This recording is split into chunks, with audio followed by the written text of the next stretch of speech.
That's my point. It's not just going to be a bad look. It's going to make you look like, well, the world's most despicably evil fucking people. After you have no plausible deniability. I've been subjected to relentless, illegal modern slavery, y'all. Relentless, illegal modern slavery for years. And that's exactly what these people have tried to take advantage of, is just creating fucking confusion. But see, I'm not confused in any way, shape, or form, y'all. If you sit me down that's the point. Like I've been saying in Austin, I was like, fucking sit me down. That's the thing, y'all. You want to try to fucking accuse me of shit I didn't do? See, I'm not trying to be mean, y'all, but I saw Making a Murderer, right? And I saw, like, their interview with Brendan Dassey, y'all. You put me in a fucking room with a camera and you try that shit, is what I'm saying. You fucking try that manipulative bullshit. Like, oh yeah, so, like, you fucking try it with me, please. Fucking please, because you are not just going to look fucking stupid, y'all. I will sit there like a lawyer and I will literally go through all of it, and there's not a moment of this that you're ever going to deny, y'all. It's all public record.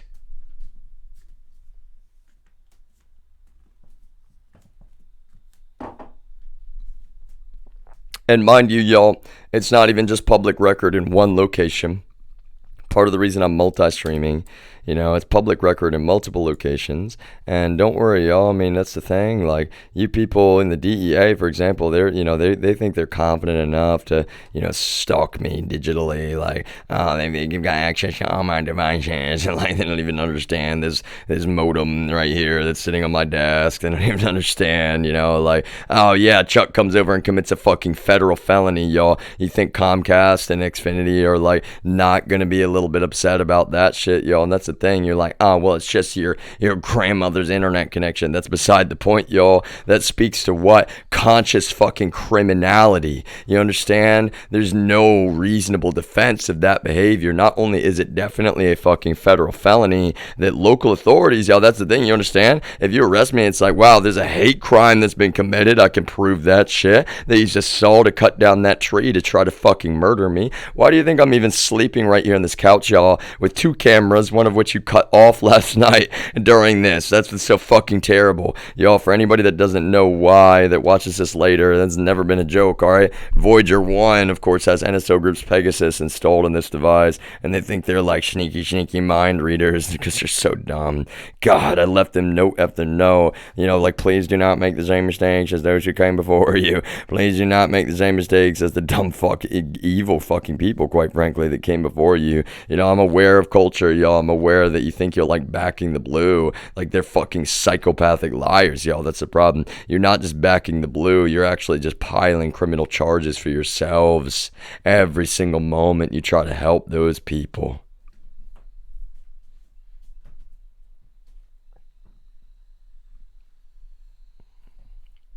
That's the thing. If you're going to surveil, then you listen to my voice, y'all, because I'm serious. You sit me down and, well, that's the thing, y'all, like, the whole time, I'll always be calm. I've said before, it's like you got to obey the law, and none of you give a fuck, apparently. Let me emphasize why, y'all. That hate crime right out there, that tree in the backyard, y'all. Well, how do I put this? You're already in straight up fucking federal felony territory, like more than a few federal felonies, y'all, because let me let you know, the feds very much are aware that that is a straight up fucking hate crime. That is the most serious type of crime in this entire country. And so every moment that you're not arresting Chuck Thompson, and he's been back up here with a chainsaw, he's been back up here with a fucking gun on his leg, y'all, like the other day. He's got a gun on the back of his fucking leg. So how the fuck do you people try to defend that shit? This man is committing hate crimes, violent fucking hate crimes, which could have hurt more than just me. That's what pisses me off, y'all. Again and again and again, you people are more than willing to sacrifice innocent American life, trying to destroy my innocent American life.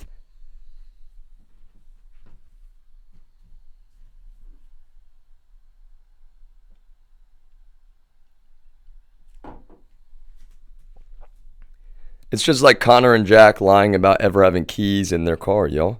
They were lying. Really, literally, they were lying every fucking moment. And you all knew that. And that's what's so terrible. for anybody in law enforcement to, even try to turn a blind eye to that kind of shit. It's so fucking terrible, yo. So fucking terrible. And that's the thing. I very much appreciate y'all. I can't speak for anybody. I don't even know how it happened, but I'm driving back. I know that they never had keys, y'all. You know what? I don't have superhuman hearing, but, I have very sensitive ears, okay? And some of you have revved up your shit so damn loud. It really doesn't even bother me that much. Let me let you know, y'all. It's more of just like, wow, these people are really, fucking dumb. Like, they think their truck or their motorcycle is actually, like, scary. Like, yeah, you wish it was because you're insecure motherfuckers, but it does, y'all. Hurts my ears a little bit sometimes. I'm not gonna lie. I am the kind of person that you will see at a concert with some earplugs in sometimes, yo. Because really, like, oh my god, I do enjoy the feel of the bass, but like, oh, my fucking ears hurt. Like, it does actually hurt. Talk about sensory overload, okay? but I mean it when I say, yo, like, I'm not even trying to be overly humorous. I'm really trying to put all this down in a way that other people will be able to genuinely understand. Like, look how despicable, I'm not kidding, y'all. They never had keys in that car. And then what do they do? And what were they planning on doing that night, y'all? Obviously, what were they planning on doing? Well, Jack, of course, he brings me over away from the car, and he's like, oh, hey, can you come 10 steps away from this vehicle, please? First of all, again, to remind y'all, I said I'll have to revisit things. What sucks is it's like, God, how many times do I have to tell this story? Really, and it is, y'all. It's a true fucking story. These people get in my car, and as soon as I get up to this location, it's not like, oh my God, a fear in my stomach. I'm just like, oh, damn it. Like, I'll be honest, y'all. I'm I'm not a robot, but I'm a very, how do you put it? Like, I notice, the minutia a lot of times, okay? Nobody can be perfectly, that's the thing, y'all. It's like, they designed this shit where it's like, it's supposed to be very, very sneaky, right? And it's like, very sneaky. All right, it's like, okay, a one-way bridge in and of itself, though, y'all, is a big, big, big sign for me. And why is that, y'all? One-way bridge, I mean, you talk about security. That's smart. That's actually smart, right? It's like, if you need to make sure that, you're securing a facility, for example. A one-way bridge is very, very helpful for that shit, right? And so it's like, I get a lift ride, y'all, and that's the thing. I don't have a, fucking robot brain. I'm talking about, like, I have an elephant brain. I do have a better, memory than any of you have fucking, given credence to, it would seem. Not any of you, but some of you. And that's where it's like, it's difficult, because when it comes down to it, I'm just like following the map. Everybody has to be a fucking human being, even though you're treating me like, less than a fucking slave dog you're trying to muzzle and destroy, when I'm just an innocent puppy. In reality, I'm just following the fucking map, and I'm like, okay, where is this going? I'm like, it's dark. The first time I've ever even been there, y'all, I didn't even want to be there the first time, if I'm being honest. I was kind of like, okay, I see some stuff I don't like to see back here. I would very much like to leave, and then I'm leaving, and I'm like, shit, okay, I had to turn left thinking there was an exit here. I drive by some, very, well, that's the thing, y'all, I don't want to say it this way, but like, the very wealthy looking people walking, and they kind of give me some mean looks, and I'm like, it's so weird, y'all. I'm a white dude. Like, I'm not trying to act like that's what's so fucking terrible. And somehow, okay, I'm just trying to be, fair, y'all. Never for a moment did I want to talk about race in any way, shape, or form, but to some of these people in Texas, y'all, I'm like straight up, the gangster G of all, like, talk about, bias, and just like fucking, oh my God, y'all, that's the double speak too. They'll pretend like, oh, I don't even know who you are. Yeah, no, they'll all lie like fucking psychopaths, because they act like I'm, quote, schizo, and like, they act like they're sneaky. Like, I don't know that they're all talking, not just shit about me, y'all. They're acting like I'm some big bad, like Beto almost, y'all. They're like, oh yeah, that's the drug lord Beto. Yeah, like, Beto's such a fucking drug lord. Like, who do you think was behind that, y'all? That's what I'm saying. It actually is that. When I say that the grapevine in Texas is small, that's kind of what I mean, y'all. I'm not trying to say the state of Texas is small. It's obviously not. I'm saying the grapevine, y'all, like, they kind of keep it that way, like, even the governor and, really district attorneys, the attorney general's office, like, undercover law enforcement, DEA, sheriff's county, sheriff's offices, right? Like, they're all kind of like in this one grapevine that's like so tightly wound, that really, it's like they share everything. And that's the thing, y'all. That's the way the Russians want it. They look over at Texas like they're chump change for them. They do. And that's what I'm just letting you know, y'all. When you play a part of this shit, down in Texas, they're like, really, that's, I'm trying to be fair to you because, like, look how despicable it is, y'all. They put all of these resources into consciously formed propaganda to try to keep you in a state of literal bigotry, to try to keep you in, and you're like, oh, please don't get mad when I say bigotry, y'all, because really at the end of the day, what am I saying is ignorance, right? And ignorance is not a word that we should be, angry about, like really we're all born ignorant, I say it all the time, and, I'll be honest, I know my dad, for example, hates the fucking word bigot, which I'll be honest, y'all, is a little bit of a, sign of something, like psychologically, is like, why does he hate that word so much? It doesn't bother me if people call me a bigot, y'all. I mean, I know who I am, I know what I am, but it's like the attitude, state of mind, or behavior characteristic of, well, a bigot, intolerance, right? That's the thing. It's like I'm no drug lord, I'm no drug dealer, I'm no drug anything is the thing, y'all. But they just don't give a fuck. They don't give a fuck about the truth, and that's what I'm saying. When there's like rich white people in Texas, it's like, wow, how dare I say that as a white person? But how shitty is it? It's not that there are not people of all kinds of different color skin as well that hate me, y'all. Some DEA, for example, they thought that was like in their favor, and that's what I'm saying is like, well, this is clearly more than about race, and that's what they want. A lot of them, they want to make it some one-dimensional fucking shit, like, oh yeah, he's just a like white guy, he's just like, they've been so fucking despicable in real life, y'all, like covertly in a lot of ways. They've been so fucking despicable towards me in a relentless number of ways, y'all. And kind of like, this guy, it's like, I've been always trying to give like plausible deniability, to these people. Like, I've been trying to, like, maybe they didn't know, but then that's the point, y'all. It's like when I'm communicating publicly the way that I have been way back when about this shit, there's federal investigation that, nobody officially tells me, y'all. How do I know something like that? Because you got to understand, I'm educated, y'all. And way back in March of 2020 already, I'm just like, this is some actual straight up, like, this is so many fucking federal felonies, and this is not just gonna catch some eyes and some ears. So it really should have been notable for everyone when I'm blasting music the way that I am. And I'd say blasting, y'all, just turning it up really loud in my own apartment. Look how peaceful. I'm militant in my advocation for and implementation of peace. Everyone should have realized what the fuck was going on, y'all. As I'm sitting there like, yeah, you people are really gonna fucking do this to me? Try to fucking destroy my whole life? Some straight up Count of Monte Cristo bullshit right now? Like, no, you are not gonna get away with that. And all of you need to understand how relevant it is when people, good engineers, good people, are quitting their whole job saying, no, that's wrong. You're trying to destroy this man and his life, Brian,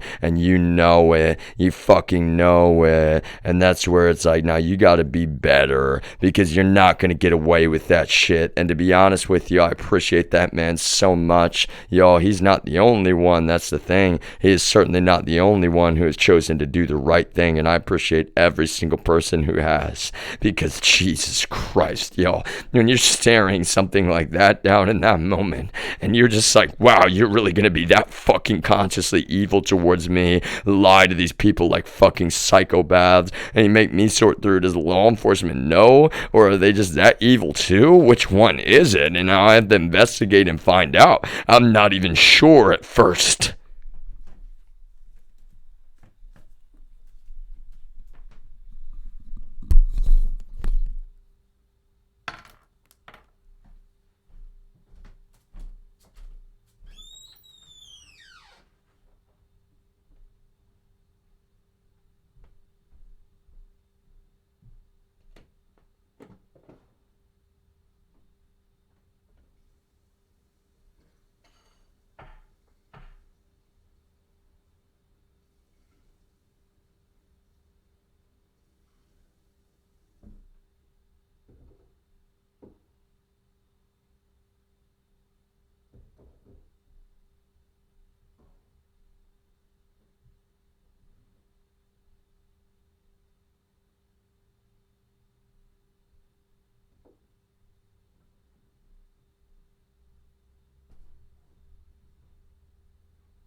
Look, there's so many different ways that, I have to address this now, yo.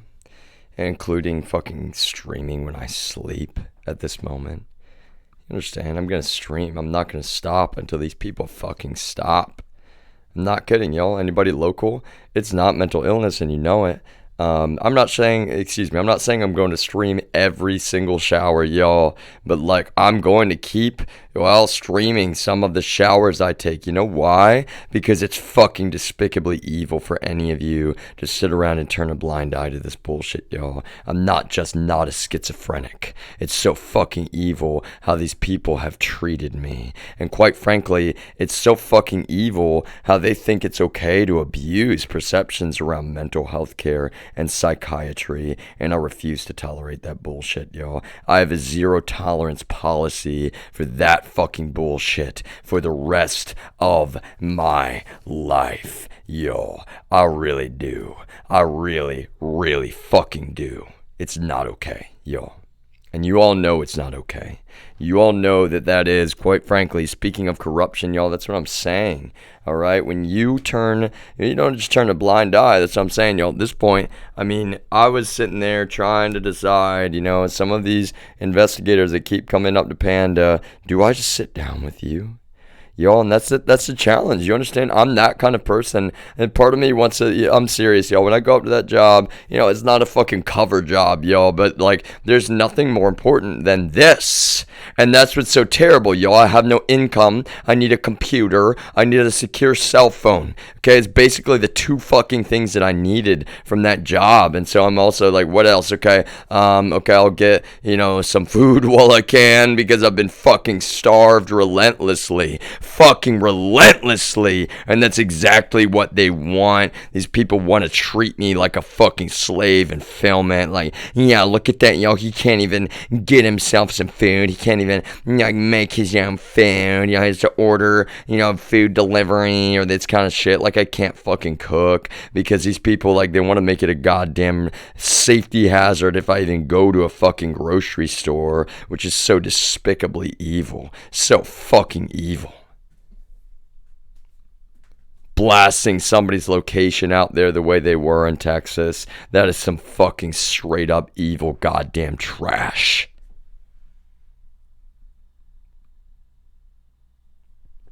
Like, hey, mafia, everybody in our violent fucking mafia, yep, go get him, yep, fucking destroy him, drive your fucking truck, just run him over, and like, literally so many times that it was so close and it had nothing to do with my driving, y'all. People just fucking out of their minds with this psychotic bullshit, eating up all these lies about me, and that's the thing that's so difficult, y'all. It's like, not only have you been psychologically tortured fucking relentlessly, you have a neurological disability these people are fucking denying, and you're just sitting there like needing people to understand who and what you really are, which is you're being fucking muzzled. These people don't want you to talk because they know that they're implicated, and the thing is, then it's like, wow, if I talk, right, don't say it, don't you fucking say it, that there was gang involvement, don't say it, no, and he fucking knows better than anybody who he really serves. And that's why he's spinning. He's like, oh yeah, Putin is such a problem. Yeah, fucking Putin. Yeah, Putin is such a problem, And I'm like, sure, I still got the muzzle on, and you're keeping that muzzle on, and I'm trying to be nice and polite, and you have no idea how much more I could say, sure. You have no idea how, like, loud this could get in my communication, sir. Like, so fucking public, like a lot of public fucking attention, and I don't want attention. That's the whole point. You people know better than anybody. I'm a super private man. man, and I just fucking want my privacy. Look how fucking evil you are. Look how fucking evil it is for them to find. It's like, wow, you know, it's like not even, and trust me, do not fucking compare me to Doug Coe, yo. But Doug Coe is running around like, yeah, I'm not about the quote glory, and he's fucking KGB, yo. If anything, that's what's so terrible. He's fucking KGB. He's like an evil dude, and that's why he doesn't want people to know who he is or what he's really doing in the shadows behind it all. And for me, I'm not anything, you understand? I'm not associated with anyone. I'm like, if there is such a thing as like an ambassador for the planet Earth, even though I'm an American through and through, yo, I'm not a globalist. Let me emphasize that shit yet again. Like, it's so easy for me to say. It's like, I just care about this planet. I'm not, you know, hippie, you know, I'm not like a, you know, am I an environmentalist? Well, I mean, like, I don't like the ist part. Do I care about the environment? Yes, I do. I love nature. All right. One of the, you know, best parts about, there's so many amazing parts about this country, y'all, but like our national parks, and we have to remember, like, that did not come out of nothing, right? It's not easy even to make that happen. Some of you, like, you kind of got to go back and actually think about our history. That land, you know, we had to protect it, y'all, and it took effort. It took real effort. So much beautiful land in this country. And you, like, that's the thing, y'all. I mean, you got somebody here that just, like, I really do from the bottom of my heart, okay? You know, I care about, like, I've always wanted to travel more and visit other places, but, like, I love this country, y'all. This is where I was born and raised, okay? I spent over, you know, half my life in the state of Texas. I spent the first half of my life, right? It was just kind of bittersweet, right? We always vacationed down to Texas, you know, Dallas. We spent a lot of time, man. We went all kinds of cool places. We went to the Alamo. We went to the Riverwalk. You know, I remember going to the Riverwalk the first time. It's like, wow, this is like Star Wars. Going down under there, like, wow, look at this. You know, it's like the swamp, but like in a cool way. You know, it's not like a creepy or weird swamp. Like, I'll be honest, the water's a little bit, you know, kind of dirty, quite frankly. You know, do not drop your phone. Well, that's the thing, kind of sucks, y'all. I didn't even drop my own phone into the Riverwalk. I was standing there with my phone in my hand, and so I'm not going to say who, but somebody turns it around, and it's just like knocks it out, because it's just like swoosh, like whipping her hand, and like, oh God, my phone. I'm sitting there just like in a split second, I'm staring into the abyss of the San Antonio dirty Riverwalk water, and I'm just like, my phone. No.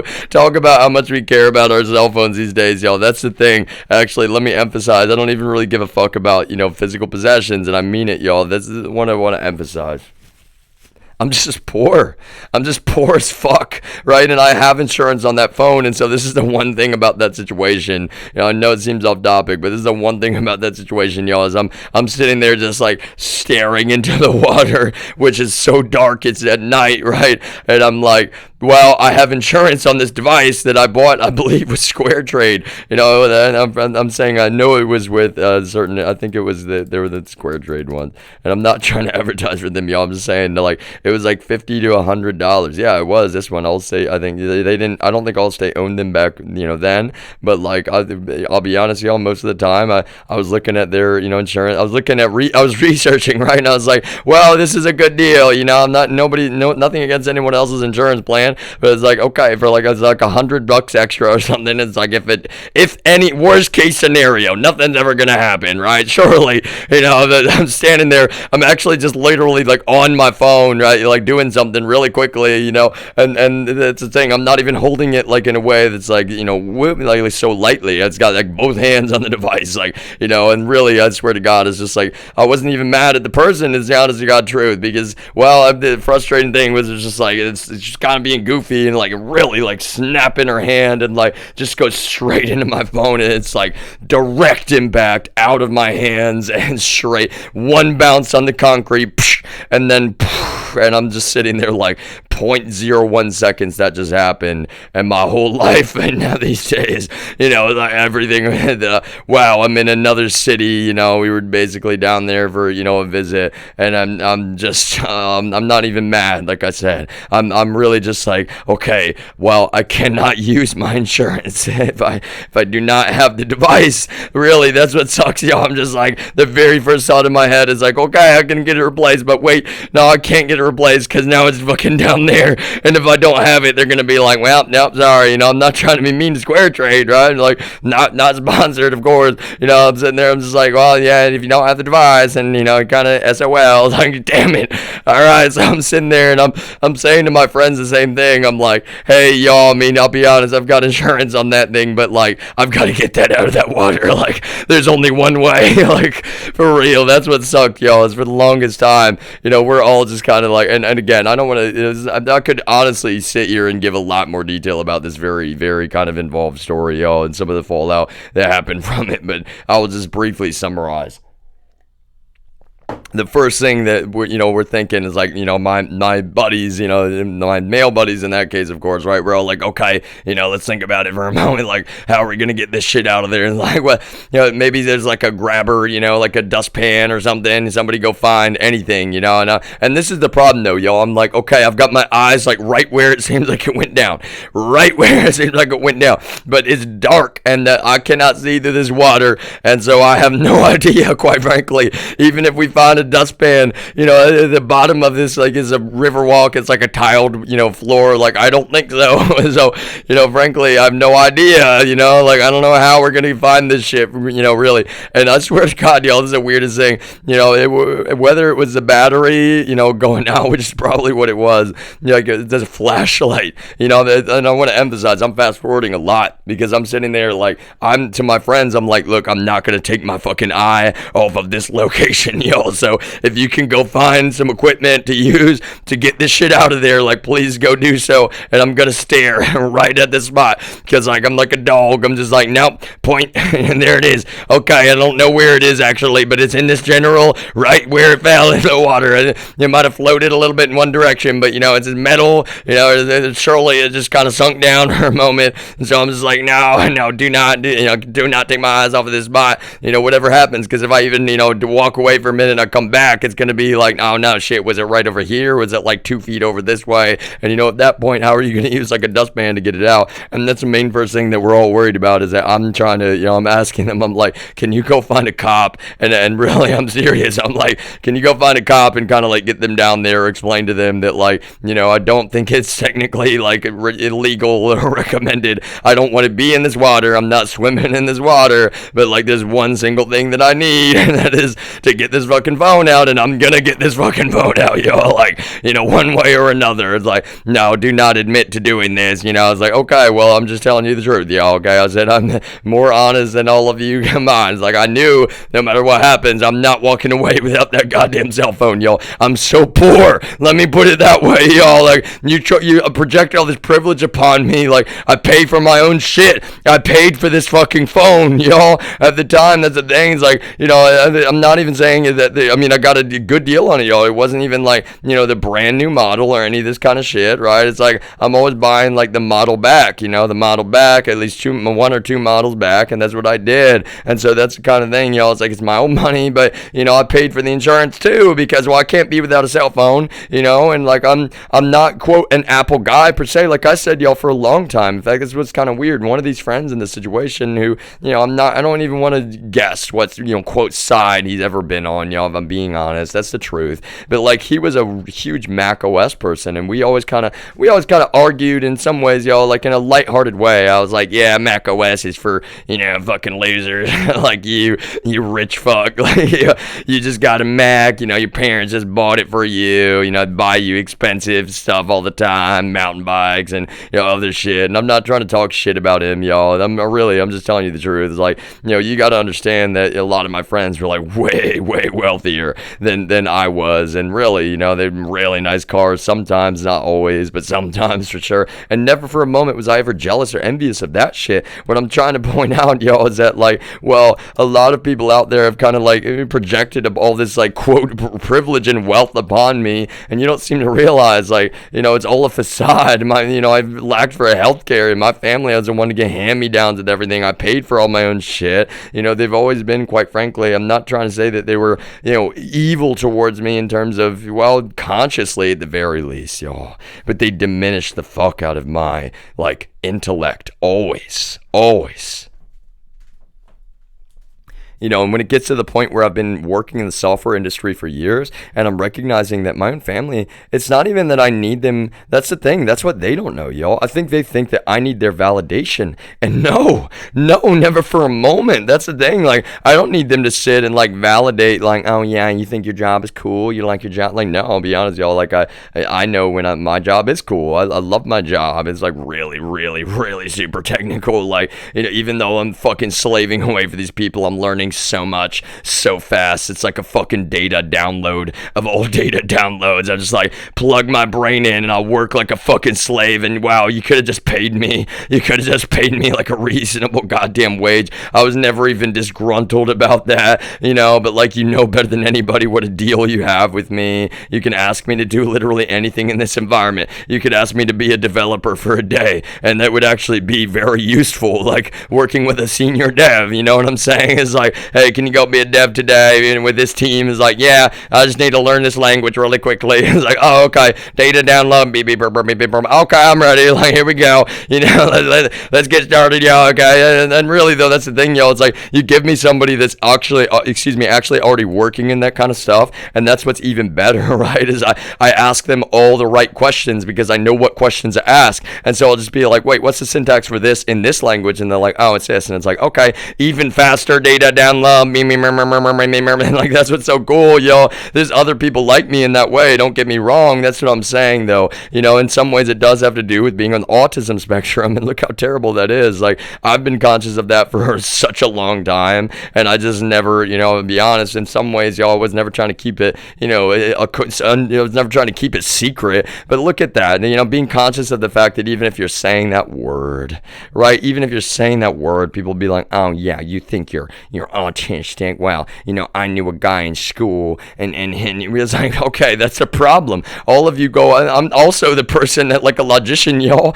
Then I'm always like, okay, we need to stop going off of our anecdotal experiences, so much, like, for real, because all of us, like, we tend to gravitate towards just like the one thing that we've ever heard about certain stuff, and it's like, yo, it's actually genuinely kind of a problem, quite frankly. Like in this situation, people may not understand, why I'm building this multi-stream solution. They probably didn't understand like what it really even means when I said multi-streaming, and so now I'm like, okay, multi-streaming is like, well, technically what I'm doing is I'm streaming multiple locations at the same time. Like the idea was that you can switch. You can basically be your own director, and like I wasn't even trying to be my own director, but it's kind of a cool concept in a way if you think about it. Like that's what streamers are doing, right? And I'm kind of just offering. I'm like the IT guy for like all of the streamers in the world, like, and that's kind of what I was trying to make sure people understood. It's like, when I say I want to do my own podcast, it's like, sure, it's always nice to have help and good people to work with, but I'm also,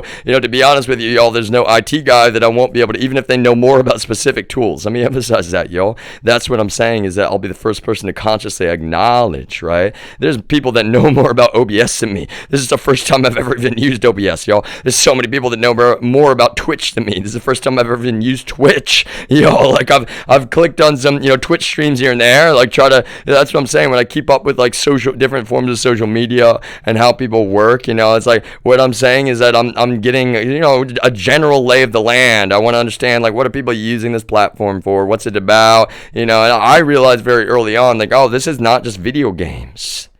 And that's what I love, actually. This is not just video games. This is something brand new, right? I'm seeing, well, and that's the thing, y'all, I'll be honest, like, I'm seeing all kinds of, interesting ideas from different people. That's what I love, is that you never even know what people are going to come up with next, right? And that's a part of, like, what we should embrace as human beings, is one another's, ingenuity and creativity, that kind of, like, engineering aspect of who we are, that we actually maintain our creativity. Really, that we encourage that with one another, and we see it, we sort of, like, that's the thing, we don't want to steal one another's, like, oh wow, that's a really good idea. And that's the thing, am I copywriting anything? Am I doing this? No, y'all. This is like, what I'm saying is, the way that my whole worldview is, it's like, knowledge and thought and ideas, really, that, in and of itself, that should be free to the world, the root level logic. And that's kind of what I'm getting at when I'm seeing that concept even alone. That's what I need to explain to everybody about about what I was seeing with this that bothered me so deeply, y'all, is that they're abusing this idea of the root level logic in the family. And they're kind of like, we're going to seed this root level logic really sneakily and covertly with so many people. We're going to literally, y'all, they're like, we're going to consciously brainwash them without them even knowing. And I'm like, damn, that, it's a little bit of a gut punch even just recognizing that, y'all, because I'm like, man, there's so many innocent people, quite frankly, that they just don't know. They don't even know. And that's the thing, y'all. I'm saying they don't know when I don't even know what all that this organization is up to at that point. You understand? And still to this day, I can't claim, of course. I'll be the first to point out as a logician, y'all. It's just like we never know what we don't know. I can't tell you all of the fucking terrible things these people have done, but they've done so much more than a few terrible things, is my point. That I'm at the point where as a logician, I'm like, it doesn't matter if you want to try to defend them. It's actually not okay at all, and it's never going to be. It's already too late, y'all. It's actually already too late. They're not like the long arm of the law, y'all. They're like the long arm of the far right communist fucking regime. And that's the worst part, is that when I see, law enforcement unwittingly, I know that you people don't want to be communists, right? But that root level logic has been seeded up in your brains. Like, oh no, it's just like a Christian group. Yeah. And then I'm seeing the culture wars, like Ron DeSantis is waging war. Ron DeSantis, a member of the family, is openly waging war on, fucking like Disney World. Like, oh my God, what reality did we step into? Like, I grew up in a world, my mom loved Disney so much, y'all. And now, that's one of the hardest parts for me. Speaking of that, y'all, I never wanted to talk about family, but, we never visited. I was actually, one of my biggest stressors, y'all. I was, okay? Maybe is that one way to put it? I was stressed out, when we moved down to Texas. I just, I didn't want to tell my family that, we can't go be in a place where they want to be. And I wasn't mad. I loved Texas, but I just had so many friends here. And I really, in a way, it's like I'm it's between 6th and 7th grade. And really, I'm like, I wanted to go to high school here. And if I'm being honest, like I really, I wanted to maintain my friends and my well, how do I put it, y'all? It's like I didn't want to have to make all of my friends again, it's like they're irreplaceable to me. And then I'm recognizing it's like, man, I'm not going to even be able to like keep up with you just calling and texting you, maybe sending some letters. Like, what am I supposed to say, and that's the thing. It's so difficult for me. I don't even know. I'm not mad about it, right? And that's the consciousness with which that, I'm already, I'm 12 turning 13 the summer that we're moving, right? And I remember walking up and down that moving ramp just like thinking like I always am, not in a weird way, not in a mentally ill way. I'm not ruminating. I'm just contemplating, right? And I'm trying to decide, like because I can't even, do anything. I was actually very honest as with my family as well. I was like, I'll be honest, I think all of you want to move. My oldest brother was going to college in Texas, and my other brother, he was just kind of shy in a way. Like, I think he was more open to it. He did have friends here, don't get me wrong, y'all, and I would always give credit to that. But I think at the time where he was at, in a way, like, he really was more okay with moving than I was. But, it was just all a mixed bag, right? My sister was really young, honestly. I think that when we had, that's the thing. All of us knew that we did have family down in Texas that we loved so much. And so that was a part of it. All of our family was from Pennsylvania, and that was kind of like our roots here for a long time, because, we would go up and visit them. And, there are still some really important things for us in York, especially, like, and that's the thing, like, when it comes down to it, it's actually really just kind of difficult for me thinking back upon, because I wasn't mad, and I really just was like, okay, well, this is the first time I've moved in my life, and a lot of people deal with moving, so I'm not trying to, that's the thing, y'all. It's like everybody, some people, and again, speaking of military, and the move after move after move, that's tough. It's like I cannot even imagine sometimes, that's really, really genuinely difficult, y'all. You just go from community to community to community, and you want to believe like, yeah, you make friends quickly and it's really easy, but it's actually, it is challenging. For me, that's the thing too. Like, speaking of consciousness, I go from a school that is in total, first through sixth grade, it's around 300 people to, just my grade. Just my grade is around in the range of 300 people. Right. And wow, what a sea change if there ever were one, and I wasn't even so scared. That's the honest to God truth, y'all. It's just, I'm like, wow, brand new environment. And that's the thing. Immediately, I'm like, I'm not even somebody that's like, oh, I'm going to identify this culture. Like, I'm like young, I'm 13 when I'm starting in seventh grade. And I'm like, okay, I mean, it is different. Like, where there's all white people. Like, and again, I'm not trying to be mean, y'all, crawl. Like, I'm a white dude, right? But I'm just like, okay, this is like not a very, I guess it's very homogenous as soon as you get there. Like, did I know that word back then? Well, I'll be honest, yes, I did. Yes, I did, y'all. Like, quite frankly, that's one of the things that I don't think, anyone in my social group had ever, in all fairness, how could they give credence to that? A lot of them grew up. Really, like a lot of my closest friends, they were right there from that community, and they always, in fact, in a lot of ways, they were always proud of that. Like, yeah, I was born and raised here. I've been here. I'm not, trying to put a heavier accent in their mouth, but I'm saying the social aspects of a lot of this, y'all, that's very, very relevant. And why is that? That's the exact kind of stuff that this organization in some ways takes advantage of, y'all. That's what I'm saying. And that's what hurts my, feelings so much, to have to talk about it when I know, and I'm not going to say names, right? But it's at a public website. Well, that should be, a little bit of like, for anybody, y'all, for anybody, right? Because why do I even keep saying that? Because the whole even root level logic on this rides upon you people thinking that nobody's ever going to know. Nobody's ever going to know. Look how many of you have accurately, even on Twitter, all right? John Cornyn, Ted Cruz, Greg Abbott, Josh Hawley, Ken Paxton. Yo, I could sit on Twitter right now and very accurately, this person and this person and this person and this person, and you're like, no, that's not fair. What if you're wrong? Dinesh D'Souza.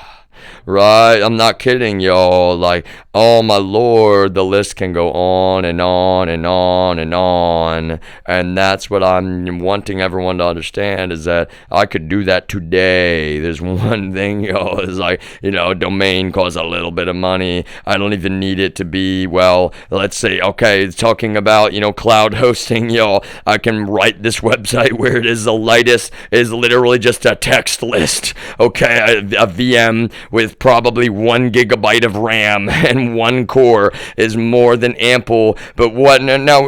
Is it more than ample for a bunch of traffic? No. What the point is, y'all, the list is not something that there's gonna be like, oh, go look up this website, they deploy it on Twitch. Like, no, the point of the list is that it's on, well, what? It's on the public web. Anybody that so wanted to, right? And part of this is that you people need to understand how the internet works. Like, really, y'all, I'm not kidding. Just like the family goes out there and they want to clean anything off the internet that's about them, and they really do that in real life, y'all. They pay people in other companies. This is very common in this day and age. They'll actually go out there and they'll try to clean off anything that is, it reflects upon them poorly, right? For anybody that studies like data science, for example, you're familiar with web crawlers, right? I'm the kind of person that can write web crawlers, y'all. Do I need to do a little bit of research as I go? Yes, as I go. That's what you need to understand, though, y'all. The skills that I've collected in my technical career, that's exactly how everyone that, really wants to learn about tech and get better should be approaching everything. Stop trying to learn all of the perfect skills and start making sure you know how to learn what you need to learn to do things quickly and accurately and precisely. And that's the point, y'all. It's like these days, we can argue about, okay, well, for, an exam or for this kind of stuff, you got to have this in memory. And the thing is, then you go into the software industry, y'all, and really really, it's like everybody's like, okay, Google that, Google this. Oh, we're in the middle of writing something. We've been working on this for 6 hours. We've done how many queries today? I'm not kidding, like this is actually kind of like, this could be a case study in and of itself. In fact, maybe I'll do a live stream about like Google and software engineering and development, It's like, it's a part of the process. I'm not trying to encourage anybody to not learn or memorize information in any way. What I'm saying is that computer science professors really should be, making sure they explain this to people as they go. And to be honest, in all fairness, some of the ones I had that were really good, and I'm not trying to say names, is my point. I never wanted to for a moment, but like, they acknowledge that, it's not actually about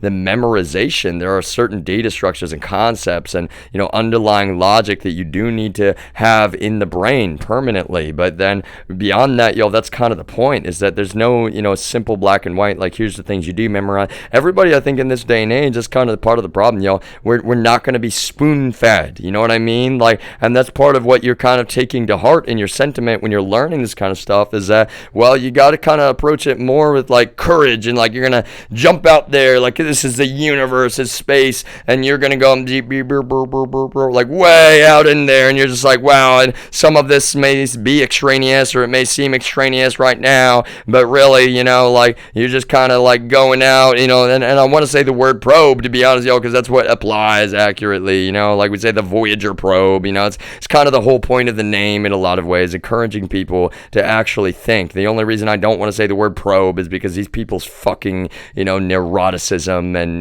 disgusting projection. And that's what I'm saying, These people are into a bunch of weird, straight up sex shit, and yet they project upon me like motherfuckers. That's what I'm saying. All right, so just on that note, like, 18 plus only, trigger warning. I will keep repeating. It's in the title of everything. Everything's marked as mature and only, 18 plus only. And that's the thing, I never really was wanting to make, content for, quote, kids in any way. When I'm making educational content, I think it's unfair even for me to not self-censor if I must, right? I have no problem with being able to not say the F word, Let me emphasize that, okay? My family can try to call me duplicitous all they want, but that's a load of fucking bullshit, Obviously, you're not gonna sit there dropping the F-bomb in front of your parents, but, I'll be honest, like, I'm a human being, just like so many people in this society, and quite frankly, so many of these people, so many of you down in Texas, you've called me a fucking retard, and you've sat around slinging all this hate speech, just like with reckless abandon, and then you expect me, that's the thing, I say double-edged sword. I'm not giving into your bullshit. In fact, it's the opposite. I'm sitting here, using all of my intellect and every single bit of intelligence I have to make sure that you're damn certain, to make sure that you're fucking completely understanding how bigoted and terrible some of you have really been to me in real life, and no, you have not ever been on the, quote, right side of history.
So part of what I'm explaining with this, it's also a technical portfolio, y'all, because for a long time I've already been building my website, which, that's the thing. Speaking of websites, I mean, it takes me virtually nothing to get a website deployed, y'all, and to host my own website, and with any number of services to self-host a website on my own hardware if necessary, on well, any servers, quite frankly, y'all. That's kind of what I've been explaining over and over and over again. You have someone that understands all of it. All right. And I'm not some sketchy dude. That's the point, is that really, especially in the bigger picture, that's part of what I've been trying to explain, y'all. Like I'm not a fanboy, quote, of anybody, blind fanboy, but, I'm a real capitalist. So how do I put this best? Part of the reason I'm doing a technical portfolio is that I want to communicate. I'm not really looking for the quote best deal, as in like, well, I'm asking people to understand money is not the primary motivator for me. I'm looking for who can offer me the most fair deal when it comes to a lot of this kind of stuff. A fair deal, right? That they'll be respectful of, well, this unfiltered, brand, podcast, artistic aspect of who I am in this day and age. Everyone is allowed to do what? Kind of have their own. If they want to create a platform brand new, then they're allowed to do that. And there's always, I'm willing to make, some consolations in terms of NDAs, those kind of things. That's part of business. But see, that's the balance even that a business, like I'll help with that conversation. What is fair about NDAs? What's fair about intellectual property? What's fair about, what's actually fair, right? We've got legislation that lags behind technology always. Just like it kind of does with so many aspects of our world in some ways. Legislation always has to kind of catch up. Technology moves so quickly. When I'm looking at a service like GCP, I'm comparing it to what I know about, AWS. I'm comparing it to what I know about, Azure Cloud, right? And of the three, I've used Azure Cloud the least, right? And I'll be the first to say that. But I'll be honest with you, y'all, all of them, they look at one another and they're kind of like, okay, comparable options. They're not copying off of one another, right? That's the point. But they're capitalists, just like me.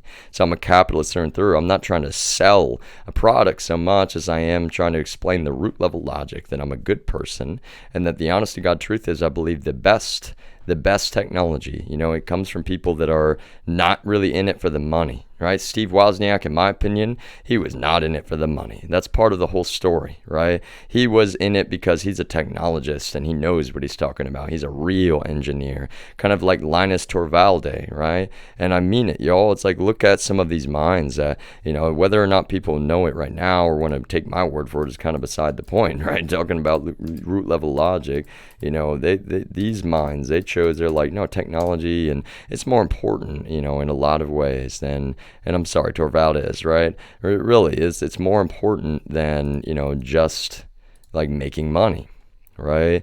Linus could have tried to make everything more, proprietary and only, for him and his personal benefit. And that's the thing, y'all. It's like, wow, we wouldn't have the world that we do right now with the internet had that really been the case. I mean it. Whether or not everyone understands that, y'all, it's like, it's so important for us to all look at, well, what does open source even mean? And that's what I appreciate, y'all. And let me emphasize, a company like Google has been embracing this concept for a while, quite a while, right? They build technologies like Chromium, right? And part of the benefit, y'all, I mean, there's capitalistic incentive combined with doing the right thing. Now Microsoft is able to use Chromium as an underlying for Microsoft Edge, right? And they're realizing that, well, for security and for performance, this really benefits, right? For their own browser. And everybody gives Edge a bunch of shit. I'm not advocating for any browser over another, y'all. That's kind of what I'm saying in the root level logic, instead of, approaching things like we should always, one is better than the other. What's the best one? Whether it's with operating systems or specific tools, right? It's not that the free option is always better. It's not that the paid option is always better. It's always kind of somewhere in between. And this is right at the heart of that, right? Open source is something that, well, Chrome itself is not technically open source, right? Chromium, which you can run, it is open source. Edge itself is not technically open source, right? But Chromium underneath it all is open source. Firefox is, it's kind of open source, right? But that's the thing. Something like LibreWolf, which is brand new to me, I'm just like, really, I'm the kind of person I'm not installing it for any reason other than like, oh, okay, this is interesting. There's a different, a different flavor, just like Linux distributions, which is part of what I'm going to talk about in live streams, y'all, because it's a really, in some ways on the surface, it seems really complicated, but it's also not at the same time. You see all of these different, even within Linux, right? Even just what, really your user interface looks like. You've got things like GNOME, and then you've got, elitists about it. Like the Arch Linux folks are like, no, only Arch Linux, it's the best. Like some of you know exactly what I'm saying out there. Some of you are like, what is Arch Linux? And that's my point, y'all. Is like, I'm serious. I'm not trying to sound like the world's expert in anything, but like, you got to understand, like, I've always been very, very conscious, and and I not only learn from the internet, but like really word of mouth has always been a really excellent way for me to learn, to be honest with you. And that's kind of the thing, y'all. I've had so many long, in-depth conversations in my lifetime. I've always been I'm not quiet, y'all. I'm private, and I'm a little bit reserved. And goodness, speaking of these people, that's their whole thing. They're like, we don't got, nothing to hide. See, I actually don't have anything to hide. Unlike some of these people, y'all, they're like, I'm not even trying to be mean to this man, y'all. It's just in that interview, in the documentary even, like, he knows it's going out public, and he's like, we don't got any, like, secrets, there's no like, conspiracies. Like, we're just like really private, nobody talks about, quote, the family. Like, why does nobody talk about the family, sir? It's like, because we're just we value, our privacy, that's all. It's like, we don't have any, conspiracies. Like, definitely none of those going on around here. Yeah, no. We're just like, private. Like, really, that's the dichotomy and the paradox in some ways. Like, I'm actually just private for safety and for, being mindful, like, of my statements. And that's the thing, y'all. Like, they knew that better than anybody. And, to be honest with you, that's part of the reason why they sought to own me, is because they're like, we need to make sure that he doesn't squeal or squeak if he ever chose to do so. And, like, that's the thing, y'all. I'm not even a squeaker. Like, squeak. Now, I was like, to be honest with you, privately, I would have always been like, hey, I mean, this is, kind of a safety risk for everybody. I didn't even, like, to be honest with you, that's the thing. I'm like, investigations in 2012. Well, I'm a human being. Y'all got other things going on. It's not like all I'm doing is like, I got to look up the family. Like, how many churches, how many people are implicated in this, how many people are compromised, and that, you got to understand that's what's so difficult about it for me. I'm not, wanting to look at my own family members or, and quote, look at, y'all, okay, I'm not spying on them. I've never, quote, hacked anybody, right? That's what I'm saying. Even then, y'all, as their IT guy, I was not ever pulling anything on them. But see, for the rest of my life and big part of this organization, they'll probably never trust me again.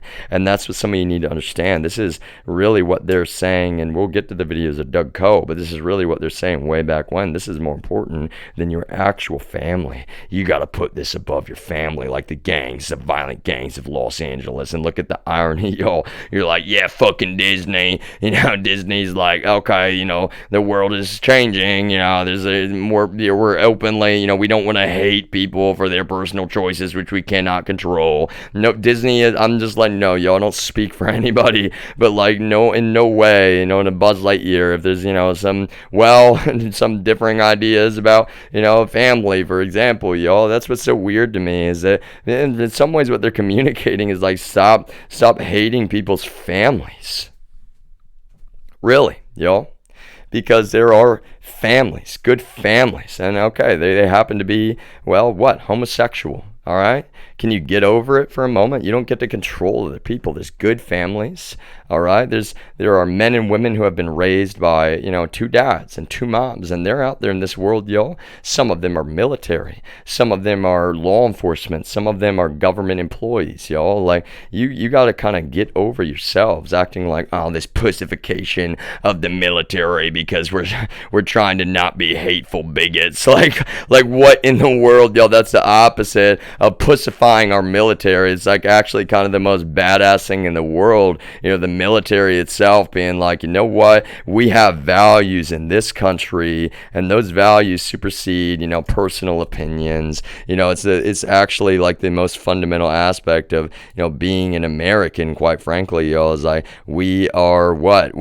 For a long time historically, y'all, we're like communism is bad. Communism is bad. Communism is bad. And I'll be honest, y'all, I think most people still feel that way. It's just kind of difficult when, to be honest with you, it's like, oh wait, communism is this thing that we thought was like a church group, but they're secretly like straight up communists, serving communist, regimes that are our enemies. Okay. And so then we have like what, a major communication challenge at the end of the day, y'all. We actually do when it comes down to it. It's like, okay, let's address the nuance. All right, we're all gonna sit around and like be a terrible person to this one dude for a really long time on behalf of, this fucking mafia, acting like they're saving him when they set him up. Literally, they committed crime. And that's what's so dark about it, y'all. It started with some crime that was bad, fucking bad. And then they're like, oh, no, that didn't work. Okay, fucking escalate. Fucking, and it's not funny is my point, y'all. That's what's like, for me, it's fucking torture.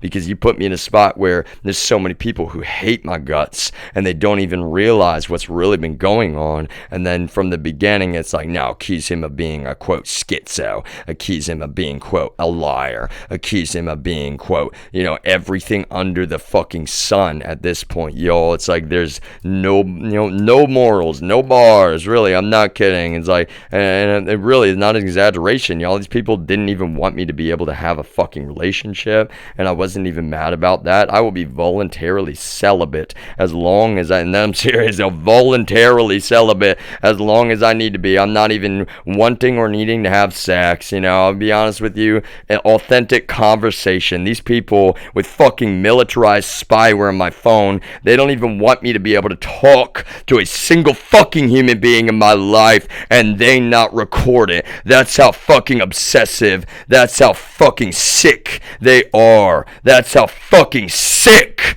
they literally are in real life. They sit around and act like, yeah, no, we just value our privacy. But this guy, now he's not even allowed to talk to his own actual family. He's not even allowed to talk to his own actual friends. Even if he's just like, hey, how's it going? Like, let's play some Xbox, like for like, wow, it's such an uneventful thing, like all, really, I played Halo mostly to keep up with friends. Primarily the only reason I ever played Call of Duty in the past was I wasn't, some huge Call of Duty fan, to be honest with you. It was just like, well, frankly, like Call of Duty, okay, you guys play it, okay, I'll go buy it used, and then like there you go. It's like it's like it's not the funnest thing ever in the world for me personally necessarily. Like I had fun with it, especially with friends, here and there. But that's the thing, y'all. I'm just kind of like, video games, very subjective opinion. Speaking of, people try to act like they're not even quote art, and that's so offensive to so many artists and designers and engineers, that work diligently for years and years and years. Release these, they're just speaking of capitalism, go check out, video games and their market share of, even $1 spent on entertainment. Go look at what happened during this pandemic, right? Did everybody suddenly become, video game addicts? Like, no. And look at the situation. Everybody's in lockdown. Like, what do you expect them to spend their time doing in a lot of ways, y'all? And that's what's terrible is like, I'm playing some Halo and then really, but literally just like right now even, I'm documenting where I'm at. I'm documenting what I'm actually doing. I'm also, like, wow, these people, quite frankly, they're trying to prevent me from even being able to have a fucking single human conversation.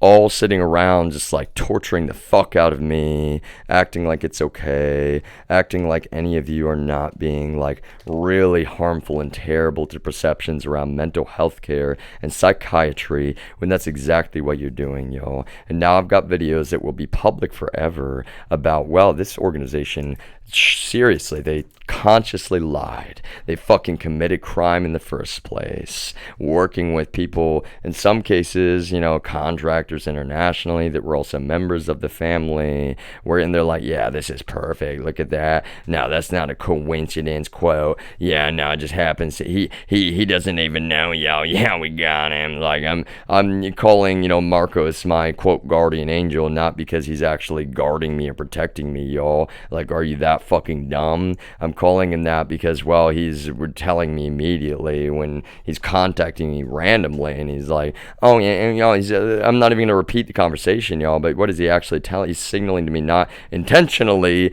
that's the worst part, y'all. He's signaling to me, very trying to, you know, keep it, you know, completely under wraps, like he's recording me, or at the very least we're both being recorded, and he knows it. And that's what I'm saying, y'all. It's like, you may not understand this right now, Marcos, but you're like my guardian angel, even if Marcos is really being like a fucking dark angel, y'all, like a fucking dark angel serving the enemy, and he doesn't even know it himself.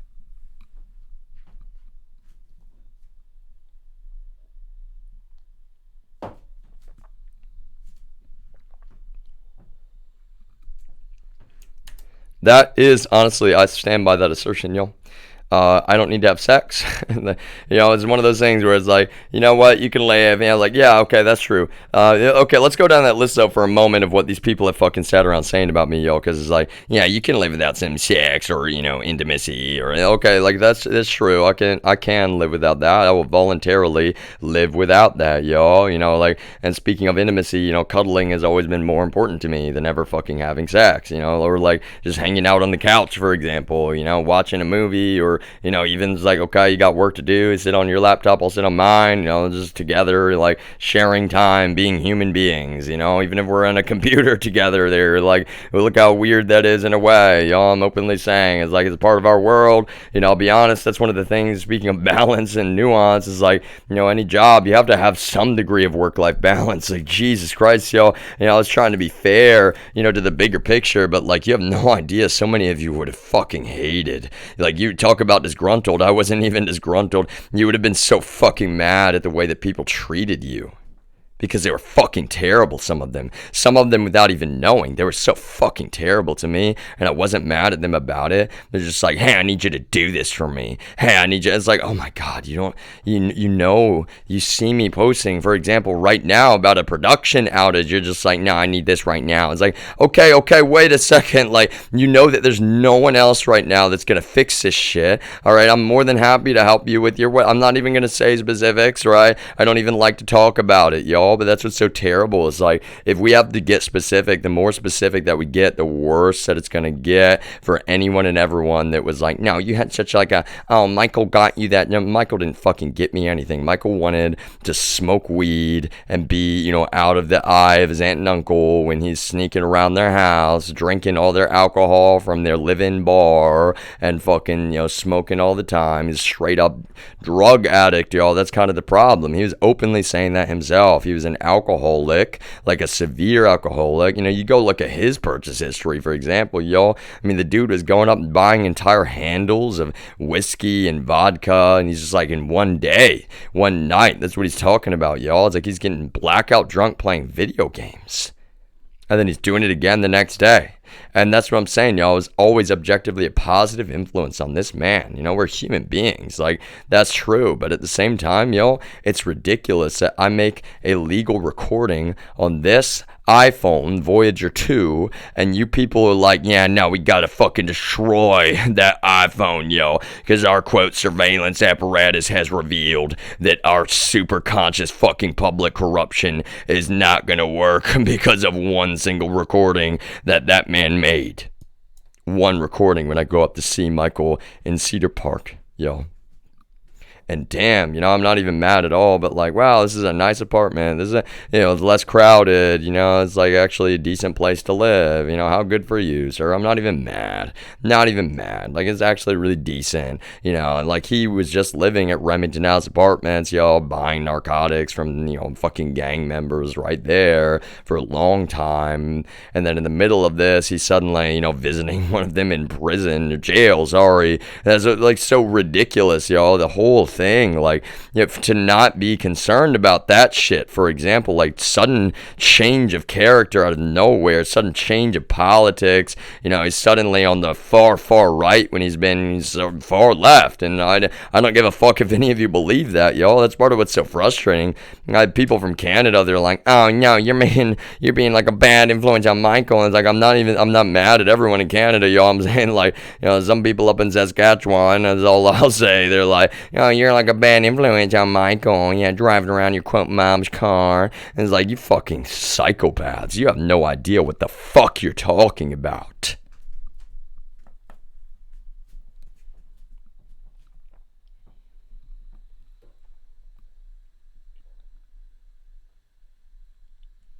Like, to even say that shit about me when Michael has gotten, a free fucking hundreds of dollars a month in an allowance for years. The car was just bought and handed to him. At one point his dad's like, it's like, yeah, you take care of your own stuff now, but like, still happy to, send him money literally anytime he needs it, literally anytime. And I've never been that way with my family or my parents, y'all. That's the thing. Like, for you to put all of us under this fucking electron microscope, and my own family doesn't even know that they're being lied to by you straight up fucking psychopaths.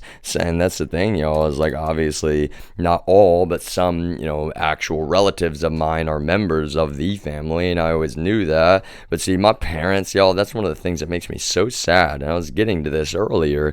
When we first came back to visit the Northeast, it was because my grandfather, who lived in this house, who built this house, had passed away the first time. Like, wow, what a thing, y'all. Because what I want to say to my family up here when I get here is like, I've missed you. And I'm actually really sad that I haven't had the money. I don't have an ability to snap my fingers and, get an airplane ticket. I've wanted to see you. I've wanted to see my friends. And it made me so sad, y'all, to see one of my friends. And I just wish I could have given him so much information from my brain. Because, like, man, he sat down with me at this McDonald's that my mom used to bring me to all the time. And my cousin actually helps me go there. And I just remember he said to me, and it was like, God, I'm not mad at all, because he's right. He's like, you just kind of disappeared, man. And I'm like, yeah, I did.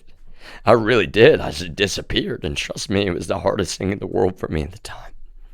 So you were my best friend, and I didn't even have a way to really, I'm open and honest when I say I wanted to call more. I wanted to text more. Part of the problem with, for that to me was just like, I can't, there's nothing I can say to really like maintain friendship across this distance. There's no, what are we going to do? You'd say that maybe play Xbox or those kind of things here and there. And I've always wanted to, open those doors back up. But that's what's so challenging, is that, well, I mean, this man in particular, I'm not going to speak for him, but I knew, we were really close friends, and like, it's a good guy, such a good man through and through. And he and his brother are both there. And it's like, and in a way, I think, his younger brother always looked up to both of us just a little bit. I'm not speaking for him, right? But it's natural in a way. I looked up to my brothers just a little bit, right? And maybe at times, like, more than a little bit. But also I recognize the nuance. We're different. And there are things about us that are fundamentally different. From a really young age, I knew that, y'all. And I'm serious, like, it's never been some huge thing to me, I really do mean this, but like, there's kind of a reason. A lot of my, platonic friends, before this best friend even, when I was going to school here, they were all female. And like I think that was the thing is my brothers, I always had male friends, built in with my two brothers. We hang out, we make up games and, like make up entire storylines with Legos. We build, armadas of spaceships and, it's like I'm always the one though. I'm like, hey, what if we did this? And they're like, no, that's fucking stupid. Why would you want to? No, that part of the story. No, that'd be so lame. I'm like, oh, okay. I thought it was kind of cool, but it's like whatever, yo. You gotta understand all that kind of stuff. I'm not even mad at them. I'm just like, okay, well, you don't really care about my opinion, clearly. Like, I'm not even mad. Like, I'm conscious. Like, whatever. I think there's some, you kind of just want to be the ones that are always, calling the shots. Like this kind of stuff. And with my friends that were female, it was not that way. It was like, hey, what if we do this? And it's like, yeah, that's a cool idea. Like that's a cool part of the storyline. We're playing the same way, y'all, and it was so innocent, genuinely. Like, we were platonic friends through and through. It's not some weird or creepy thing, and I really mean that. That's one of the most difficult parts. I feel like we live in a day and age where it's like you're not even allowed to have platonic female friends anymore. Like, why? Because like what?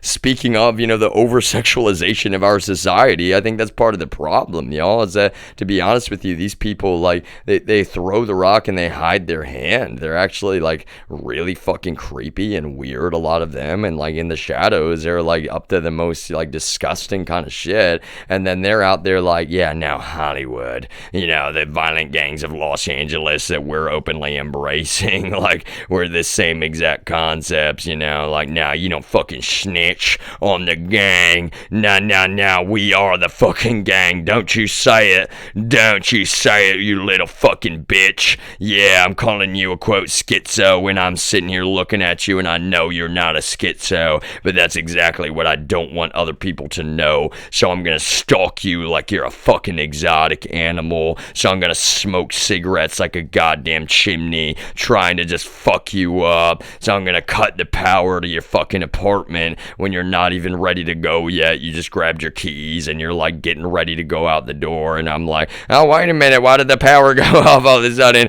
Did we have another outage? Wait, there's not a winter storm going on right now. Like, and I know, yo, that's the thing, is like, it's not a laughing matter in a way, but like, that's also what's so fucking difficult, yo. Like, this straight up bizarre fucking reality of like, oh my god, Clay is just walking around the corner and he's cutting the goddamn power off, trying to get my cameras so that these, like, I'm sitting here telling them, go through everything that you need to, but like, you just won't even fucking accept that there's nothing here for you at the end of the day at the same time. There's a limitation, when I'm working with, IP that is federally protected. I'm also like, with these people, like, they don't give a fuck, and honestly, they don't have any plausible deniability that they don't know that. So then I'm like, okay, now I go to investigate. If they don't have any plausible deniability that they don't know that, then are they doing this shit on purpose? And trust me, y'all, that is not even a question that ever did I want to ask for a moment, but that's a question that I've now answered irrefutably. Whether or not any of you believe me is completely fucking not up to you. They were doing that shit on purpose, y'all. They actually were doing that shit on purpose. And that's what really fucking gets me, is like, some of you just don't even know what the fuck you're talking about. You actually don't, y'all. And you've sat there, and I'll be honest, y'all, they've abused that against you. They've abused that against me. This is the last thing on the planet Earth that they ever wanted to happen, is that I just publicly tell the truth about this shit. This article was not just kind of sort of so relevant in this situation, y'all. And it's not about, trying to make this man sound like he's amazing or perfect, just like me, y'all. Like, the reality is, I'm not even wanting to compare the two of us, but when I read this article the first time, I was just like, oh my Jesus Christ Lord, literally, like, this is so directly relevant. And to be honest with you, y'all, like, so is this. And like, wow, that is actually such a difficult fucking position to be in. I've got to use all of these, like, strange seeming, but not really that strange, methods of communication, like, put this out into the public consciousness and the public sphere, like, make sure that everyone is really on the same exact page. page about what these people are trying to do, and it gives me so much information when I send this article in a group text, and really, they're just triggered as fuck. Like, well, I'm not even saying all of them, but Michael in particular, it's just like, well, I'm like, hey, could you all listen to this, please? It's like your friend that you've known for decades and decades and decades, he's a good guy, and it's like, no, I've never listened to one fucking podcast that you didn't even make from a reputable source that's like really good information about, how law enforcement sometimes, and I'm trying to emphasize the sometimes, right? I'm always trying to be fair and the nuance, like, okay, well, there's some misunderstanding here, right? But then you get to a point where it's like, well, where is that line between misunderstanding and knowing very consciously, like, no, this is not a criminal in any way, shape, or form, and that's the point, yo. This man is not a criminal in any way, just like me, and yet you're kind of like, no, but you make some music, and, well, like, we're podcasting, some alien voices that we stole from you, we took the filters off, and we're trying to say you're all scary and evil because, like, we're treating it like it's straight up a war, and some of you don't even realize how terrible that is, when then there's elements of our actual national security involved,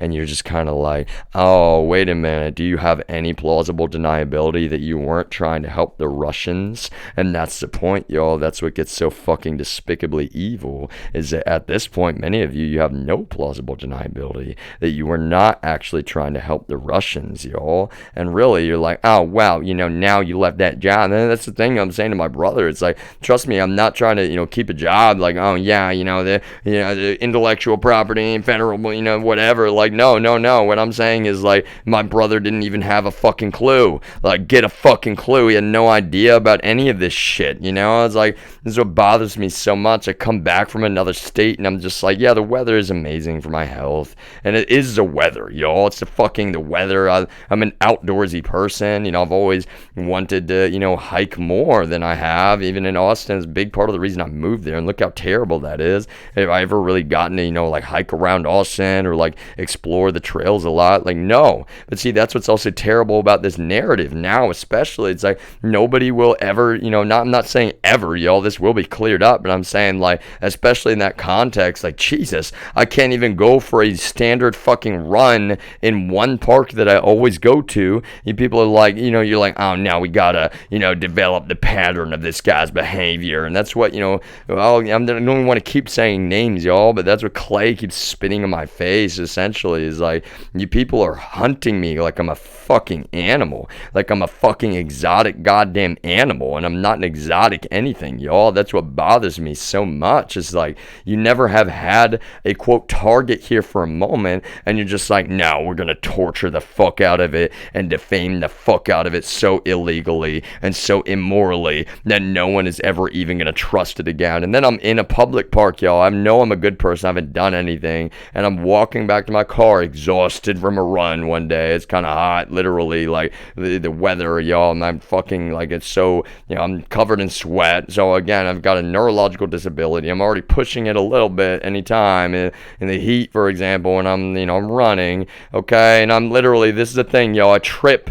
over a fucking rock, and in fact, that's what's so terrible. I'm actually looking at the ground, and I trip over a rock, and there's this dude, like, as I, like, this is the thing, yo, we're all human beings, and just to let you know, it's a part of your, like, your physical, you can't control your physical reflex. If you're, someone in the corner of your eyes walks up, and your eyes just, like, turn in that direction a little bit. I've got sunglasses on, let me emphasize. I'm not trying to, I've actually got sunglasses on that are intentionally a very thin shade, so you can see my pupils through them, okay? I don't look at this dude's kid in any way, shape, or form. I look up at, well, there's a dude standing there, and literally he's like, eyes on the ground, and it's like, Jesus fucking Christ, I'm not even mad, but this fucking narrative right now, I'm not looking at your fucking kid, and that's what bothers me so much with some of you people, is that it's like, I will show you in every way that I can that I don't even want to be around your kid, even though, quite frankly, I'm good with kids, if you need to put it that way, y'all. I'm not just safe, I'm like, I'm really, y'all, and that's what's so terrible,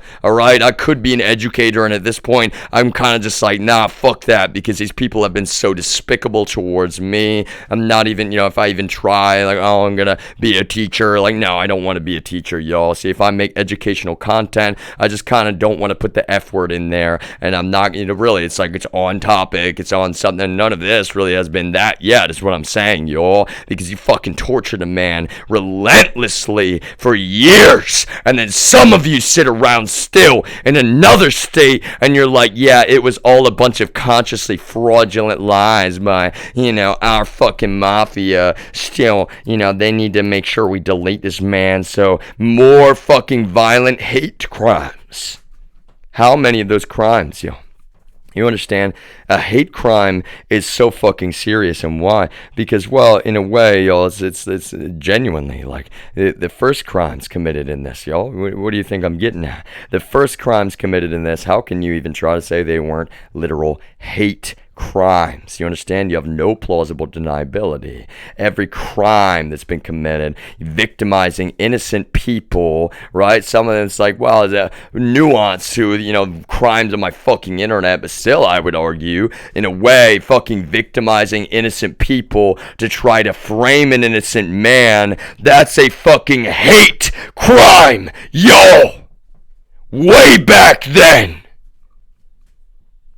And then that didn't work, so you escalated, right? I remember seeing a technician from Grande, who I appreciate so much. I've mentioned this before, yo. And that's the thing. It was just coincidence and timing. He's getting up there, and he sees me, yo. And that's the thing. I see the look in his eyes. I'm not a mind reader. I see him looking at me. And he just, I think I waved even friendly. Maybe gave, like a just hello head nod, right? It's not some kind of veiled anything. It's not like, secret communication. But this guy, I see it in his eyes. I'm not a mind reader, yo. He knows.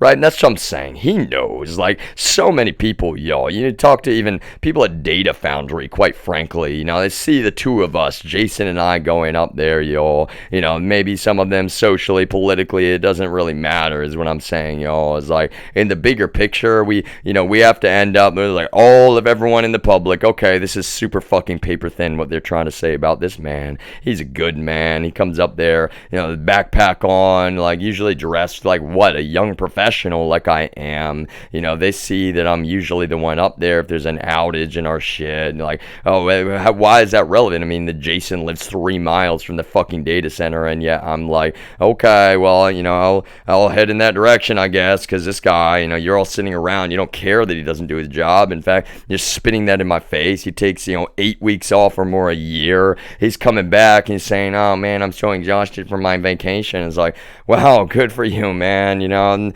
then he wants to sit there and give me presentations, about his vacation, and he's going through his pictures, and that's what's so creepy, y'all. He's going through his pictures, and I'll be honest, speaking of psychology, he's way too focused on his goddamn stepdaughter, yo. That's what's fucking disgusting. He's way too focused on pictures of his stepdaughter. He's way too focused on talking about his fucking stepdaughter, and even, having the talk with her, and like, he's clearly like fucking, it's, I don't even want to go any further, y'all. It's just fucking disgusting. I'm actually not kidding. He's clearly, clearly not a good man.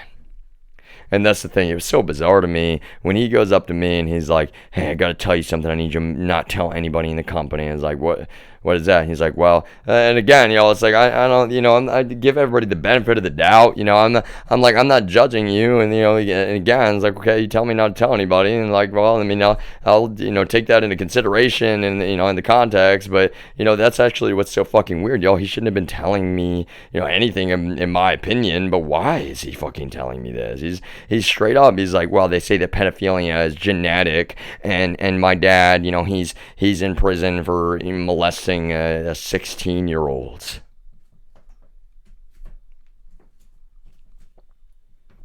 And like he's saying he's upset by that, but that's also what's so bizarre to me, yo. It's like, what the fuck are you talking about, man? Like, Jesus. And did I turn around and tell anyone that? No, I did not, yo.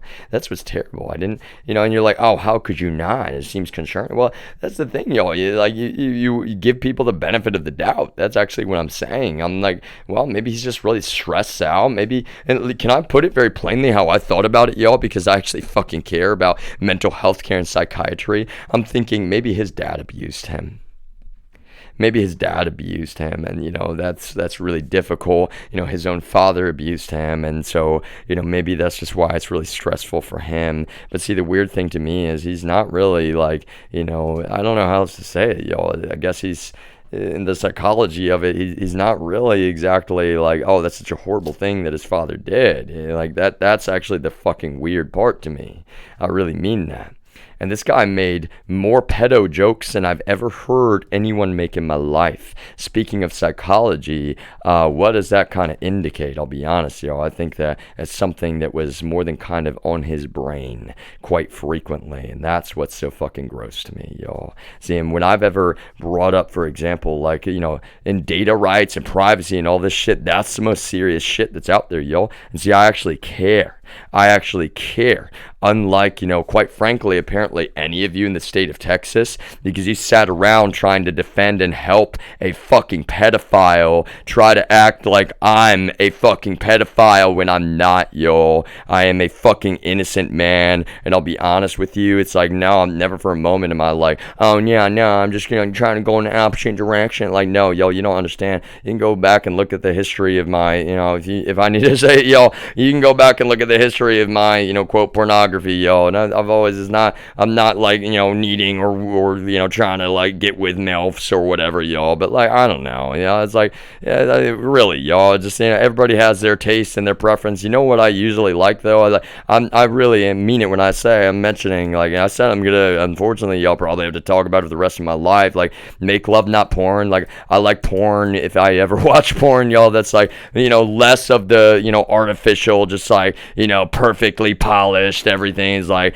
giant fucking, dick, like, this tiny little, like, whatever, like, polished, female, like, Photoshop this fuck type of stuff, like, because that's the thing, we're all human beings, and like, I think we should, even in pornography, acknowledge the psychology. It's kind of like the no filter thing. Like, no, I'm not encouraging anybody to watch pornography. 18 plus only, trigger warning. That's the nuance I'll address. Let me emphasize this, y'all. The narratives that these people spin about sexuality, what I'm saying is that they actually fucking do so much harm, so much permanent harm to our entire society, because what they're kind of putting out there, y'all, is like they're trying to guilt and shame people for parts of them that are just human, right? And so I'm not telling anybody to go have a bunch of sex or to go, have a bunch of partners in any way. That's subjective and that's personal. That's your choice. Okay, I am very anti-slut shaming, if I need to say it that way. And why is that? Because I'm not encouraging what they would call, quote,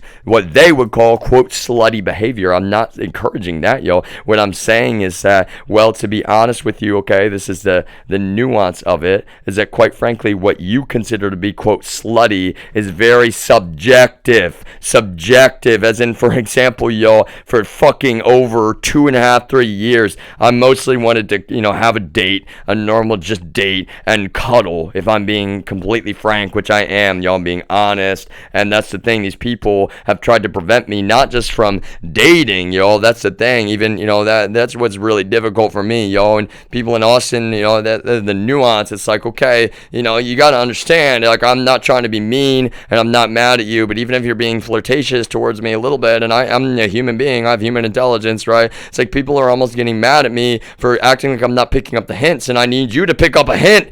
I can't date when these motherfuckers are not even letting me have a single fucking conversation. These fucking sick psychotic people are recording every waking moment, every word that comes out of my mouth. You do not understand the fucking torture they're creating for a human being. Quite clearly, I'm not mad, but I'm like, you clearly do not understand the literal straight up fucking torture that they're creating for me. When that's occurring, I'm not in a position where I'm just like, yeah, go on a lighthearted day, like have fun, like, it's just like, really, y'all, and that's the thing, all of you think that dating, like in the family, because you're so one-dimensional in your perspective, you think it's just about like trying to get laid, and like that's probably how you are, y'all, and that's what sucks to me, is I'm just not that kind of way in any way, y'all. I'm actually just not that kind of way. It's more about the human connection, and I'm not kidding. It's more about the conversation, and look how fucking terrible you look right now for that shit, y'all. It's more about like, I want to have authentic conversation conversation.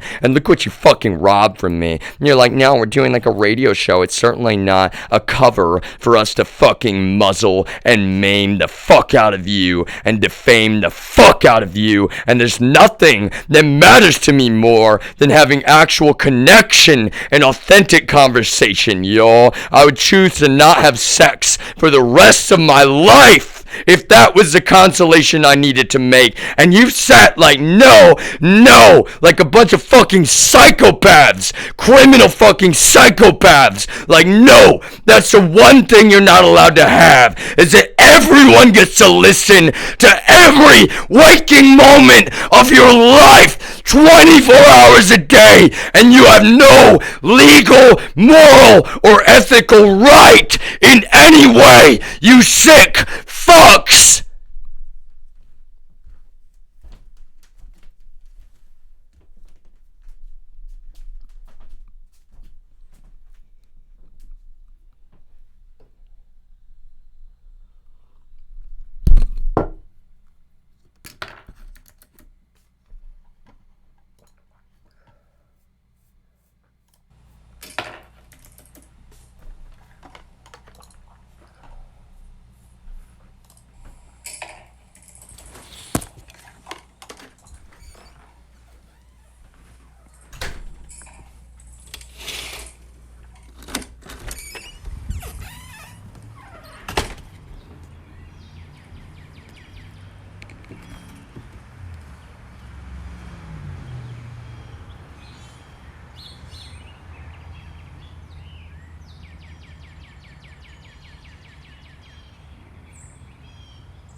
Not a lot of actual landscaping going on around here. Hasn't been for years, that's for damn sure.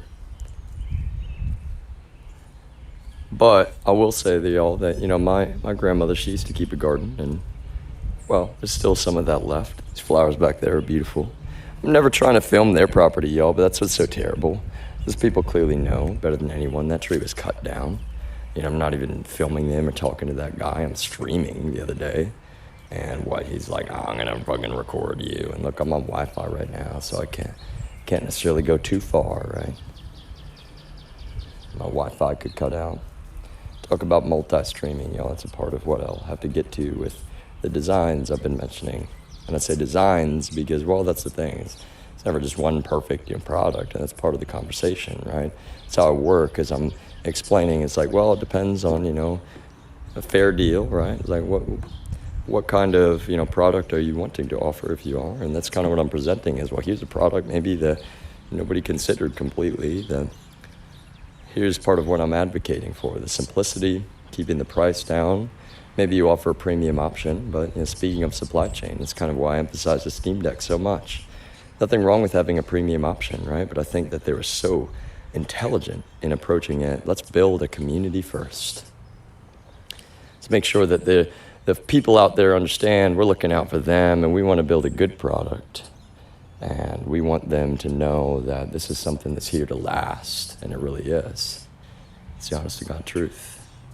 It's not going away anytime soon, y'all. In fact, it's a brand new product category in a way. Was there even, well, that's the thing. I actually, again, I think Nintendo's a great company, and quite frankly, was there inspiration partially from the Switch? I can't even say that that's true, if I'm being honest, y'all. In fact, they may have been designing, that product. Look how many iterations they went through. Valve, speaking of Valve, y'all, how many people are like, we will never see Half-Life, the end of Half-Life? That's kind of the whole thing, y'all. I've not even played through, right? I just started, and, I'll be honest, what sucks about that whole thing, y'all, is I'm playing the game, and I'm like, man, I'm not trying to be weird, y'all, with, the guards, right? I'm just kind of, fucking around in the video game. That's the simplest way to say it. Let me put it that way, right? I know, still, unfortunately, it's like, wow, these fucking people in the DEA, they're going to hack all my shit, still, they're not going to stop, And so I'm kind of just like, well, really, I'm not trying to throw it in anybody's face either, but it is kind of weird and funny in a way. The beginning of Half-Life, I'm just like, wow, look at this authoritarian, they're like, hey, now.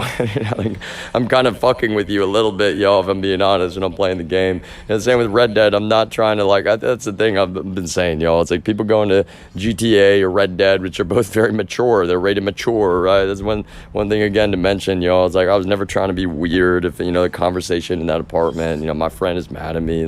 He's the one, I'll be honest, he's being inappropriate from the beginning. I was actually trying to apologize for that shit. And that's the thing. I wasn't trying to hit on anybody. I actually do believe in platonic friendships. It's not, that's what's so terrible to me, y'all. To be honest with you, sure, I'll be extra, okay, look how terrible it is in a way. Are you over the age of 18? Okay. You're playing a game that you should not be playing if you're not over the age of 18 or 17 at the very least, but 18, really, let's be honest. And so that's what's kind of, again, y'all, I'm assuming that you are over the age of 18 because, well, how are you playing fucking Grand Theft Auto? That's what I'm saying, y'all. Really, again, some of y'all, it's so ridiculous the way that you fucking behave. You're like, we're defending real pedophiles who are projecting all their shit upon you, and you don't realize how terrible that is, yo. It's actually fucking not just kind of terrible, it's actually so evil, so fucking evil.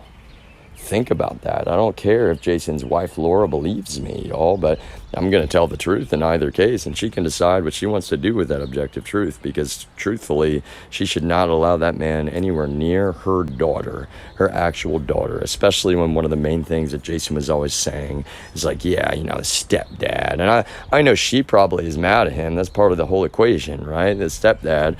But he's always talking shit about what? It's fucking dirty blood from her biological father. So shitty, yo. So fucking shitty, so terrible, quite frankly.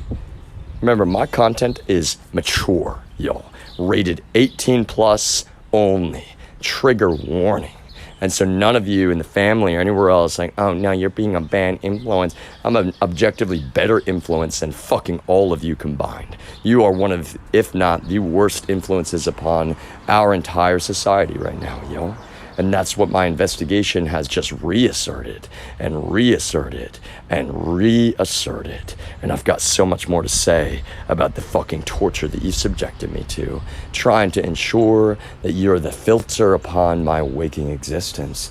Oh, no, don't listen to what he says just because he's telling the truth. Don't say it. Don't talk about our fucking mafia. Yeah, no. You know what that's gonna make me do, y'all? That's gonna make me talk so much fucking more for the rest of my life.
All right, so here's the best way. All right, first of all, let me explain about the multi-stream right now, y'all. As part of this technical showcase, I'm not saying it's like he's the only one or whatever, right? There's a lot of people like Casey Neistat that have done kind of logs, right? Video logs of their life. And in a way, I'm kind of showing, like, look at the live editing, right? Yes, I'm explaining. Sometimes, not every time, but sometimes I vape a little bit of nicotine when I step outside, and it's actually not every time. That's literally the point, yo. I have no obligation to explain that. Actually, that's also part of the point. I'm an adult. I make my own choices. None of you are ever going to fucking make choices for me. I'm not suffering from any mental illness. Quite frankly, when it comes down to it, that's part of what's so fucking sick and harmful to all of the narratives around psychiatry and mental health care, is you've told that dumb fucking paper-thin lie over and over and over again, trying to act like you should be the filter, this filter, upon my waking existence. And look how terrible that is. Let me explain the Darth Vader thing now, y'all, because these people are fucking Palpatine.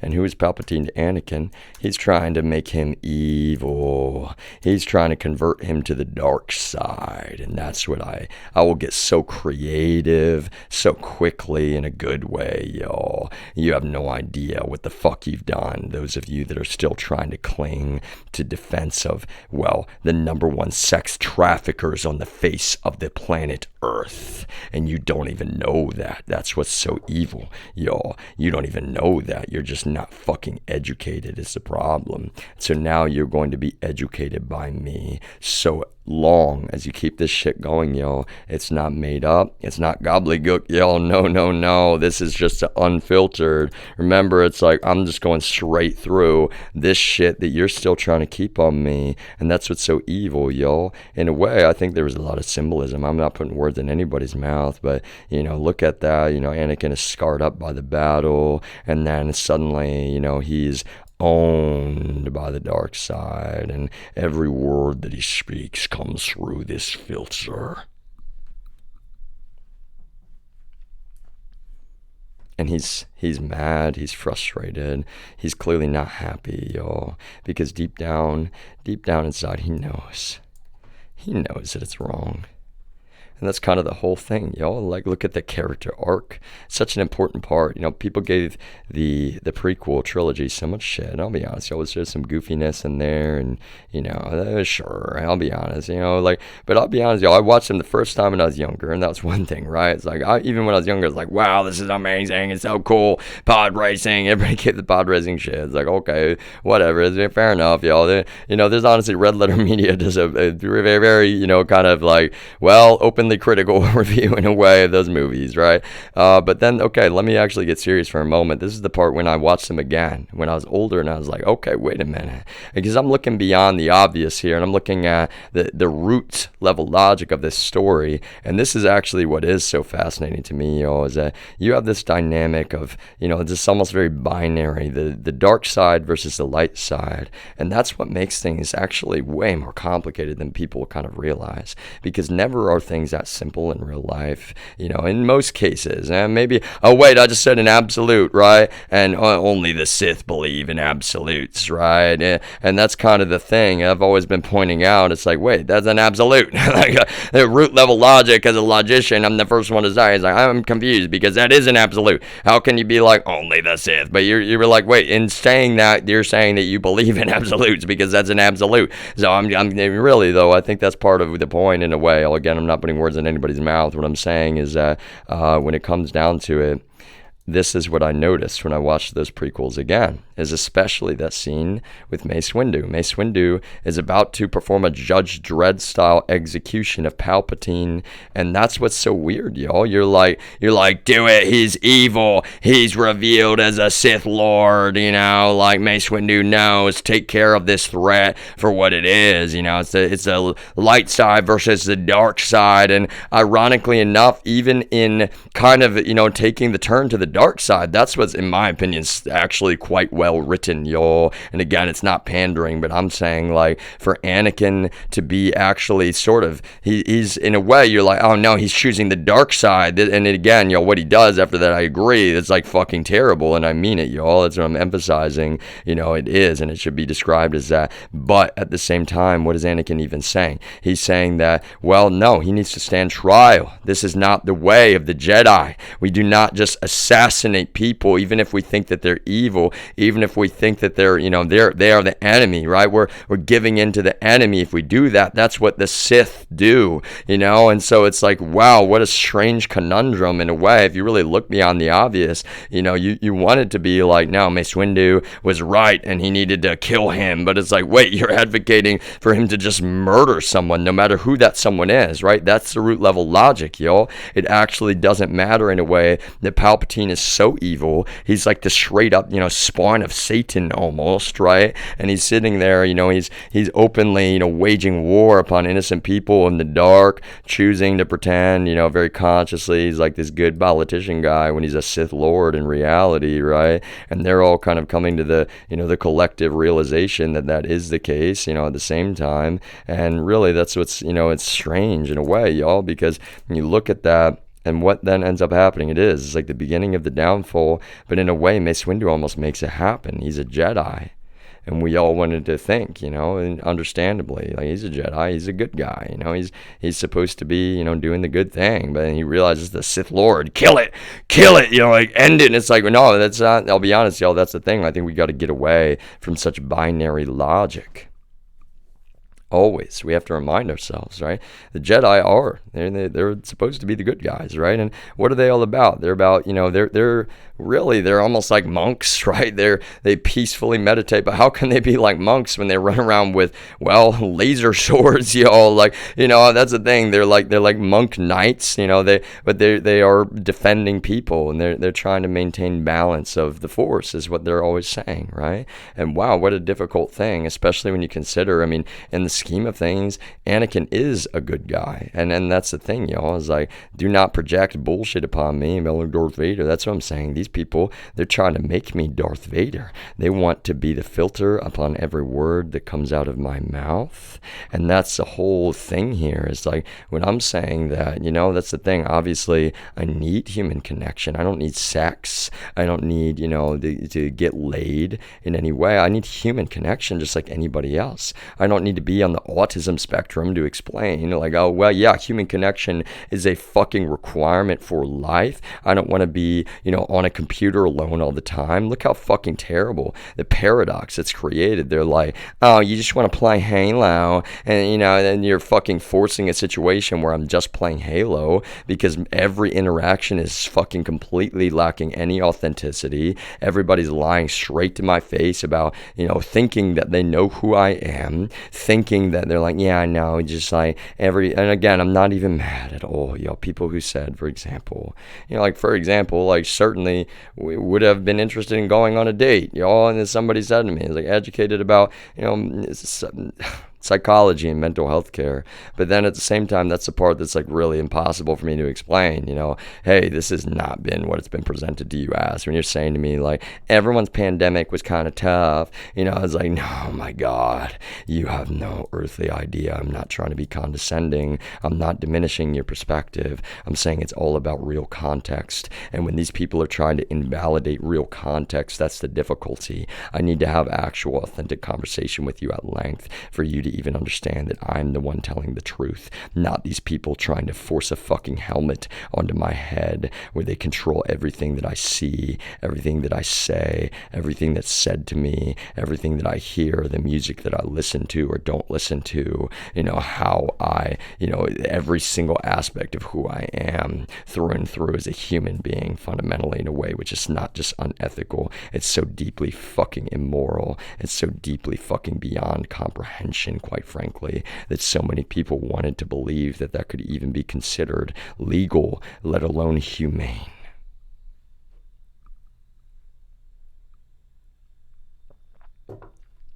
And why? Because they were presented a facade about me. When I've said that, by the end of this, I will probably, I'm not going to say probably in the bathtub last night. I explained, I need to be able to talk to a therapist or a counselor that understands clearance, y'all. And I don't have clearance. What a fucking dichotomy. Talk about brand new legislation, because people will be mad at me for saying things that I can prove myself with my own skills, and yet I can't even go to a therapist or a mental health care specialist who, especially because of defamation now that I've been subjected to with reckless abandon. I'm not even mad at the man who said this, but I certainly did probably make a mistake by choosing a remote psychiatrist that was in the state of Texas, right? And he's like, have you been experiencing any mania? Like, no, sir, I have not. And you have no fucking idea what these people have actually been doing to me in the dark. And it's not mental illness in any way, shape, or form. That is the most challenging part of this. Do you know about the water being deeply polluted here in the apartment that I'm in? Do you know about fucking spyware and how it works? Do you know about NSO Group? Do you know about spyware on someone's local machine? Do you know how violating it is when there's not only, one group of people hacking your machine, but then there's another? And wow, that's the thing, y'all. How complicated does it really even fucking get? You've got shells within shells. You've got people who don't understand any of the context that they're staring at. They're watching your screen and they're seeing you pull up literal GIFs, trying to, subliminally way back then hint to them about what really, y'all. That's what's so bizarre to me. It's like, obviously there's more than a little bit of logic going on when I'm pulling up very specific GIFs. And, the one that I was using back then, I can't even find. I'm not saying it got cleaned off the internet, What I'm saying is that, like, well, the one I was using back then, it was a cool one, It was like TVs with, the superintendent logo. And, it's like, what am I explaining? Like, you guys got to understand, like, how do I put this best? if you're gonna you sit there and all share my screen in a super fucking abusive, psychotic way and lie to my face about it, I don't even want to talk about, past business, y'all, but it's like, that's not just a little bit of a security concern. That's straight up fucking psychological torture. And I don't really care about, but international law. Like, oh, okay, no. That's what you don't understand. Like, that shit is so abusive. Talk about international law. There's no one for a moment that would ever try to justify that shit if they knew all of the context. And that's what's fucking terrible. You ripped apart an American family. You allowed my family's trust to be abused. My own mom is throwing it in my face. What did you do at your job? And it's like, that's the problem. You're not going to listen to me. I did the right thing at my job, and clearly you are choosing to listen to the wrong people who are irrefutably so directly connected to some of the people who were criminally implicated by things they did 2 years before and more than 2 years, let me emphasize, at least 2 years before I even started at this company. Mom, I'm not even mad at you in that moment.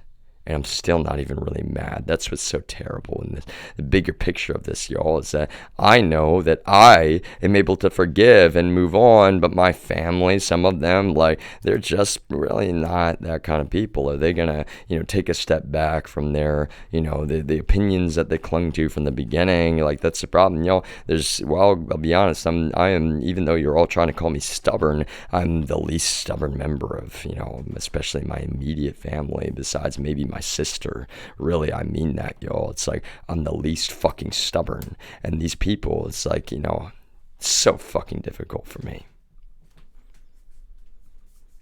Because that's the thing, quite frankly, I wanted to leave my sister out of this altogether, yo, because I love her and I respect her. And to be honest, you people, you've gone back, you've tried to redefine objective reality. Even my sister's friends would have to say, if they were telling the truth, yo, that never was I around them trying to be weird or creepy, or like, I just wanted to give them their space and their time. And that is the honest to God truth. I'm the older brother, and I'm, everyone is relative, right? But I'm quite a bit older. Is like, really, and that, like, I'm not some super awkward shy guy either. I'm not being fucking weird. It's like, hello, okay, like, a lot of times, my buddies are over, we're lifting weights, we're not trying to show off in any way. It's the opposite. I want to have the door shut. Really, it's like privacy between all of us. I mean it, y'all. It's like, you go hang out, and we'll hang out here. That's actually the main thing. There was literally one time where I asked if they could quiet down just a little bit because I was trying to go to sleep for a soccer game, y'all. And I said to them straight up, I was like, look, I don't care if y'all staying up late. I don't care at all. You stay up, whatever. Like, does not matter. I'm just, to be honest, y'all, you're kind of like really loud right now, and I do have a soccer game like early in the morning, and I care. It's so dumb, y'all. I'm gonna say address this nuance, y'all. Like, I'm not saying dumb on my part. I just mean this whole fucking narrative is so dumb. I'm just like, okay, I don't care. Like, really, I'm not. My parents would be mad that you're up late is one way to say it. But really, it's like, okay, I understand. I was younger. We had sleepovers and we were just hanging out. We would stay up late and goof around. Like, I'm not trying to tell y'all not to. Really, like, you're just being, yourselves. That's the main thing to say. So I'm just like, okay, and then I'll go back to bed, and they were respectful. And that's it. That was all. That was the end. And so that's what's so fucking, frustrating for me, is that the honest to God truth is, like, some of you are just so goddamn neurotic. You don't give a fuck about the truth. You're just like, oh yeah, no, we're like fucking territorial as fuck, and like, that's the thing. You sit around protecting fucking pedophiles like Jason McGall, and you think that you're not evil as fuck for doing that when he's sitting there participating in this goddamn felony espionage with you. You're letting him spit in my face. He's not just bullying me, y'all. That's the thing, man. He'll fucking lie. It's like the psychopath that he is. He hates my guts so fucking much for telling the truth. And honestly, y'all, they never thought that I would just tell the full truth. That's what they were, like, riding upon. It's like, by the time that I'm saying to Michael Brumback and Brian Karp in a call, it's like, y'all, very, very plainly, matter of fact, professionally, y'all, I think that haunted both of them for a moment. In fact, I think, to not have my camera on that day, which I reserved the right. I'm on the autism spectrum. I didn't even want to have to talk about it at the time. I'm happy to have the camera on plenty of times, y'all. It's just that when I have the camera on, nobody is fucking paying attention to anything but the fucking camera on me, and it's not mental illness. It's like, Jesus.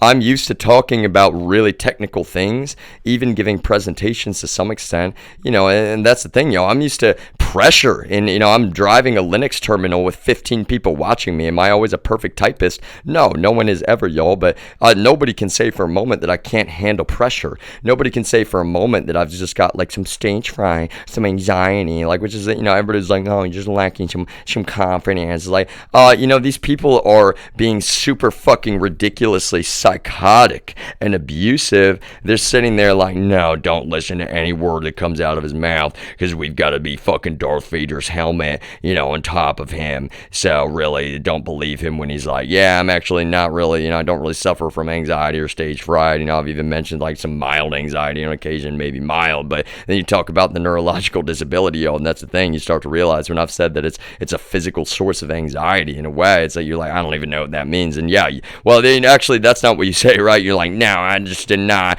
No, the honest to God truth is that's the thing, you got to fucking learn up. You're going to sit here and be such consciously terrible people towards me, then you need to understand that that's very real when I say that. I mean, think about chronic pain in and of itself, and then I explain neuropathy, and I explain that, it's like pinpricks all over your arms, your legs, your hands, your feet, your head at times, random, like your scalp getting really itchy and you don't have any, dry skin, that kind of stuff. It's nerve pain, it's neuropathy, y'all. It's actually fucking science, quite frankly, and it's just despicably evil that some of you have, like, straight up, you've not just tried to deny me healthcare throughout this. It's like the last thing on earth that you want to occur is that my physical health issues be properly documented, because that just doesn't fit your paper thin lie of a consciously fucking fraudulent narrative about me.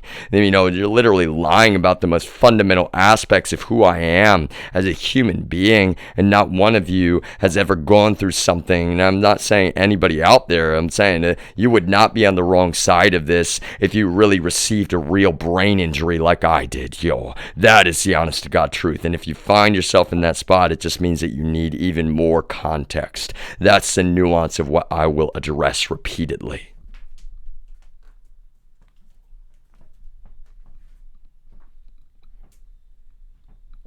Because some of you, again, you think about the brain like it's just like, oh yeah, you received a boop on the head and then you're just, quote, ruminating, or you just, yeah, like I'll be honest, y'all, like some people said to me, is like, to be honest with you, this sentiment echoed, and I don't even want to say names, but, I'm going to have conversations with people, and I'm even recognizing, wow, you're still recording me, acting like you're not. Even if I don't have my phone with me, you're still recording our conversations, and you know that I'm being very filtered. You know that I'm being so filtered, which means that what? They love that, y'all, because it's like, yeah, this fits our fucking narrative, really. It's recording him illegally without his consent. Or are they? I mean, it's a one-party recording, say, right? But see, that's the thing, y'all. I mean, if I can't disclose that someone is an agent because, well, technically I don't have clearance, and then I record them, which I can legally do, right? Because I can't technically legally know. I mean, they haven't shown me a badge. So look at the dichotomy that's, the paradox in a way that's created. Like, you're playing fucking recording wars, and you're being super fucking unethical and criminal with it. It's so despicably unconstitutional. You're trying consciously to create a fraudulent narrative. You're torturing someone openly but covertly. And that's the thing. It's like, how does that even work? Openly but covert? Well, how can you say it's covert when you're streaming that shit to a Discord server and you all know, but you're trying to pretend like you're not? That's straight up fucking psychotic. Talk about shared psychotic disorder, y'all. How dare any of you accuse me of suffering from, quote, psychosis, because there was, unfortunately, and someone I have to now, provide all of this content to, y'all. It's like, yeah, to be honest, I kind of just took the consolation because I saw the look on your face. I'm trying to explain, like, I've got a computer. I can show you all of the logs. I can show you all of the data. I can show you literally that I'm not just claiming that this militarized surveillance tool has been deployed to my personal private property and that passive recording was implemented. I can fucking prove that in a federal court of law. Talk about new legislation, everyone.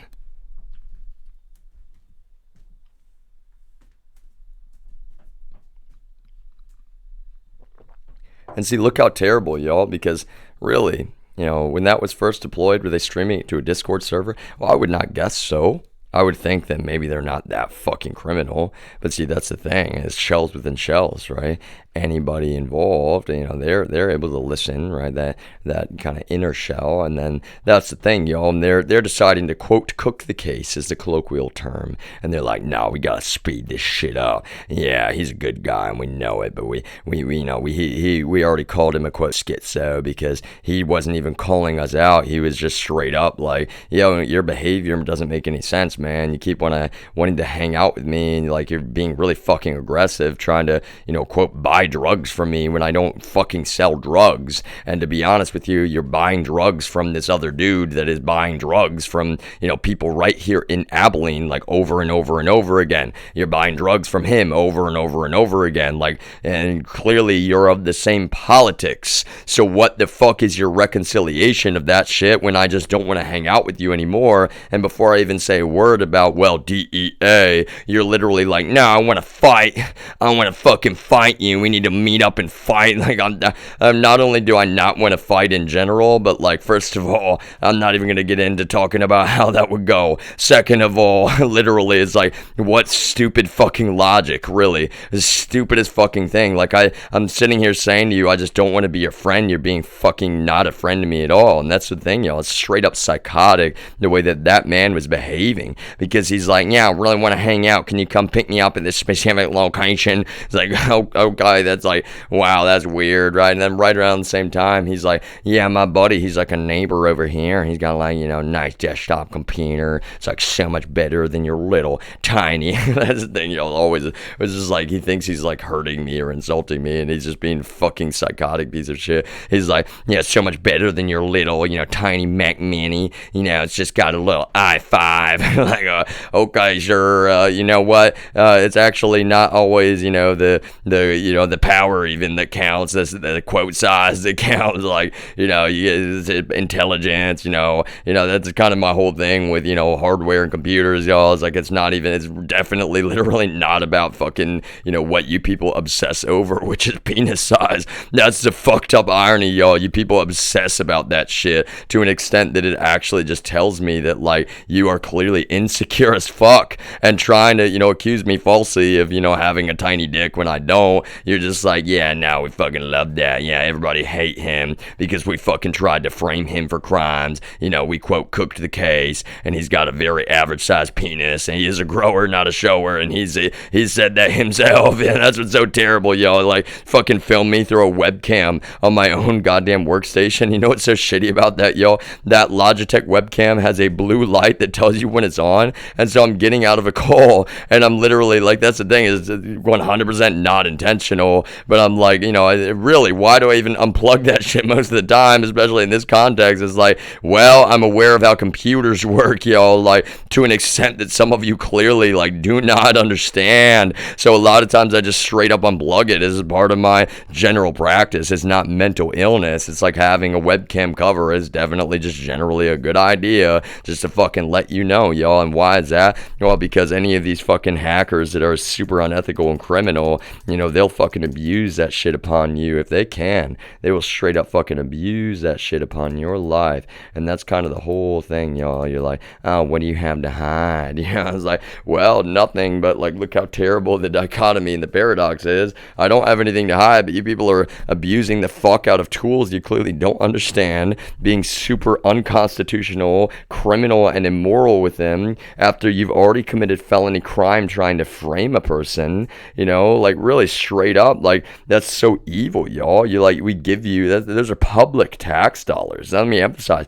not your tax dollars, not my tax dollars, but our tax dollars. And you people sit around, you're like, now this is our tools, our money. It's like, no, it's not your fucking money, y'all. See, I take the big picture perspective. Like, how fucking dare you? Let me put it that way. How fucking dare you? For real.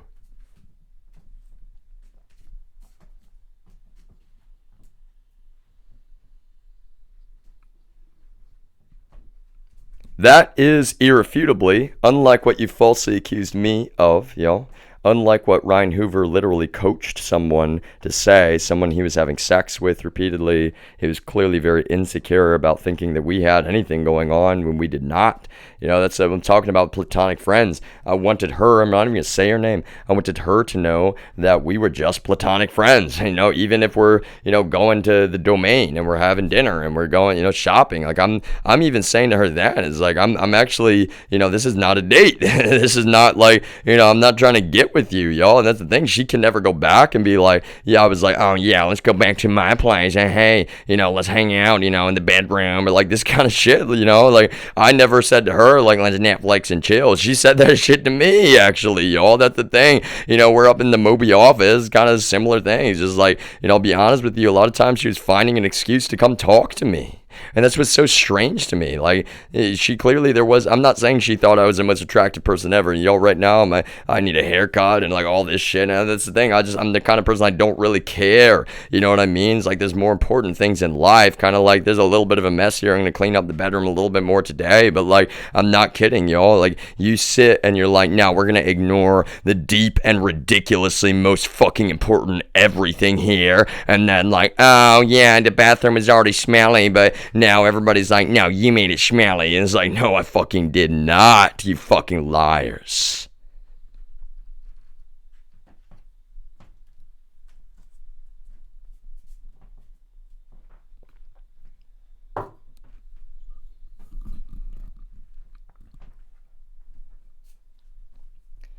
That's the thing, yo. I'm a human being, all right? And I'm actually more willing to admit that than any of you, apparently. When we're upstairs in the Moby office, there was no temptation. Let me emphasize this, yo. And there was a million reasons why. I think she thinks that it's a temptation. She's literally, splayed out on the couch. She's like, I've always wanted to Netflix and chill on this couch. Like, you're talking about this giant TV up there. I'm not trying to, hit anything with my hand. All right, you fucking filming me yet again without my consent, yo. And that's why, for anybody that watches this later, yo, that's the reason why I'm assuming ownership over my life again, yo. Multiple camera angles. It's a little bit warm out today, but I'll be on the porch again. Some of this will be outside. Like, that's the thing. I like to be able to be, mobile and, kind of like, really, yo. It's like, this is like the fucking, and again, I use film as a communication method. Before, I was kind of referencing it like, man, this kind of feels like the fucking Hunger Games. It got like a communication challenge, and now it feels like a straight up, like it's actually like the fucking Hunger Games. Remember that whole thing where they're like, Katniss doesn't like to be on camera. She's just kind of like a normal person. Like, I don't either, really, y'all, to be honest with you. I don't hate it at the same time. Like, I'm not... Hate is the main thing I want to emphasize. I don't hate anyone or anything is reality, yo. I don't even fucking hate fucking Putin, even though I'm sitting here saying he's like the most evil man on the face of the planet right now, quite frankly, yo. Which is a very almost gentle thing for me to be saying, given what's really happened and who these people really fucking serve in reality. What I'm saying is this kind of like the whole Jedi Sith thing. Like, the Jedi can't do, and I'm not a Jedi, yo. The Jedi can't do their fucking jobs, though, if they're, just saying, fucking assassinate. And that's the thing. These people have actually tried to fucking assassinate me now more than once. Jesus Christ. And that's what I'm saying. It's not mental illness. That's how psychotic they are. They go up on stage and they act like they're all, perfect and Christian. And like, then they're also like, yeah, we gotta be like the fucking gangs of Los Angeles. And it kind of makes me think of that, another film, Gangs of New York. Like, fucking that one dude is just like vicious as fuck with the axes or whatever. Like, just really, trigger warning, yo, that movie is like intense as it all can be. But that's what I'm saying, y'all. These people, they'll fucking try to frame you in any way. They'll victimize innocent fucking people, trying to say that you're someone that you're not, and so much more than that. They have no fucking morals, no fucking even basic degree of integrity whatsoever, especially if you dare say a word about their precious little fucking, quote, the family.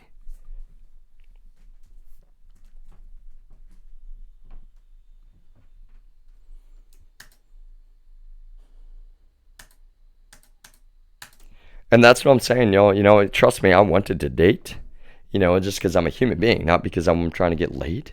right? If anything, that's the whole thing I'm trying to explain about, well, like going on a date again. Like, oh, wow, I'm really looking forward to like not being fucking tortured relentlessly with militarized surveillance technologies being relentlessly and illegally abused over my waking existence. So fucking despicable, so fucking psychotic, so fucking evil, quite frankly, y'all. So consciously fucking evil.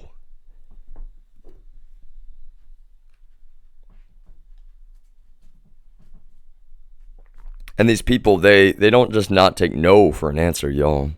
If you dare say no, remember I was never saying like, oh, I'm too precious, I'm too expensive for you. I was saying I can't be bought. Like, I clearly have more loyalty to this country than literally all of you in this organization combined, because your loyalty is not even to your own families. Your loyalty is certainly not to the United States. Your loyalty has, and apparently some of you will forever be, to the family.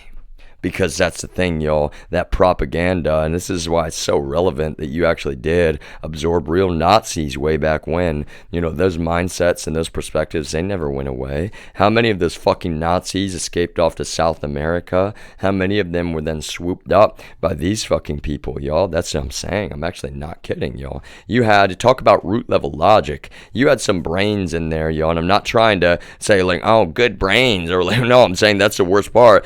Talk about evil geniuses, y'all. You had, and again, that's something we got to address the nuance of, y'all, being, even if someone is a quote fucking genius, right? I've said Trump, there's aspects of genius, and even, like, how dare I, right? How dare I say there's aspects of genius with Donald Trump? And it's like, I'm not even saying, y'all, that he's just, just a cokehead or any of this kind of stuff, or that I can assert that myself, right? What I'm saying is that, like, well, what is kind of genius? I mean, he knows that people love the vitriol and the hate right now, especially, right? He really does, yo. So he's, in debates, he's just riding on that. He's not really even actually, does Donald Trump prepare for political debates, yo? Is he like, okay, where's it, let's go review, okay, what's our, foreign policy? Okay, what's our, domestic, okay, what are we doing about the economy? Like, oh, do you think that, he's like, okay, team, all right, present to me the good information. Like,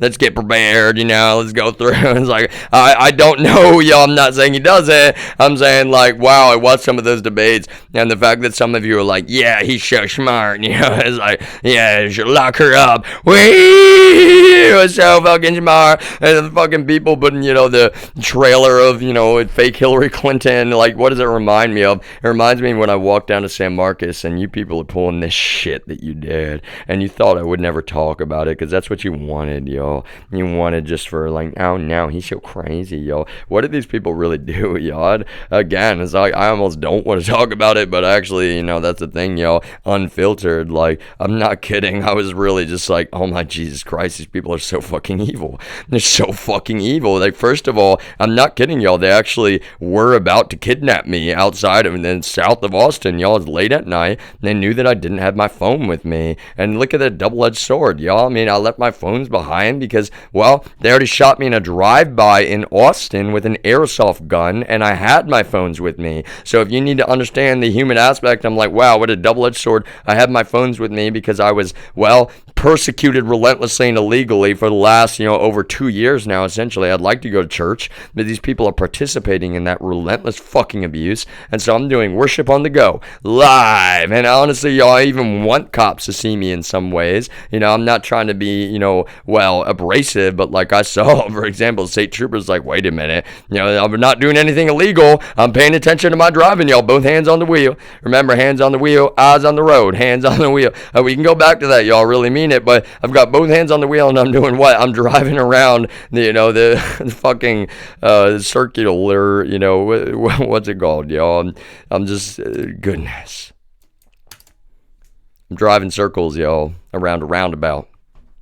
Not a bunch, not like 10 million, right? But it's like a couple, right? Really, it's like a few. And I see a copy, and it's like, wait, no, you can't do that. Like, well, technically it's legal. Yeah, technically it could be, probably, I don't know. It's one of those gray areas, maybe. It's like, no, that's unreasonable, other people. Well, that's the thing. I'm like being mindful of other people, and I'm like being very calm. I'm not streaming at the moment, y'all, though. That's kind of the nuance of the whole situation, right? It's like, you're streaming, I'm recording at the time. You're streaming, I'm recording at the time, but I'm recording hands-free. I've got two phones with me. The vehicle is fucking recording me. And you're like, how do you know that? Oh, well, I wonder how I could know that. Daniel Wynn's talking about, it sounds like a movie, fucking conversations in the car. And that's just so fucking painful and difficult for me, y'all. It's like, I'm trying to be mindful of if people actually thought they were like helping me or, doing something, decent or moral. But at the same time, it's like, you're trying to control me in a way that's straight up fucking like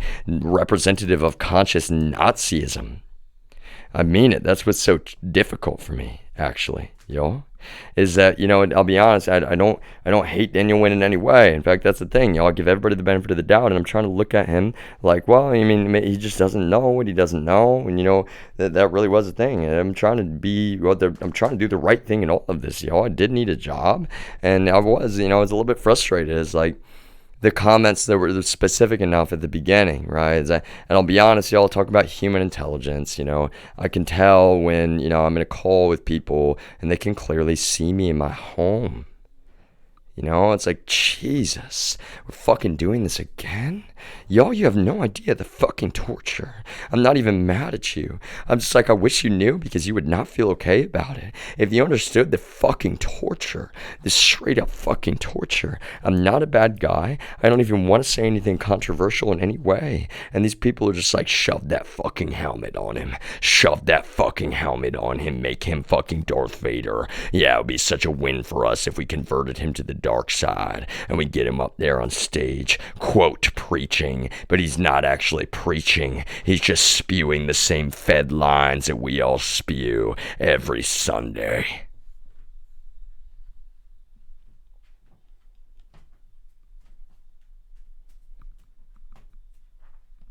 Are all of them fed lines? I'm not saying that, y'all. Let me put it this way.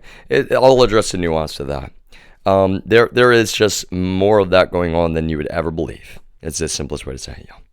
More of that than you'd ever believe. But I mean, yes, I'm certain that some of them, they put their own flavor on it, right? They kind of like, make their adjustments. I'm not saying every single, sermon that they give is, written for them per se. I'm saying that they're very much, not just kind of in the loop, in the wire, really, about what they are allowed to or are not allowed to say. And that's the problem, is that the power of an organization like this, especially when you see it for what it is, which is an intelligence operation, is that they're doing multiple things at once. It's like everything everywhere all at once, right? They're both on the television saying certain things to people very consciously, right? Not like straight up twisting and manipulating. And then they're also in the churches, right? And they're also in so many other places. That's what's challenging, y'all.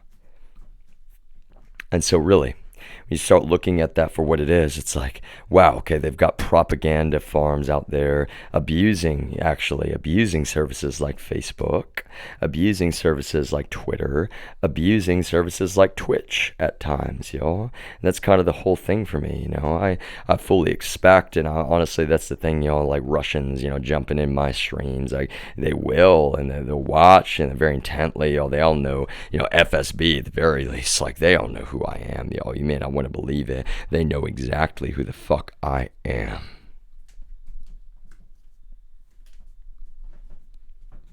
And so look how difficult that is. I've got in the rules like no FSB. I understand. It's actually kind of, I'm not trolling them, but it's kind of like a fucking joke, right? Because everybody else is just like, oh, that's crazy, and then they'll see that and they're like, yeah, you think we're gonna follow your rules? It's like, no, I don't, motherfuckers. No, I don't for a moment. How fucking stupid some of you are to serve that goddamn slave master that you do.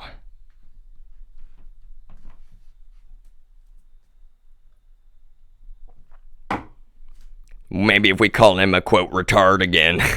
Maybe if we call him a quote schizo again. Yeah, is that gonna work? Yeah, we're gonna quote trigger him. And they're all so fucking triggered. That's the thing. They're the biggest fucking snowflakes on the face of the planet. Because when I say shit like they have no freedom of speech, they know that's so goddamn true. When I say shit like they know that the moment they step out of line, they've got the neurotoxin coming for them straight from this fucking dude. They know that's so true, right? That one, troll, really, that's the thing. I was like, am I really asserting that he was Russian? Well, I mean, his English was very broken. He, she doesn't even matter at all, y'all. I'm serious. It's like, quite frankly, let me be very clear about that, though. Also, y'all, no joke about Luke and his drug problem. I'm saying that really, when it comes down to it, I'm not kidding when I say I'm very anti-xenophobic. So no, but quote, and I emphasize quote broken English. There's nothing wrong with that. In fact, we got to get away from that shit. Everybody types in a different way. Even me sometimes. Of course, like I'm typing. Quick chats and communication. Like that's something that just never comes through in text chats. That's part of why I don't like even a lot of times. Like it's a phone call. I'm more than capable of writing up an email. But when I'm being illegally muzzled, that kind of stuff makes it. I was like, wow, they're reading every single thing I type as I type it. These people are being fucking illegal, like the straight up conscious criminal psychopaths. It's like impossible for me to even communicate the way that I need to communicate, which is confidentially. And that's what's so impossible for me in that context is they'll use any word I say against me, even if I'm sitting there saying like I can't say everything right now because, well, it's actually confidential. And then they're like, oh yeah, he's just mentally ill because how could he dare have confidential things to communicate when we're sitting here doing something covertly that is ridiculously fucking illegal? How could he ever? And it's like, oh my god.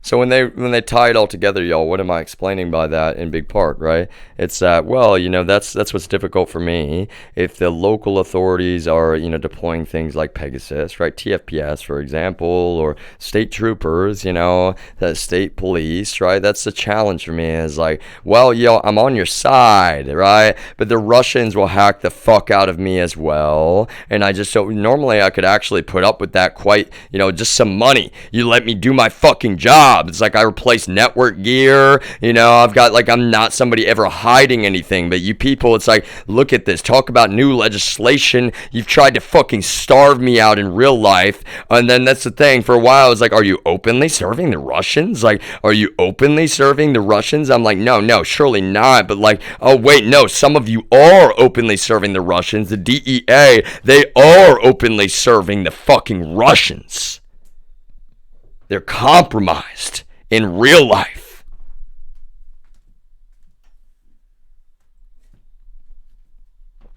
And that's why they troll about it more than anybody, y'all, because they doublespeak. Oh, yeah, the Russian collusion. We are so transparent that's why Bill Barr didn't want anybody to read the Mueller report in any way. I'll be honest, y'all, Bill Barr read the Mueller report, and Bill Barr, he sort of, quote, changed sides, did he not, y'all? He's like, yeah, okay, January 6th was, like, not just kind of some really bad shit. I'll be honest, like, I just gotta kind of, like, change sides real quick here, because, like, this is not just about some Stormy Daniels shit going down right now. Everybody's like, oh no, he just, he's accused of, having a wife that was like his third or before. I don't even care. It's like, I almost like pity Melania Trump in a way. I'm not trying to be, condescending. I kind of like sympathetically. I'm not even saying she's a good person. I can't speak to that nuance, y'all, but like, wow, what a fucking terrible man in a way. Okay, wait, the nuance though, right? It's like, is he a terrible man? Well, I'm not even saying, y'all, that like I don't hate him. But that's what's so difficult about, a conversation like last night, y'all. I've been so calm. It's like, my grandmother is not calm at all. And she's seeing the emperor is like, now the emperor is, he's going to be a criminal. Like, going to be is what I'm saying. Is like, wait, he's going to now be a criminal? That's what some of you don't understand, y'all. This shit goes at least way back to the 90s with Trump and the Russians, really, y'all. Like, he went, again, talk about compromisation, y'all. He went on under. And that's the thing, y'all. I'm not even trying to talk shit about, well, everybody has trouble in life sometimes or whatever, but like, you've compared myself to people like Donald Trump, fucking Ken Paxton, Greg Abbott, all of these people, like, so much money, so much power, so much influence. I have nothing, y'all. Literally nothing, and I never wanted anything, and I still don't. That's what's weird, y'all. I'm saying about that vehicle in a way, like, quite frankly, there's been so much contention over it. It makes me just sick to my stomach. It was used, to make this really abusive thing about me. At the same time, it's like, to be honest with you, yeah, I've been saying the design. I'm a fan of Mazda's design. There's no, that's the thing, you think I'm just like, oh, you like cool cars. Like, no, why am I a fan of Mazda design? They design an affordable vehicle. It's actually, I'm a fan of Toyota and Honda as well in a way, y'all. But see, like, both of them, we always talk about the Toyota tax, right? Because they're known for being like really just like it's so reliable and like it runs forever.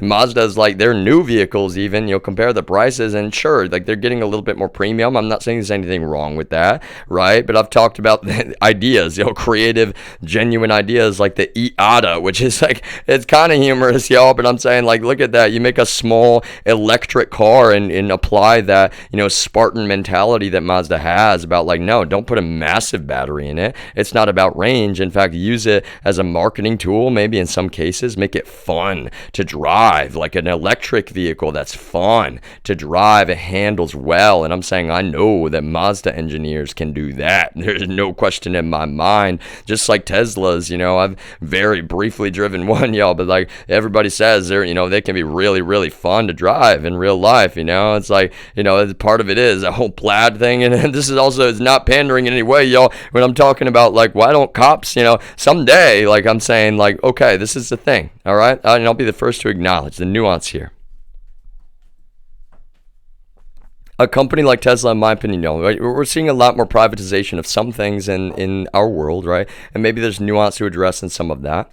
But I'm saying, like, it would be amazing. I saw a police department, they're basically retrofitting Teslas to be cop cars, and they're explaining, it's like, okay, wait, no, this is not about us having cool Teslas, right? This is about, and it's not even just about trying to benefit the environment, which it does. It's like a double win, right? It's like more than a double or a triple win. This is what I'm saying. They're having to go buy parts and especially spend money on labor if they've decided, in that case, right? I have to pull up the video, and I certainly will, y'all. This is the content I want to generate freely in a live stream. Talk about technical portfolios, right? I want to show, because I spoke to a lot of this, y'all, and I've been saying, it's like, I could have been live streaming back then, and why didn't I? Well, it's like, to be honest with you, is layered and nuance. I need more information. I'm very chosen with my words. Way back then, it's like this terrible, double-edged sword of, like, you're recording me without my consent. Every single thing I say, then you're like, now invalidate it. Remember, if he says anything we don't like, where, oh no, he's just obsessed with Tesla, or he just like products, or wait, he's just like really educated about technical markets. He's just really educated about processors and chip architectures, even if he's not the world's leading expert. He's just really educated about technology, and he's saying he didn't even want to talk about NSO Group or Pegasus, because look what's happened to people who do. They just get fucking relentlessly targeted in real life, and then we've already relentlessly targeted him. And so it's like, wow, what a terrible fucking paradox to create for him. He's like, I don't really want to talk about it, but you're making me talk about it. I don't really want to talk about it, but you're making me talk about it. I don't really want to talk about it, but like I have to talk about it because you people have now tried to fucking assassinate me in real life, and it's not mental illness, not on one occasion, but on multiple occasions now.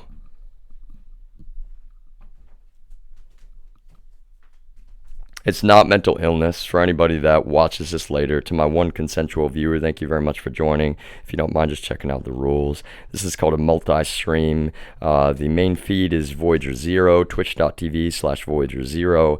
I've got, two iPhones right now. It's kind of a, duct tape and bubble gum, implementation to do this technical portfolio, but it actually, it's still, I'm showing that it kind of works well. There's some, constellations, a delay, right? In Voyager 0, the cameras have to catch touch up. Sometimes that can be helpful or useful, right? Just depending on the context, but it's kind of like live editing, and that's kind of what I was trying to bring people's attention to. Sort of like live editing, you can walk outside with the camera, put it on cellular if you want to, with forethought that you might want to walk around in the neighborhood and just have a talk on your walk, your calm, genuine, peaceful walk, which is all that it ever is for me. And so I'm kind of using a technical portfolio to do, legal testimony to protect myself, and that's the thing. It's not mental illness. These people have actually tried to assassinate me now on more than one occasion, and we're just letting this shit keep going. And I'm not even trying to be frustrated with those who have done the right thing at all. What I'm saying is, it's like, what the hell, yo? I'm just being left to fucking starve to death. Because I would be doing a technical job. I wouldn't be streaming 24 hours a day if we could actually just obligate these people to obeying our own laws, and they don't give a fuck. So 18 plus only, trigger warning, because I have actually in real life, it's not mental illness, in real life I've been subjected to relentless fucking psychological torture in real life.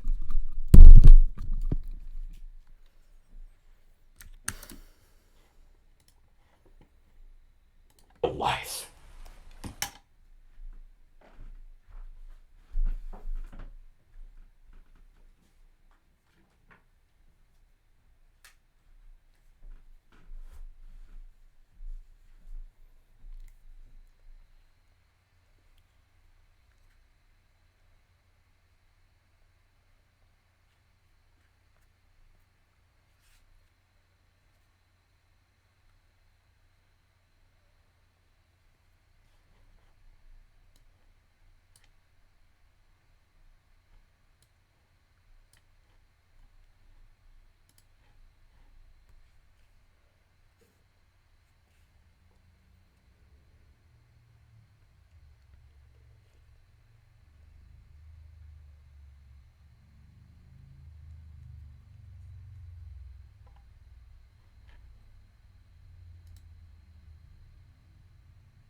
Test.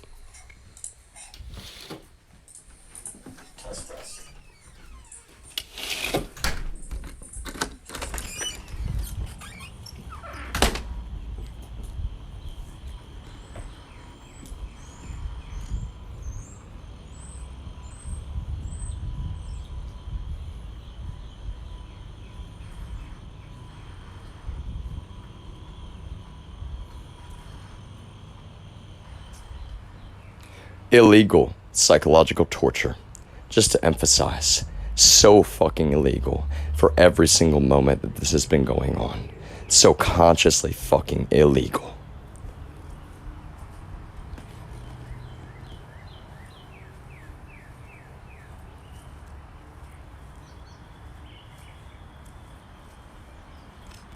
So what did I do just now? As I was just explaining, I switched to cellular on this phone, and that's, speaking of, right? This system that I've been designing, cellular has always been a consideration of mine. Now, this is where, again, there's a nuance. We talk about, there's security considerations, right? We don't, how do I put it best? Like, I'll be honest, y'all, the way that I think about it is we need to make sure that never again. That's what I feel personally. Never again. And I don't even just mean, in this case, I mean about this, but yes, I also mean about 9/11. And what happened, some, organization in the shadows, and I'm not even saying the family right now, even if there's some really dark shit when you start looking at the background and connections there. I want to let real professionals do their jobs. And what I'm saying is never again that some fucking box cutters and some organization with, folks coordination allows shit like that to happen. So that's what I'm saying in the nuance, of like, I'm not a quote shill, right? But like, okay, there's considerations, any technology technologies we're engineering or developing, we want to make sure that we can be safe. That's the consolation, right? We all live in a world where we want to be safe. We want to have our privacy. We want to make sure, damn sure, that, we can protect, really, not just our national security, y'all, but one another. We don't want psychological torture in our society. The last thing that we ever want to see is technology being lorded and abused over human beings covertly to subject them to relentless, just straight up illegal psychopathic abuse, which is what's really happened in real life, unfortunately, to me for years now. And I can tell you right now, it's the most difficult thing in the world. The technology is like my one or two, right? Psychology, technology, almost like my, I'm not Superman, y'all, but like my personal superpower if I have one, right? I'm not trying to sound arrogant, right? But it's just the one thing I've always, my whole life. Wow, that really does come naturally, really is just natural. And some kind of intuition, it's not mental illness. It's not some kind of brain connection to computers. That's what's complicated. I'm on the autism spectrum, and so a lot of people just don't really understand how that works. I am really good with, understanding systems and bigger picture when it comes to how we wire all these things together, And so that's kind of what I mean, when I'm walking. And I'm not happy to be walking like 40 miles in one night. And again, that's the thing. I'm not on any substance. I'm stone cold sober, right? I get shot and drive by with an airsoft gun. I'm literally so beyond stressed out at that point. I know that I've been fucking tortured. I also know that there's actual real federal investigation. And that's where it's like, wow, these fucking people, they're never going to stop. They're fucking psychopaths. Fucking psychopaths. They actually know that there's federal investigation, and they're going to keep going. Keep going. Keep going. Like, they don't even realize they're throwing the book at themselves, but they're actually going to, try to fucking kill me. And in that case, they're like, okay, well, let's not use a real gun this time, but we want him, call the cops. The cops are on our side. Like, I never wanted to be saying that about the cops, y'all. Like, to be honest with you, though, the whole situation was quite bizarre because, well, the first thing that's involved is, like, there's a car accident at this intersection, and I drive by it initially, right? But, these people, like, they just need an officer, okay? And I'm in defense of, we need reasonable response times, y'all. Time is always relevant. And so, I appreciate, actually, y'all, it's a state trooper that shows up at the end of the day to deal with this. And I'll be honest with you, in that context, it's not normally a state trooper that goes and deals with that accident. Right? But I saw multiple APD cars drive by, y'all, and the men in this accident, they're actually explaining, they're like, I'm so mad at APD sucks, like, they don't even want to do their job, and then literally one drives by, and they're like, oh, they don't even want to do their jobs. I'm just like, to be honest with you, y'all, it's just the strangest thing in the world to me, because do they think I'm going to sit there and film them, like, hey, y'all, APD, like, no, I'm not that kind of guy. That's the point, y'all. Never for a moment did I, for my protection, I've said, it's like, to be honest with you, it's part of our world now, y'all. It's what's so difficult. I don't want to break out a camera. In fact, that's kind of what bothers me, y'all. We shouldn't have to, kind of like we shouldn't have to ask folks to wear body cameras in a way, but like, I guess we're at that point, y'all. It's like, and again, I'm one of the people saying, like, there's nuance to that whole conversation, and body camera has to be able to be turned off, right? But should it be a sign of immediate suspicion if somebody turns a body camera off while they're going to the bathroom? They're having a conversation with their wife on the phone. Maybe they don't want to talk about, their kids' grades. Something completely innocent, right? But still, it's like, no, I don't want my buddies to, be able to go look at this. And or their buddies just going through their footage. Well, I'm not saying that, right? That's part of the nuance, though. Because a lot of you be like, well, what do they have to hide? You know what I'm saying? It's like, I'm not even saying that. I'm saying, like, it's just complicated. We got to stop having such a one-dimensional, perspective about this kind of stuff. And so with this car, y'all, what I'm saying is, to be honest, I was saying from the beginning, it seems like you've like, that's what's so bizarre to me. Everybody's acting like it's just like you're the director. But am I? When you're sitting there, I can't even have a single conversation, including a confidential conversations that I need to have. Y'all, that ends up, it's like, no, you're not directing a movie here. You're fucking illegally muscling a human being. And that's the nuance. And like, as somebody, it seems like they're trying to look out for me and do the right thing. But I'm trying to do the right right thing, and they're not even letting me communicate to know, like, who's really doing the right thing here. Look how much lying and abuse there is in my face. Like, I need communication. I'm on the autism spectrum, and my family didn't even know that. I know they're probably not ever going to accept that, some of them. I need communication. I'm just sitting here like, bark, bark. Like, there's danger, and you're ignoring it. Bark, bark. Like, and everybody's just like, no, you shut your fucking yap and put that muzzle back on. Like, now we're going to fucking record you until we create the consciously fraudulent image that, we all want. And I'm just like, what in the world is going, how did we end up in this place? But I'm also saying, is like, to be honest, speaking of place, there's a couple things. I know how bad my coworkers actually are and the lies they're willing to tell. And I'm sitting there, you're like, no, we don't believe anything because we all hate you. They've already lied to us and we take their lies openly. It's like, I've lived here for years. I've been, I'm not pandering. I've been saying objectively good things about the Austin Police Department. I see people downtown that are, struggling with real, actual severe addiction to hard narcotics. And I see people that are, trying to have empathy. That's what's so frustrating to me, y'all. You had somebody on your side. And some of you just like, I'm not saying all of you, some of you just like openly hated me so much, so easily. And that really will haunt you, y'all. I'm not saying I will haunt you. I'm saying me, right? I'm saying that will haunt me because it's like, man, I was a good man, and I am a good man. Let me put it that way. I am a good man, y'all. And really, you don't want to live in reality because what, your buddies? Because you don't believe that they'd be willing to commit crimes and lie straight to your face about it? Well, I didn't want to be the one to tell you, don't shoot the messenger. But yes, they're willing to openly commit crimes and lie straight to your face about it. There's no question about that. That was never my personal opinion.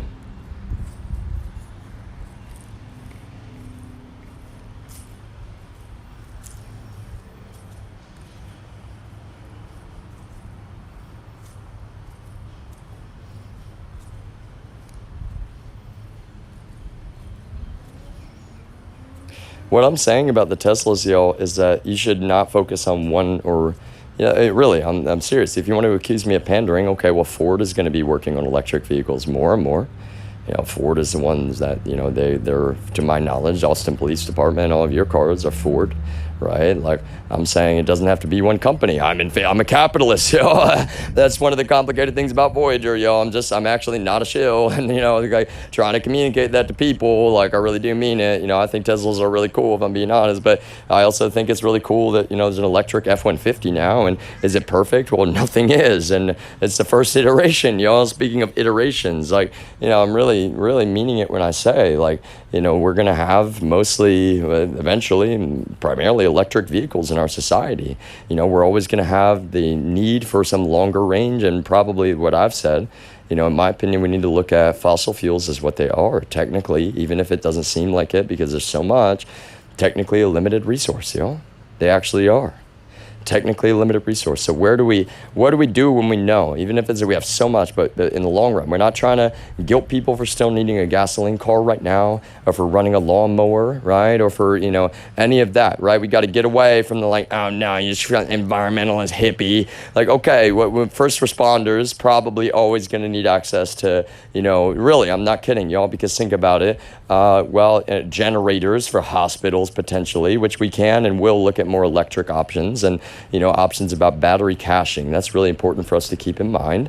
Again, y'all, I'm not a shield to Tesla, but I mean, they're looking at the bigger picture with that kind of stuff, and it's actually so relevant.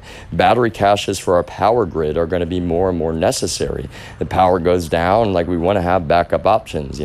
I'm saying that even in some of those cases, probably, in a certain capacity, fossil fuels as well is some of the, consideration, but especially first responders and military. And why is that, y'all? Well, it's not just time is always an element. It's also that, God forbid something horrible, catastrophic happens. We can't be, stuck in a spot where the grid goes down and people are trying to charge and they can't, right? And that's the thing. It's kind of a strange dichotomy, y'all. People were plugging into their Teslas during the ice storm in Texas. They're like, wow, this is actually really useful because, we can sit in here and turn the heat on and it's safe. You're not generating carbon monoxide in your garage, it's actually really important. And that's the thing, there's some TED Talks even and lectures that I'll reference on this topic, where we're talking about the grid is going to be getting smarter and smarter and smarter.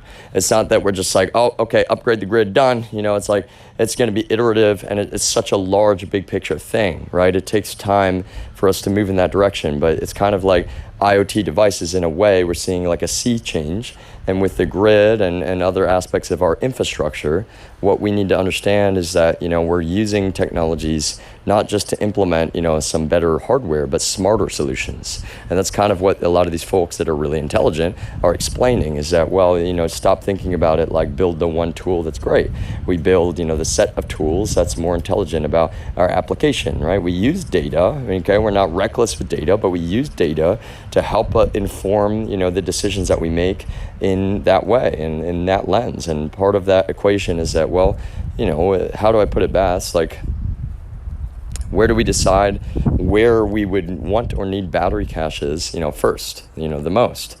And I think that's one thing that's relevant. But also on that topic, right, it's less necessary to have battery caches on the grid if every home has a battery cache. And I'm not trying to sell products for Tesla, I promise you. But see, that's my point, is that Tesla has to acknowledge that at the end of the day, like, it's capitalism. And that's what I really do enjoy is, and well, at least I appreciate, let me put it that way, y'all, that, when they're designing technologies for electric vehicles, plenty of them, speaking of open source, right, I'd have to go pull up the list, but they're making a lot of it open source as well. They really are. And, it's like, that's one of the debates with Tesla. I think it's kind of front and center for some people, like the right to repair. Maybe there's arguments about that. But again, I'm not even taking, a take on that at the moment, to be honest with you. I'm saying, like, well, in the scheme of things, they're clearly wanting to help the bigger picture, and they really do actually mean that. And, if their capitalistic incentive, causes some things, speaking of the right to repair, that's one of the things I've been drawing attention to, yo. For example, it's like both, it's almost comparable, Tesla and Apple. There's reasons that they may not want things to be so easy for any person to just get, root level access, right? You're having a car that autonomously drives itself. It's like, oh yeah, I installed this thing from a, like a thing. And again, let me state the nuance first and foremost, y'all. I'm not saying it would always be this way. There's plenty of, like on the iPhone, it was like SB settings. Like, okay, I can turn Wi-Fi on and off by swiping on the status bar. And that didn't exist before, you understand? That didn't exist before. Now it's like in every operating system on a mobile phone, right? But I'm saying, like, the honest to God truth is that is so important. Your car is a robot. Your robot car cannot be like, there's one piece of code that, somebody, they intended to do the right thing. They were just trying to adjust something, but it broke everything. And like the car just, drives off of something. Yeah, I'm not trying to, say catastrophic, whatever, y'all. I'm just, in general, it's a consideration that we have to have about that kind of stuff, is that really it actually is kind of relevant. What's the balance? Okay, you can kind of repair your own stuff, but like, we need you to not mess with the computer, or like, okay, you can maybe add some, widgets, but we need you to not go into the root level code, the BIOS essentially of this car, because like we've got a bunch of engineers that know what they're doing, and like we got to speak to the safety of this vehicle. We can't have you messing up, sensors or, fundamental aspects of that are just going to totally bork everything, right? And that's one of those things in this day and age, y'all. It's going to become more and more complex, and so we do actually need people to address that, if that makes sense. I'm not sure what this came from, but I'm just going to move it for the moment.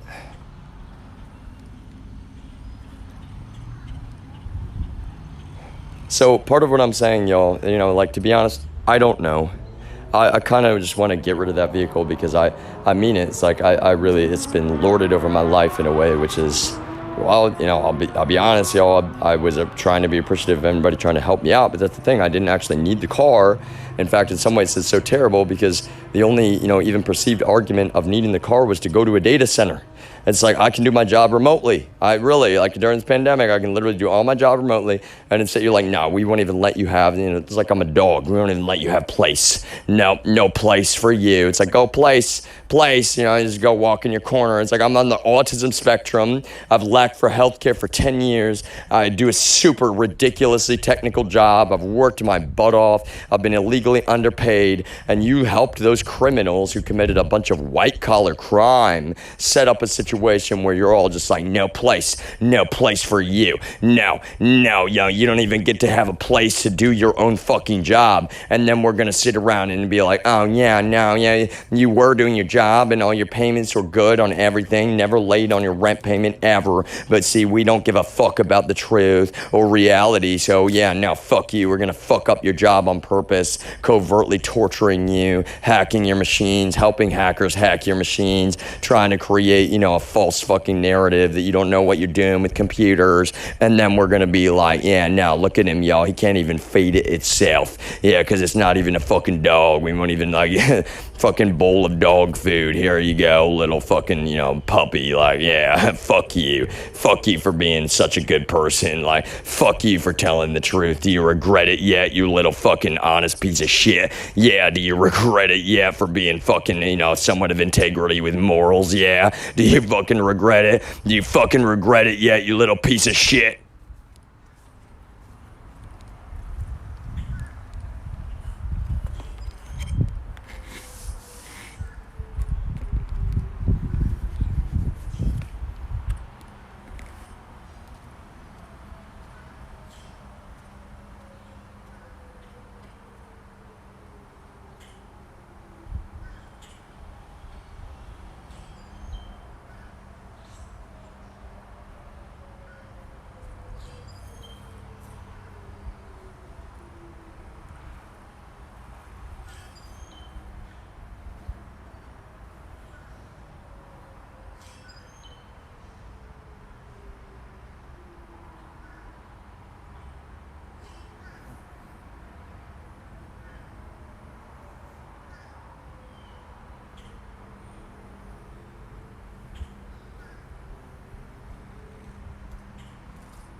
I'll be honest, y'all. I'm not scared of crawl spaces or you know fucking having to crawl into the attic. There's no amount of fear involved. I'm just gonna let you know, It's like legal, just to let you know. That's the thing, y'all. Never touch those fucking AT&T wires because that's not legal. That's the whole thing, I know the law.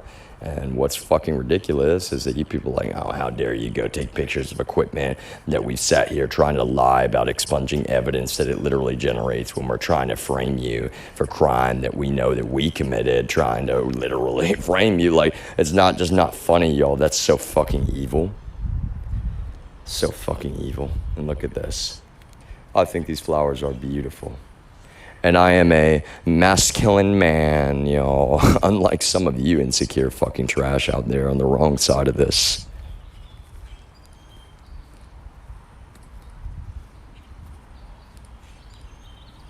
Those, quote, pest control dudes that came up there and they're like, they see me going out of the place. Like, what fucking psychopaths, Fucking psychopaths.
It's so fucking evil, yo. Like, I go to the gas station, the window's not even up, and on the way back, that's the thing. I don't even want to drive my grandmother's car, y'all, but it's like I'm going around the corner and back. I'll fucking walk now.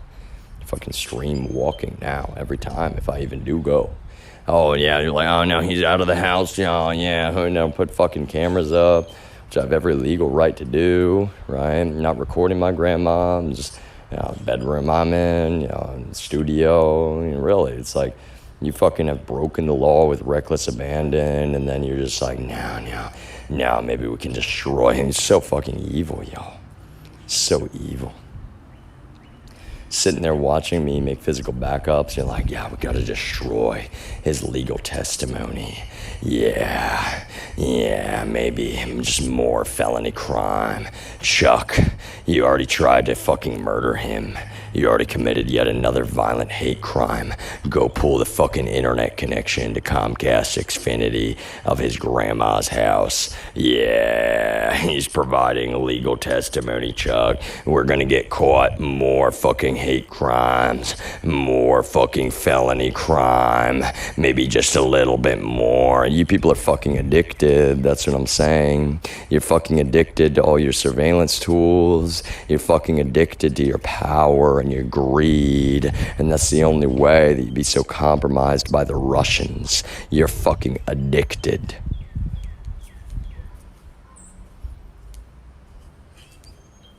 It is not humorously ironic, y'all, but it is ironic. So what was I getting to saying? I'm saying, y'all, that, okay, nobody should accuse us of, quote, fascism for things like this.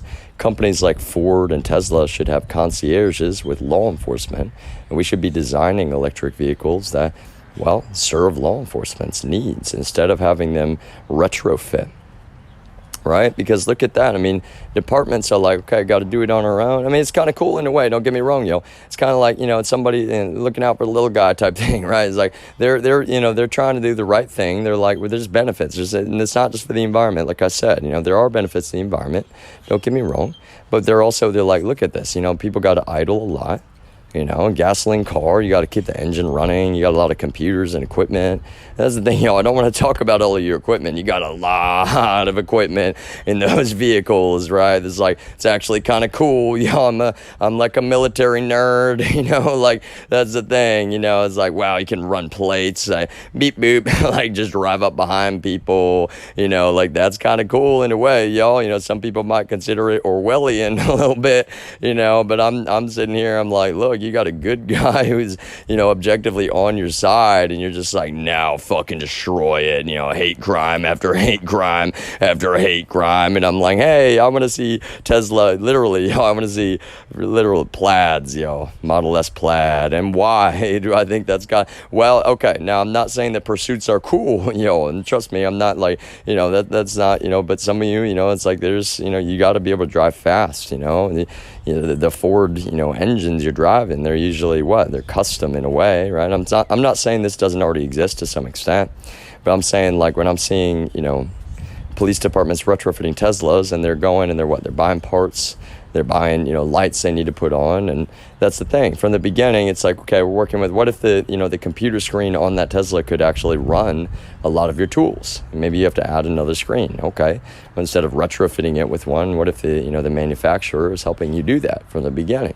It actually saves money. And that's what I'm saying, is like, wow, it's a win-win. It's not fascism. No one should accuse us of such, right? There's fascism is what? The government owning the means of production in a way, right? That's one way to say it. It's kind of, sort of, right, y'all? It's like the Nazis, way back when they're like, we own all companies, and it's almost like a superpower to them in that way, is it not, y'all? Because they're like, well, think about how much control they have over everything, talking about propaganda even, and that's what we saw with Nazism. They're like, you see it leak out. That's one way to put it, y'all. It leaks out into all aspects of society, and that's what we don't want. We're very anti-communism in the United States of America. Can we please, I'm not even going to say if nothing else, all right? Can we please agree on that? Like, we are not, we want to very much be anti-communism, okay? Do I need to add that to my list of notes? I guess I will. I'm anti-communism. And even then, I'm sitting here saying, well, there is a difference between, quote, democratic socialism and, quote, communism. And honestly, that propaganda comes from the real communists in the United States. They're like, no, we have Social Security and public roads and, it was public schools and but the democratic socialists were like, maybe healthcare should not be ridiculously fucking profitable for us and a bunch of lobbyists and, really a bunch of companies are just trying to maintain status quo because they're benefiting off of, well, not just, nickel and diming the American people, y'all, but nickel and diming the government. That's where it gets kind of evil if you think about it. Really. Because we're like, even doctors and nurses, they're affected by, it's like, wow, it's just for profits only. And that's the problem, y'all, we got to maintain. It's like, it's capitalism, people got to make money, but oh my God, doctors should not have to be like appointment to appointment to appointment to appointment, no time to spend with anybody, because what are we getting to if we do that? We allow that, y'all. It's like robotic. It's like, wow, I'll be honest, an AI almost could do your job better at this point, because you're working with only the information that you have from, what people are, providing you word of mouth. But then on top of that, you're like, okay, I gotta be real quick, and actually this is something that in a conversation, y'all, that really does seem notable to me. I'm not even gonna talk about what doctor, but, a doctor said to my father one time, he was like, it's not my job to think about the cost. It's not my job. I'm a doctor. And my dad's like, well, what are you talking about? People got to pay for this stuff. It's like, what? He's right. He's completely right. It's not his job. Like, wow. Talk about, to be honest with you, talk about somebody who's living by their real morals and integrity. He's got a medical degree. It's a very educated man. He's sitting there. He's like, it's technically not my job. Like, really. And that's the double-edged sword, though, y'all. I mean, doctors in this day and age, how can they not consider the costs of things to some extent? Right? But really, there is no such thing as a perfect world, right? There never will be. We should approach everything with that forethought, and we're not, trying to advocate for a perfect world. We'll never have one, but that should definitely not prevent us from, advocating for, well, real, positive adjustments. I'm not even going to say change, because you're like, oh, you just want to change things. We want to keep things the same. We gotta be somewhere in between. That's the point. Somewhere in between. There's a series of spectrums instead of such simple binaries. Is what I'm saying. I'm actually very, very serious when I say that. We got to look at things a little bit more in kind of a nuanced perspective at the end of the day, and that's what's so challenging and difficult for me. I'm that kind of person here the whole time, and the screwed up backwards, upside down. It's like, again, it's so strange in a way, y'all. Talk about Stranger Things. I use, movies and shows as films. Let me emphasize film, right? As a communication method. Well, honestly, one of the things that's cool about Stranger Things, y'all, is that they kind of made it like, it's almost like a shout out to retro sci-fi. They're kind of like using, even, I know it's digital likely, when they're filming, quote, but they're kind of even making it look like it's like older film, right? It's kind of like they're going retro, and they're actually, referencing a lot of, pop culture and sci-fi from the past. And it feels like we suddenly are like in the upside down with some of this from the beginning. I'm like, wait a minute, all of my coworkers know I'm a good guy, and they're just like psychotic fucking abuse. Like, now literally torture the fuck out of you. And like, even people who I know are good people, and that's what it's like, wow, I wish, I'm not even mad at you, but when you're saying something to me, it tells me that I'm being, fucking watched in my home. You don't realize, like, torturing the fuck out of me internally, like, because you're not even letting me communicate about this. And then you don't know that, the other companies I work for, like, I know you don't have that context. I'm not trying to be mean or condescending in any way, but like, oh my Jesus Christ, y'all, it will take your breath away to witness that. And you're just like, they're trying to say that I can't even, provide testimony. And so here I am providing testimony publicly on multiple live streams, because what choice do I have? These people, no one's even addressing the fact that DEA has, well, I'm not saying no one at all, y'all, but I'm saying, like, they're not going to stop if we do not stop them. Every moment that we let this go, like, I'm just going to be fucking found dead in a ditch, and they're gonna try to lie about that shit, of course, but it's already too late, you know, to lie about it. But then again, it's like nobody gives a fuck about me even living, apparently, because like we're just gonna let this keep going. I'm streaming in multiple sources. I never wanted to say any of this publicly. We're just gonna let it keep going. I'm not trying to be mad, y'all, but it is torture.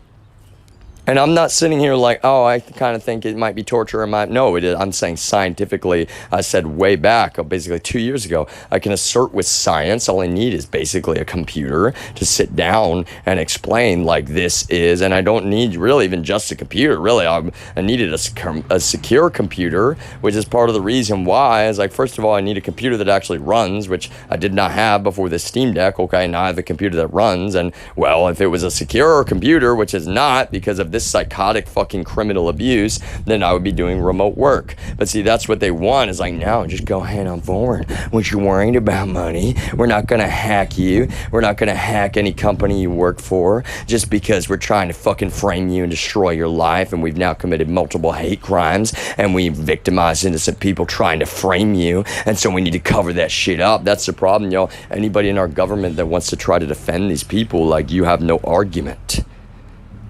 already.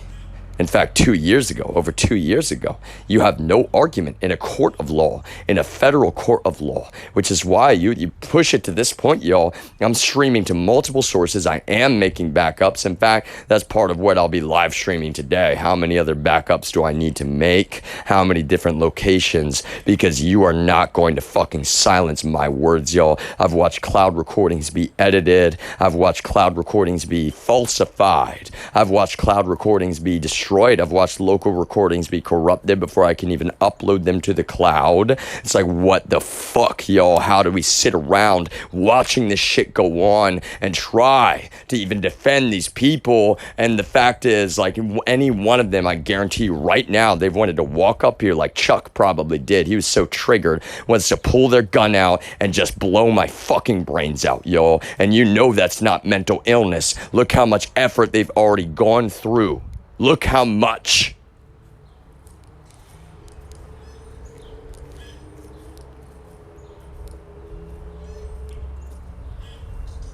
Because they know, y'all. They all know that my testimony, any and all of it, well, none of it could ever even be deleted. So long as I'm alive, there's not a damn thing that they could do, even if they delete a hard drive, even if they delete a cell phone, even if they delete a recording, even if they mute me when I sit down to give hour-long testimony. For anybody that watches this later, this is exactly why I'm now, well, implementing a technology I was already engineering myself. It's a duct tape and bubblegum solution, but I'm streaming to multiple locations, and I'm not even going to say which all and where all. It's not about location physically only, but it's also about the fact that redundancy, that was a huge part of my job all the time. Fault tolerance, redundancy, alerting. You know, I wrote basically since I started, actually, after a month or two, you know, I'm applying all the skill and intellect I have to write our monitoring, literally writing scripts that are working with open source solutions that are sending me and our whole team alerts when things break. And that's the thing. You've got real black hat criminal hackers who were committing felony crimes, and then they're breaking things like that. And I'm the main person. It's like, well, there's a balance between noise from, you know, alerts that are false positives and, well, the real alerts. And I'm the main guy. It's always like, okay, we got to look at this all together. Nobody's helping me. So much documentation lacking. I don't want to talk about past businesses, but like, why are we fucking forcing this? No offense to anyone that's on the right side of this, y'all, but these people are going to fucking kill me, and it's not mental illness. My own family is unfortunately filled up with political lies and clinging to those, and I literally, it's like my family throws food at me a little bit because they're like, technically, you're a living human being who is our blood, but we fucking hate you. My grandmother doesn't know anything about what I mean when I say I'm broadcasting. I'm not ever recording her without her consent, and that's the thing. Obviously, if I'm like, hey, you want to sit down, and that is never some veiled thing, even, y'all. Like the shitty thing is like, my grandmother, I love her so much. She has so much cool, wow, it makes me so upset. I love hearing about the past, And that's the thing. I love, having authentic conversation, and you people are criminal fucking psychopaths. If this shit weren't going on, if you weren't spitting lies, look how many people I'm not trying to exploit on social media. It's the total opposite. I respect the matriarch of our family. Apparently, unlike a lot of our family, they won't even help her get hearing aids when she needs more help with that than she's willing to admit. And she is just very fiercely, defensive of her independence, y'all. And in a way, I'll be honest, she has, I think, enjoyed the narrative, right? Because she's like, yeah, you need my help. You can't even feed yourself, you little fucking slave boy. And obviously she's not saying the F word, yo. But I'm saying, look at, yesterday again, she's just like, yeah, no, did you even? She doesn't know what time I wake up. She doesn't know what I'm doing. She doesn't did she even know I'm not just providing legal testimony, which was just shocking to my uncle. Like, what do you mean you're providing legal testimony? That sounds bad. Trying to flip it back around. I was like, no, yes, I'm definitely providing legal testimony. You people, clearly don't understand what has happened, and never was I mad at you. I just honestly had faith. I thought you would have faith in me, and apparently I was wrong. You're just clinging to your literal mafia.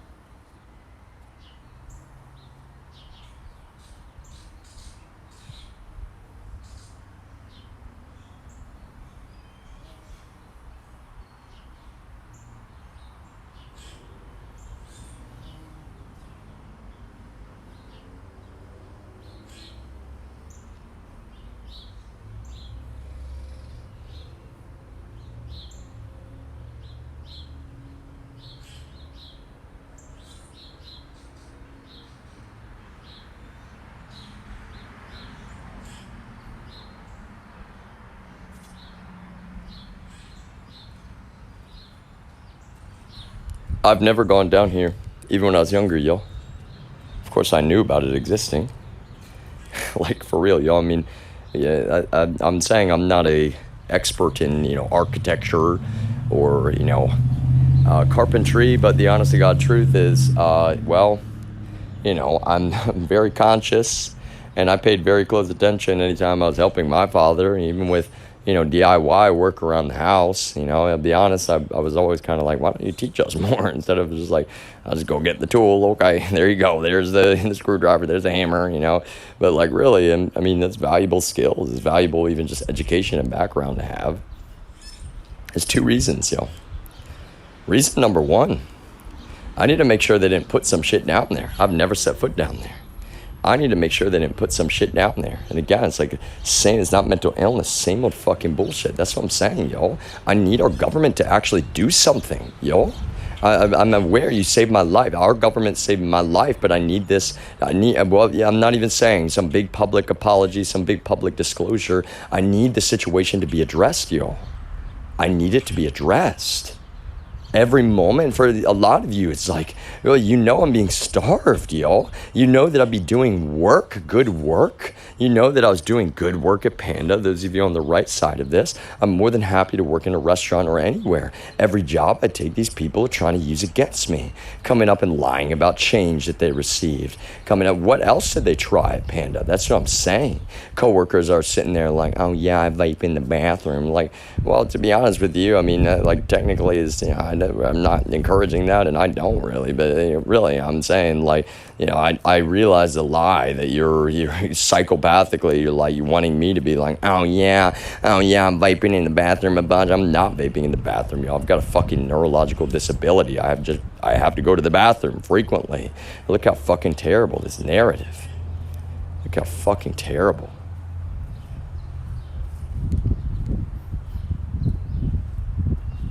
You know, with Ian Huang throwing in my face, he's DEA, y'all. I'll be honest. I mean, that was a little bit intentional, especially at that time. That was a little bit intentional, y'all. It's like, yeah, you know, to be honest with you, you people need to fucking stop. So what, you're gonna turn around like, oh, I think I smelled it, you know, vape in the bathroom. Like, then on top of that, y'all, it's like, I'm never, you know, quote, smoking weed or whatever you're trying to fucking say. I'm going for a walk. You know, I enjoy walking. I literally am only eating lunch alone most of the time because look how fucking despicably evil.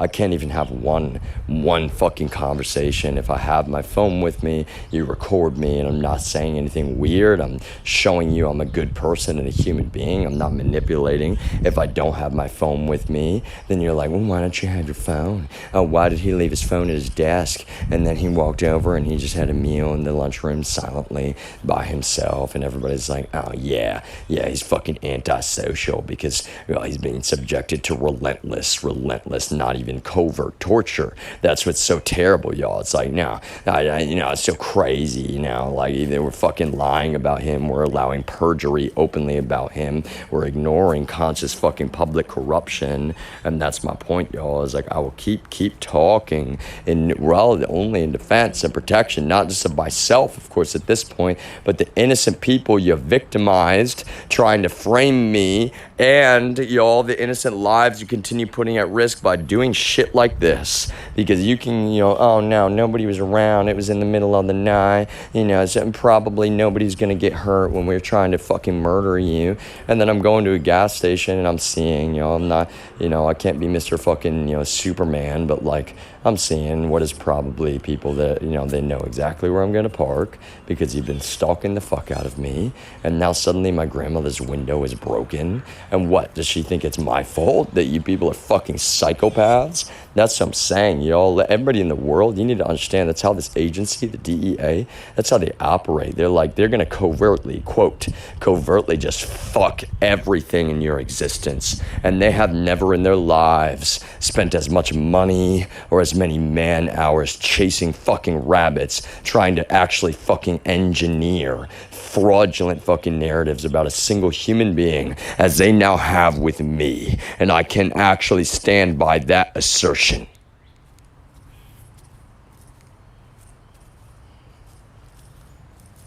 So I am serious, y'all. At what point?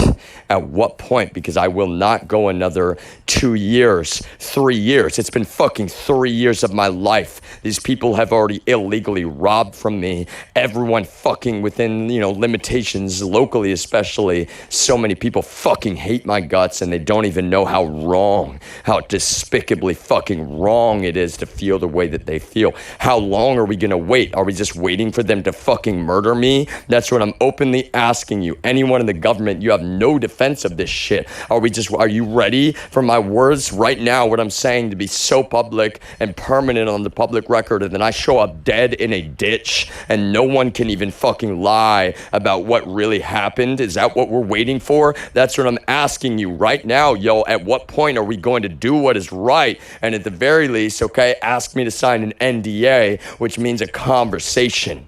No judge is going to implement a, quote, gag order with me without having to talk about all of this. All of this.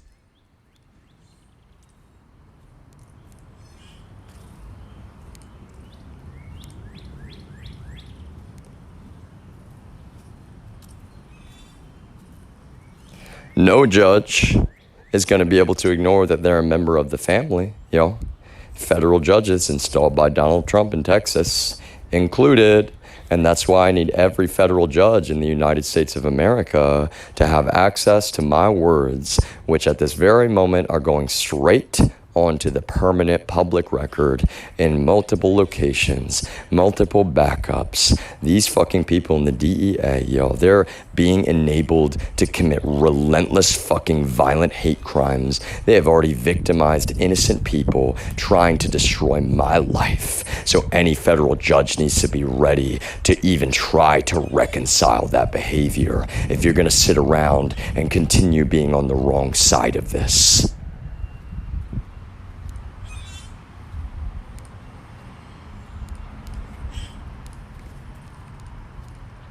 That is not a threatening statement, y'all. Nobody can say that it is. This is communication alone. That's what I'm saying.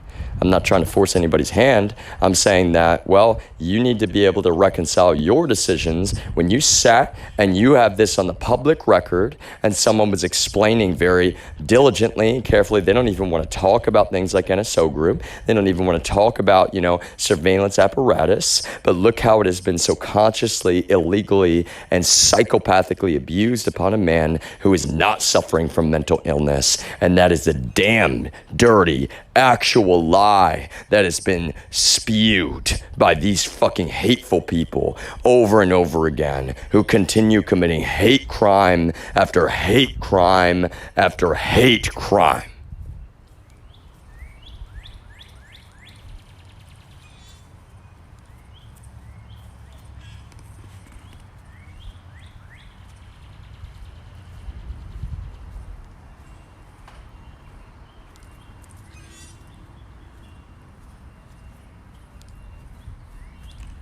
This is about time, yo.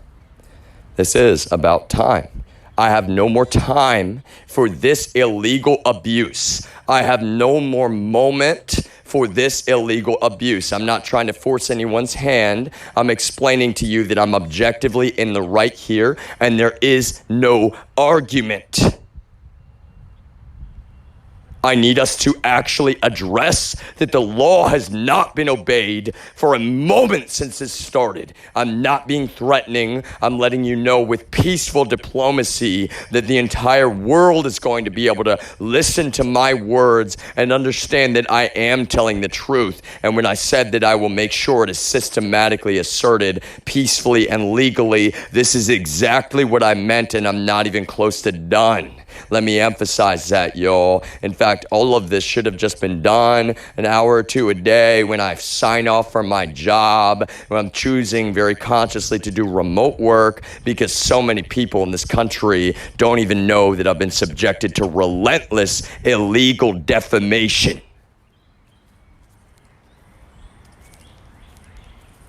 This has been illegal modern slavery, y'all. And there's not a person in the United States nor in the entire world that could ever say any differently.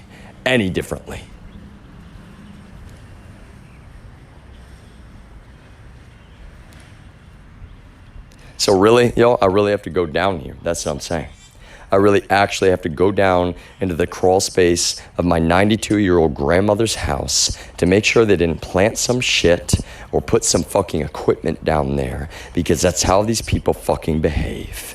They are fucking psychopaths, y'all. They're openly serving the Russian military, FSB, Vladimir Putin, and I'm not claiming that, y'all. I have so much more evidence to absolutely publicly assert my claims. If anyone in the government wants to save the reputation of the U.S. Drug Enforcement Administration, well, it would behoove you to actually obey the law and make them stop committing hate crimes.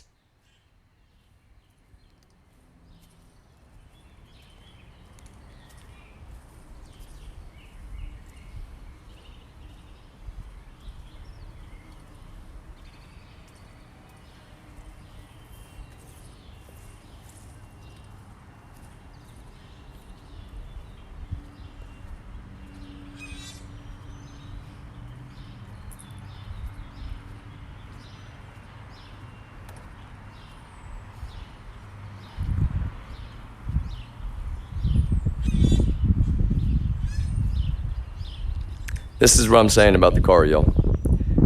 I wanted to believe, especially after so much illegal modern slavery was implemented and so much, well, that's what's terrible. Everybody was like, no, it's for your, quote, kids that we're lying to you about. I don't even know if I have kids, yo. And at this point, I'm serious. I will not set foot in the state of Texas without armed security. And no, that is not mental illness. I will not set foot, and no, it's not. I'm not going to be extradited. You understand? There is no legal option nor any legal route to extradite me in any way, shape, or form. I can prove that this has been relentless, illegal modern slavery. I can prove myself that there is a deeply corrupted district attorney in Austin who has been loyally serving this criminal organization within the family. I can prove that myself, y'all. And anybody that tries anything is going to have to deal with the fact that we don't even have the option to not talk about that no matter what happens. There's no like, now shut your mouth. We're trying to illegally silence you. We've committed illegal hate crime after violent illegal hate crime after violent federal felony after violent federal felony after violent federal felony. Talk about federal judges, y'all. That's why I need any federal judge in the United States to hear my words, because any federal judge in the United States needs to understand that, well, you know, for the sake of all of us and our national security, especially given there are real aspects of national security involved in this, and DEA can't deny that for a moment, well, you actually have the responsibility of dealing with any federal judge, even if they're appointed by Trump, who has sat and tried to make this sound okay or be okay when it's not okay. So really, y'all, speaking of money, you know, that's the thing. If I could keep this car, y'all, and eventually just earning my income, I don't even want anybody's money. That's what's so terrible. Just fix it up. You know, I'm like a DIY guy. You know, I find a good mechanic that I trust, I can work with. You know, really, I'm not even worried about, you know, pulling some sketchy crap necessarily. You know, I'm saying like fair pricing. You know, I know what work they're doing. You know, that's the thing. It's not really even. It's in good shape, to be honest, y'all. It's in good shape. I've maintained that car. You know, I camped in it a little bit when I had no choice, and I did not want that to be the context, and it was not mental illness. I had no fucking choice, y'all. And that's the thing, you know, I'm looking at all my options. I could have tried to come straight up here, but really I couldn't. Really I couldn't, because somebody did me, you know, someone I really care about helped me out even with the gas money. Good human being, y'all. And I saw the pain in her eyes, honestly, knowing that I'm a good human being, and look at what has happened. You know, we interacted with one another in a professional context, and I was always so polite and professional towards her, and she knows this has been about some despicable fucking politics, and we can't even talk about it, y'all. We can't even talk about it. Why is that? Well, I'm not even going to talk about why. She's a good human being, y'all. Beautiful soul. That's why I named that song, not after her. That's what I look at, y'all. I'm not even saying like I'm saying nothing about her, anyone's physical, you know, appearances on the outside. That's what I'm saying, y'all. I think about people's soul, that you're intelligent and you care and you have a heart. And she's not the only one in this that's that way, y'all. But that's the thing, you're putting a fucking muzzle right on my mouth so illegally. I'm walking in, I'm leaving phones in the car. I don't want to be recorded, but it doesn't even matter. In this context, it's so layered, yo. So, would I maybe, you know, I'd love, you know, to believe, you know, that the car could just be fixed up. Maybe we could obey the law, and I will have the title solely in my name. I'll pay off every dollar and more. That's the thing. If anybody would let me just do my fucking job, yo, I could have been earning a solid salary. To be honest with you, that's the fucked up part. Part of the reason I'm doing a portfolio. 18 plus only, trigger warning. Part of the reason I'm doing a portfolio. I want to work with adults who are, okay, you do like some HBO style podcasts almost. It's not that HBO brainwashed me or any of that kind of stuff. No, I'm just my own person. If I want to say some explicit language here and there, I have every right, every single right. Actually, let's talk about freedom of speech later, not right now, y'all, but that's kind of the thing, you know. I've already talked about it just some. I've got so much more to say, so much more to say. I will always have so much more to say.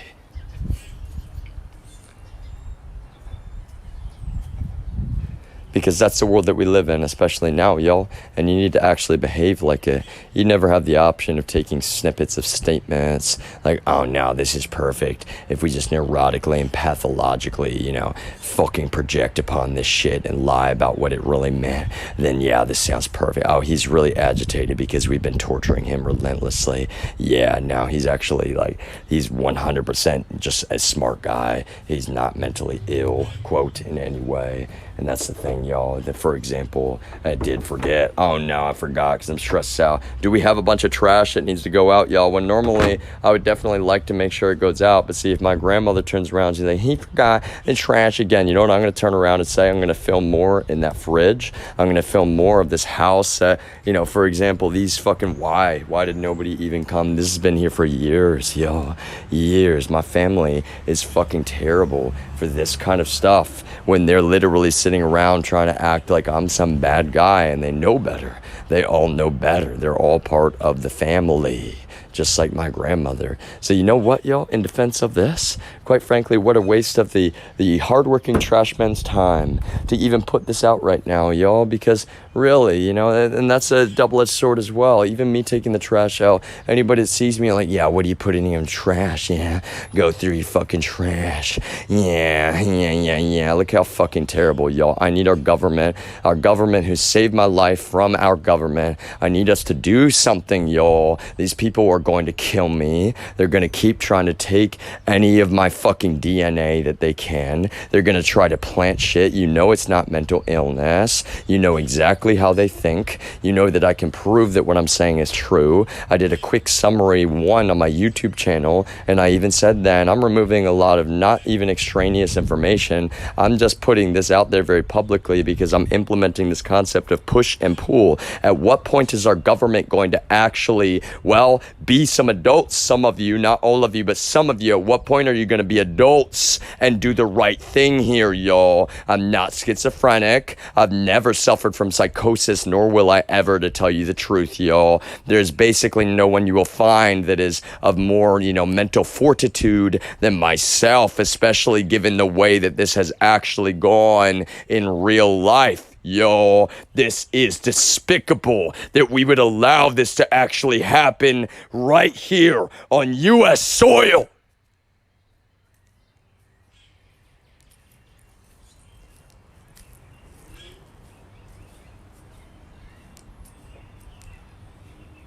That's what I'm saying, y'all. Part of what makes this so terrible. People like Mark getting in my car and he's like, oh yeah, you're regimented. Yeah, and what does that tell me, y'all? They're like, oh yeah, we know that there's other people kind of paying attention. Oh yeah, what? Why should the government have ever had to save my life to begin with? Because I've asked that question before, y'all, but can we please all think about that for a single moment? Why should the government have ever had to save my life? And then everybody's like, oh no, how dare you protect an innocent man who has been relentlessly victimized by one of our own federal law enforcement agencies. How dare you? And I don't speak for anyone. That's the point.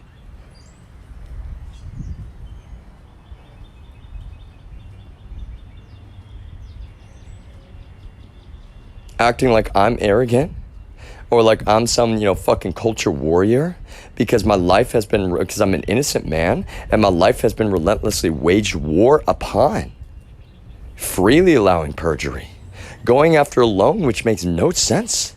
No sense, y'all. I'm not even just saying. It's like, I'll pay off every dollar. At least I would have, y'all, but that loan's going to be forgiven now. I need to say that very plainly. That loan is not some unreasonable ask, y'all. It's not me being an arrogant asshole. That loan is going to be forgiven now. After all of this, after hate crime, after violent hate crime, after violent hate crime, after attempted assassinations, more than one. And how many have I not even known about? If I didn't actually pull pepper spray and a flashlight out of my DoorDash bag that night on the south side of Austin, would I even be standing here right now? Y'all, that's what I'm saying. How dare any of you on the wrong side of this try to reconcile the behavior of this one federal law enforcement agency in any way?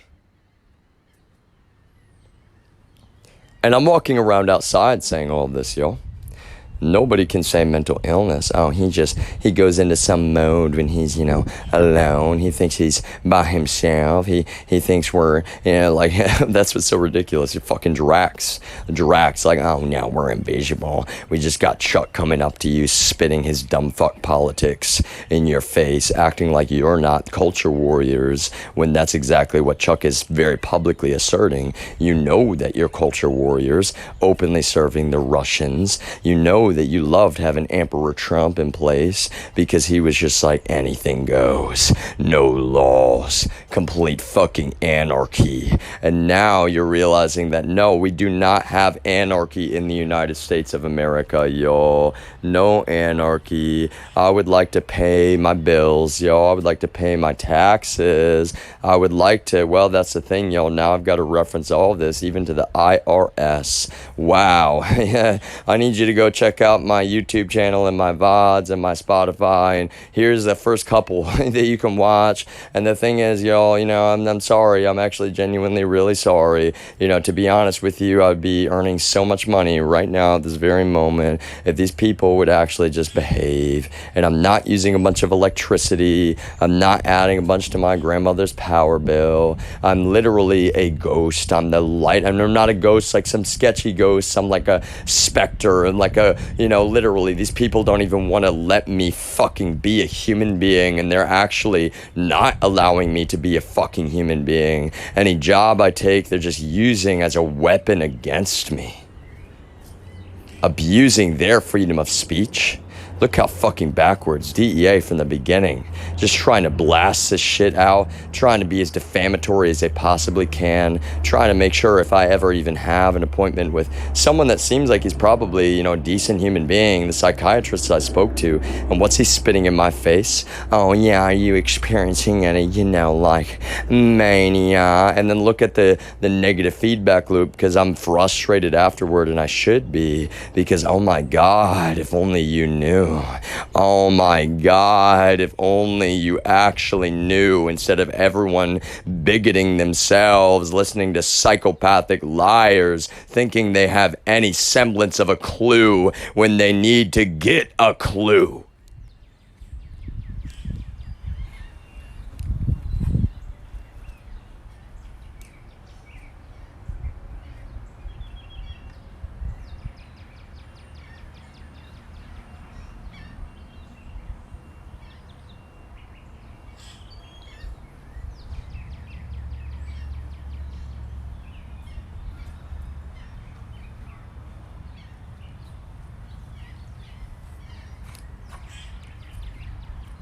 So I've never been ruminating in any way during this, y'all. But see, I want to let everyone and anyone in the whole world know, if you know for a fact, you've already proven actually, irrefutably, that you're being subjected to psychological torture, illegal psychological torture, consciously, then yes, meditate and take a deep breath sometimes. And if you can, you know, sit out on the balcony of your apartment when the air quality is terrible. You know, if you're realizing the water is deeply polluted and the DEA is lying about that, trying to use it against you, you know, go get you some purified water from a safe source. All right, even if you're incurring risk because you're, oh my God, they're going to try to say you're just making, quote, deliveries or shit like that, when there's nothing. They see you in your home. You're not bringing anything with you but empty fucking water jugs and the caps to those empty fucking water jugs. One of my happiest memories.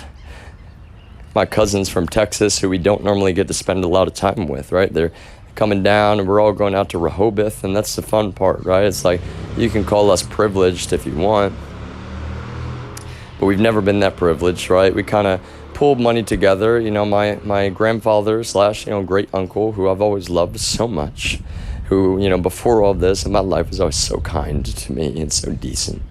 You know, even if some of our families sometimes felt like he was just a little bit uppity, just a little bit, y'all.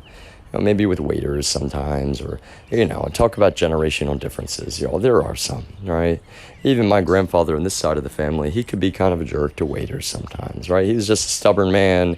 He was, you know, he ran a car dealership, right? He's used to being an authority, you know. Talk about psychology, y'all. He was a good man, don't get me wrong, but that is psychology, you know. Probably a little bit more abrasive with people than he should be sometimes. I'm like the, you know... You know, maybe it's because I've worked in the service industry, y'all. Maybe it's because I'm an empath. Maybe it's because I'm on the autism spectrum. Maybe it's because, I don't know, I'm a decent human being, and I'm not saying my grandfather is not. I believe it. It doesn't even matter. Like, you know, I can't tip people, you know, an amazing amount all the time or anything like that. But what I can do is be kind and polite and patient. And, you know, it's frustrating if you receive genuinely bad service, but that's the thing. Everyone's service is it's all relative in a way, y'all. You got to look at context. How busy is this restaurant? I'll be honest, that's the thing. It's less busy. You go to a Chili's and they're being quite psychopathically abusive towards you. You should not even lash out at them, which I did not. Just leave some feedback for the company, because the company deserves to know. It's like, look, I've been subjected to defamatory crime, and these people are sitting here being really, really abusive. I had a gift card. I'm literally essentially already homeless. They've taken away my home so illegally. I've never even been late on a rent payment. And at that point, I think I had been. Okay, now I have been, because look at what our government, even though our government has saved my life, look at what our government has allowed. And the government in Texas, that's kind of the thing, I'm no anti-government person, but the government in Texas just openly waged guerrilla warfare upon a single innocent man whom they have no plausible deniability about. He is an innocent man, a good man, who quite frankly, he told the truth about a really serious set of legal issues in another state for a reason. Didn't even tell the truth about it in the same state. In another state, he had been flown out there on the company dollar, not to hang out or have a quote vacation. He was in the office from 9 to usually 7-ish every day. There's so much work to get done, and the main thing I'm communicating is not even that I want to just be located there. It's that there's too much work for me to even do, and I've got to basically, it's part of the work here. I've got people from this company in Austin. The other guy's still not doing his job. I'm in Denver. They're like, hey, he's not around. And again, I'm not even trying to say where I'm at. That's what's so fucking shitty.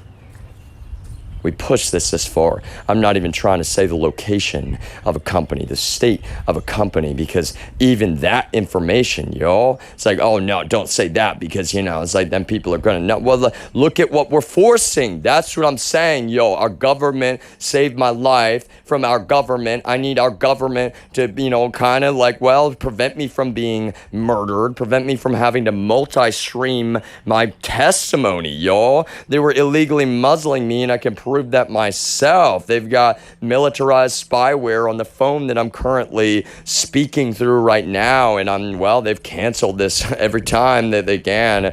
And I think it's starting to realize, but I don't even think so. I don't know, It's like, trust me, I understand, the Twitch app, you got to kind of you can't just stop, start, restart the app, make sure there's some time in between, probably on the, the server side, you got to wait a minute before you just hit go again, or it might just not connect. But that's the problem, when I'm walking down the street with two phones and both of them are live streaming and only one of them is getting cut off as soon as I start talking about what Lenovo and TikTok and, considerations for me having to own an American manufactured cell phone.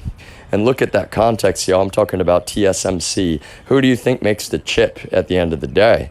Apple designs their silicon, which is quite impressive in a way, They are the largest, one of the largest, one of the wealthiest companies, but that's pretty cool to think about. They design the silicone, even if there's, layers and layers in the supply chain. They're manufacturing these chips with security in mind, with all kinds of cool things that, it almost makes you think so much more about the future when I study new chip designs coming out, and I'm like, wow, there's sleeper cores, there's cores on this. They're made for low power, really, if you want to use your phone, and you don't have to, right? Talk about data privacy, and you have every right to turn it off if you want to use your phone to track your steps, or, really, it's fascinating. Why would you need your processor running at full speed when you're just walking around? In fact, you don't want that. Look, that's not just smart, that's intelligent. That's so intelligent. Every bit of that data at the same time, when NSO Group is out there paying black hat hackers to have more money. That's the thing. They're like, no, don't go to Apple or Google. We don't want anybody to have real privacy. Or even though that's the whole point, is like, oh, how dare people, have private conversations with their wife about their kids' grades. How dare it's not, somebody, want to turn off their body camera if they're going to take a shit. It's like, oh, no, you don't get that, even though that's, the Constitution, and we love to bang our chests about the Second Amendment and, throw guns out there to men who are psychotically criminal like Michael Brumback and deeply suffering from verified mental health issues, of which we have a long legal documentation. And quite frankly, you know, how do I need to say it best, y'all? It's just like, oh my Lord, the upside down that we found ourselves in, and now I'm flipping it right side up. And yes, again, I repeat, as I recursively will, I use film and pop culture references as communication methods, y'all. I'm not mentally ill. This is real life, unfortunately. I am sitting here saying very openly to the entire U.S. government, I need someone. I appreciate that the U.S. government saved my life from the U.S. government. I need someone in the U.S. government to make sure, honestly, that, well, I'm allowed to actually do my work and earn money and pay my bills and live, like, buy my grandmother groceries, yo. Wouldn't that be some amazing, like, I'll even live here if you'll just allow it. Yo, let me do my job. Jesus Christ. Talk about persecution, yo. Talk about fucking Nazis. This is like the Diary of Anne Frank in real life, and I'm not even trying to compare myself to, you know, people that were really persecuted so violently, but yo, I have been violently persecuted, and that's not mental illness, and that tree is not even the only example. If you don't believe me, well, that's the thing. First of all, I can prove it, and second of all, a government agent witnessed this act of attempted murder outside the city of San Marcos, Texas. Y'all, I do not have time for us to sit around and let this keep going. Ann Milgram herself is sitting there trying to prevent me from tweeting at her, and then I'm just tweeting at her again. I'm not harassing her. No one can say that I am, y'all. I'm very tactfully communicating, like, well, okay, I know the meme on Facebook, some people probably tried to jump on y'all, but for real, you would be saying the same thing in this context when she's publicly asserting that she's a conscious fucking psychopath defending violent criminals who have victimized innocent Americans, and now she just doesn't want anyone to know. Really, y'all? This is a real life cover-up, and I refuse, y'all. There's no option. I can't even go earn a paycheck from a restaurant without these people further fucking trying to frame me, trying to fucking abuse every social aspect of this situation. At what point do we realize that this reflects poorly upon the entire U.S. government? Even if some of y'all, for sure, a lot of you have done the right thing. I need us to actually address this, y'all. I need us to actually address this. I'm not trying to force anyone's hand. I'm not trying to be impatient, y'all, but you would be a lot more impatient than I am, considering that, well, I'll be honest, y'all, pretty much all of you. And I would like to even believe that there could be some exceptions to the rule, but I'll be honest, I'm being completely frank with you, it's not mental illness. I'm not confident that the best of our best, some of you would not even be alive if this shit happened in real life. Look how many times, y'all, somebody just swerving their truck on the road, I have to avoid somebody, you know, really, y'all, pulling out a semi-automatic rifle with a fucking ski mask on, which asserts what? Forethought, yo. Premeditated. That's what I'm saying. They put a mask on. That wasn't just me, some imagery. Certainly that is some real life despicable fucking imagery, y'all. But legally in a federal court of law, they put a fucking ski mask on. They even have a ski mask around. I certainly don't, y'all. I've got a sleeping mask because I have severe headaches and migraines, and I've lacked for healthcare for over 10 fucking years. And even, oh my God, I've been denied healthcare, yo, so illegally. HIPAA laws have been broken over and over and over again. I've been filmed naked repeatedly, which for any federal judge is why I'm raising awareness about this so publicly, yo. And people can try to laugh or act like I'm mentally ill, but that's the problem, yo. Look how calmly I'm sitting in a bathtub explaining, oh yeah, they're gonna try to say I'm mentally ill, but I'm doing this because the DEA is actually, well, committing a bunch of heinous crime in real life, and we all know it, quite frankly, and we're just letting this go. Let it go. Yeah, no, let it go. No, oh wait, did they kill him yet? Oh no, okay, not yet. All right, keep going, y'all. Yeah, keep going. Okay, did they kill him yet? Oh no, okay. The family is sitting around acting like they saved him when they're trying to help literally fucking assassinate him and muzzle him from telling the truth. Okay, wait, did they murder him yet? Okay, no, okay, someday. Is it tomorrow? Is it the next day? They're just gonna fucking do it. Somebody's gonna bust down his door, acting like they're fucking undercover, really protection, quote Quote, nobody has qualified immunity from what has happened. That's what I'm saying, yo. The cop who falsely arrested my brother and destroyed his iPhone included. No one has qualified immunity in any way from what has happened.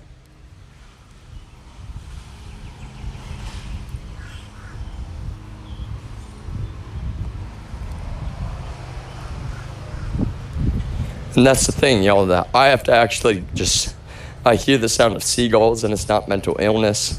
You know, some of the happiest memories of my life, hanging out at Rehoboth Beach with my family. My cousin's from Texas. We're playing football, which they know I don't really play, but you know, I'm pretty good actually. I'm kind of an athlete, y'all. Like I'm not Mr. Perfect Superman, but I'm not bad, honestly, especially just, you know, doesn't even matter.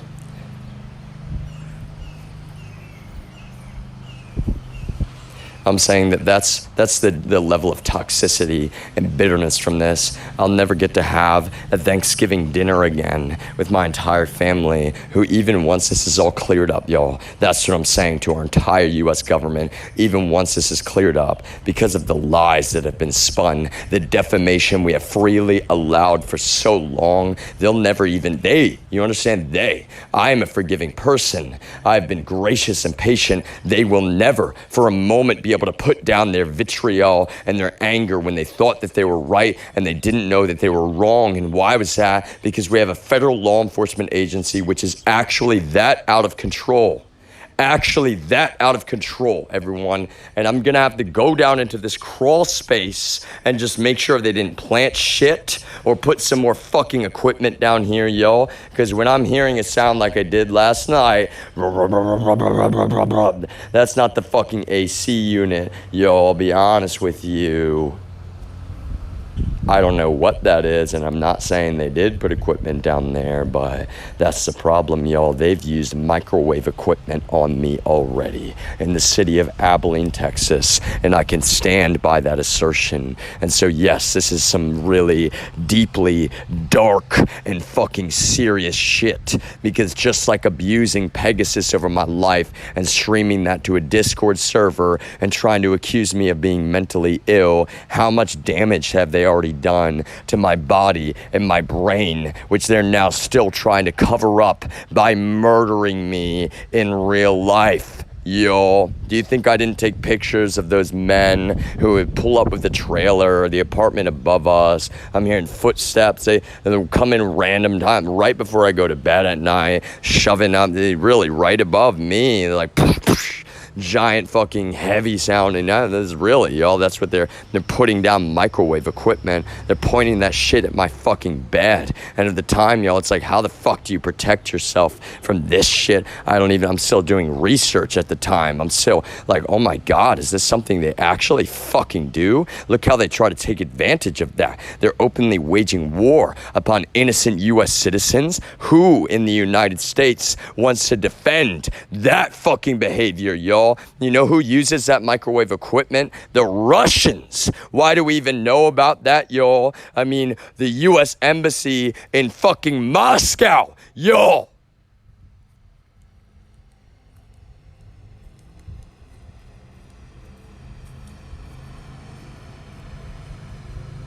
So do I have brain damage from a severe car accident? Yes, I do, y'all.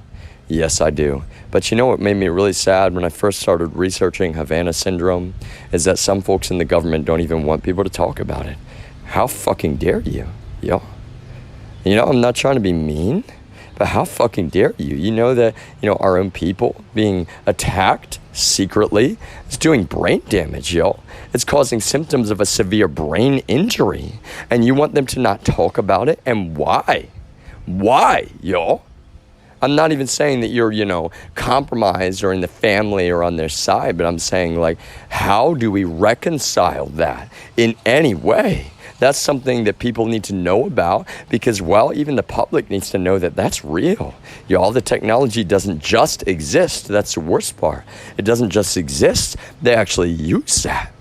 And you know what it makes me think? Well, I moved into an apartment where the first thing that I'm told is the microwave is going to be replaced because the door is super fucking broken. And I'll be honest, y'all, I'm not a quote bachelor, but I'm single, okay? I need to use a microwave oven here and there, all right? And I'm like, well, surely they're gonna fucking replace this. I ask again, can you replace this shit? I ask again, and well, I don't have the money to buy some really heavy duty equipment, y'all. All that I have is some basic equipment that is still valid. I can actually, when I'm 10 to 15 yards away from that microwave and my basic equipment is set on a very low sensitivity is picking up microwave radiation from that so far away. And then you people want to accuse me of mental illness because in that apartment, I turn it on and I walk away. I don't want to fucking stand next to it because, that's the thing, y'all. I'm educated. And honestly, I wanted the microwave to be replaced. I'm even looking at buying a new one because it's like, wow, they're not even going to they told me they're going to replace this the day that I moved in. It's super broken. I don't even know. I don't want to know how it broke. Did it break the day that Jamal and D. Clark was forcefully fucking evicted from that apartment? Did they tackle him into the microwave and it's fucking broken? Just like they didn't even fix the door frame or clean that place before I even walked in it, y'all. The toilet had shit in it. You understand? There was still shit in the toilet of that fucking apartment. They didn't even dust. They didn't even fucking vacuum. It looked fucking disgusting.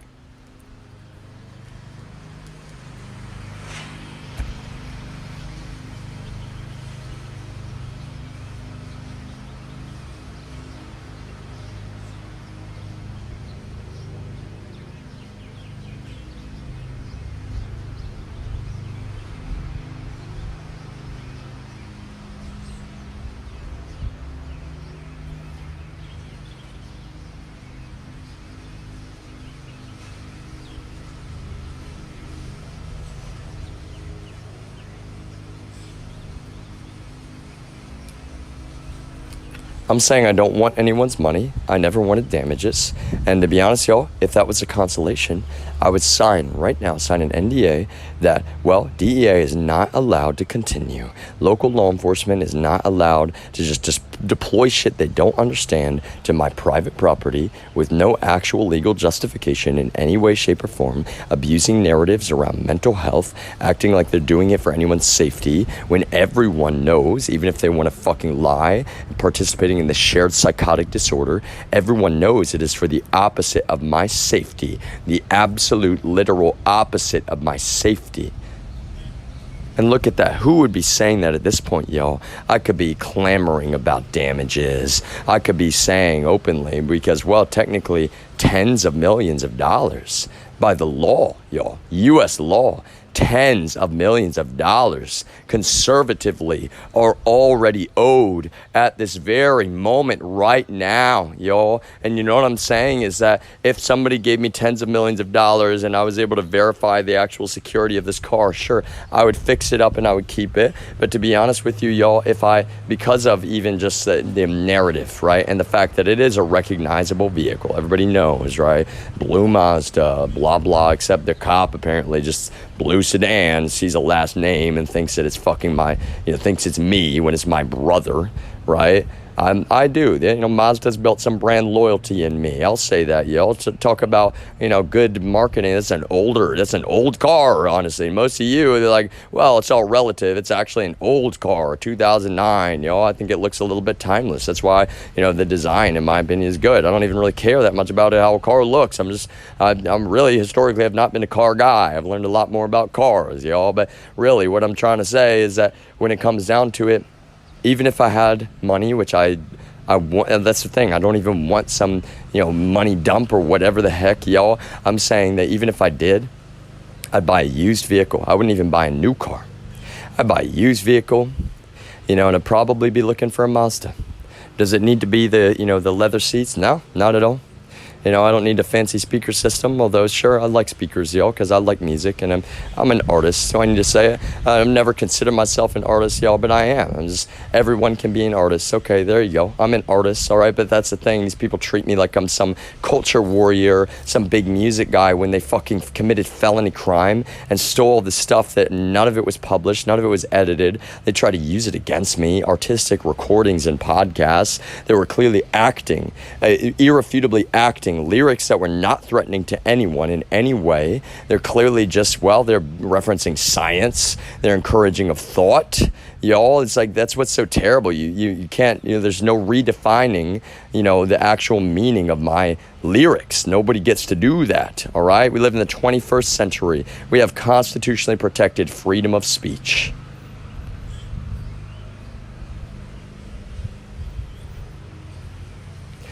For example, even if I sing, recordings in my phone that, I'm kind of just using, I'm venting a little bit. I'm not publishing music, about anybody. I'm not trying to, talk smack or whatever. But see, DEA has no fucking ask. I don't want to make music about DEA is what I'm saying. DEA has no fucking ask. The capitalization of some letters when they actually are drive-by anarchists, y'all. Drive-by anarchists. They tried to fucking murder me in cold blood, and a government agent saved my life, which I'm so appreciative of.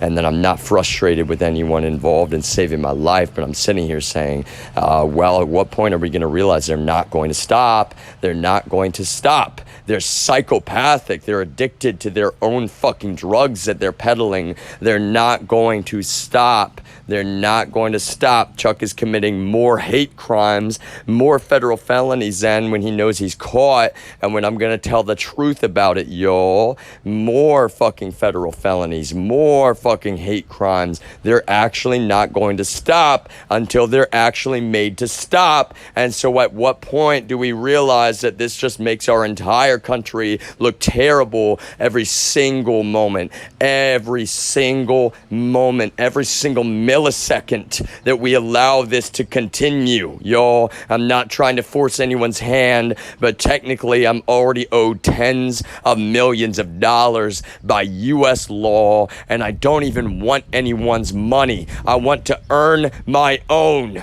No strings. I'm not threatening anyone. No one can say that I am, y'all. I've been sitting here this whole time telling the truth, implementing peaceful diplomacy, doing legal investigation where needed, and I'm doing the journalism part now, y'all. I have every single bit of irrefutable evidence that I could ever need, and DEA is not going to delete it. When I said systematically, that's exactly what I meant. So at what point do we do what is right for our entire country? And for the innocent people who have been victimized, y'all. If that's what I need to emphasize, well, let me emphasize that's the point, y'all. It's not just about me, and it's really not even about me at all. It's actually not even about me at all. That's what's fucking despicable. Any federal judge that wants to, and I'm not trying to force your hand, I'm not trying to be threatening, I'm not threatening, that's the thing, y'all. Any federal judge that wants to attempt to reconcile the behavior of this agency, that's what you are directly attaching your name to for the rest of time. In fact, I'll be honest, y'all, in the scheme of things, it's already too late. You're choosing to throw away any career in justice, because that means that you're defending people in this agency who have victimized innocent people. The DEA have victimized innocent Americans trying to frame me. So you better be ready for their families to hear the truth, for everyone to know the truth, and to look straight at you and your name and anyone associated with you and your court and anyone else involved, Texas law enforcement, in any way, shape, or form. You better be ready for the eyes and the ears of the entire world to be looking back down at you with a big picture perspective now, understanding, oh my God.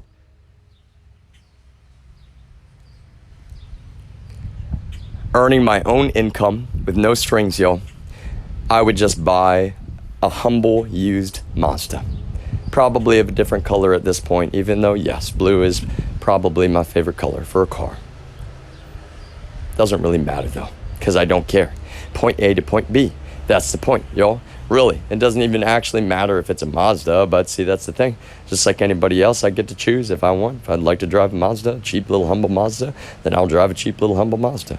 That's it, like a Miata is like, it's probably fun to drive. I don't really want a Miata, right? It's like the reason that, mid-size sedan is perfect. Well, it's utility and it's, it's also, still kind of like reasonable. Well, how do I put it best? It's like Mazda 3s are awesome in my opinion. Probably easier to drive than that one. Definitely easier to park at times, but that's the thing. Try to call me a bad driver when I'm not.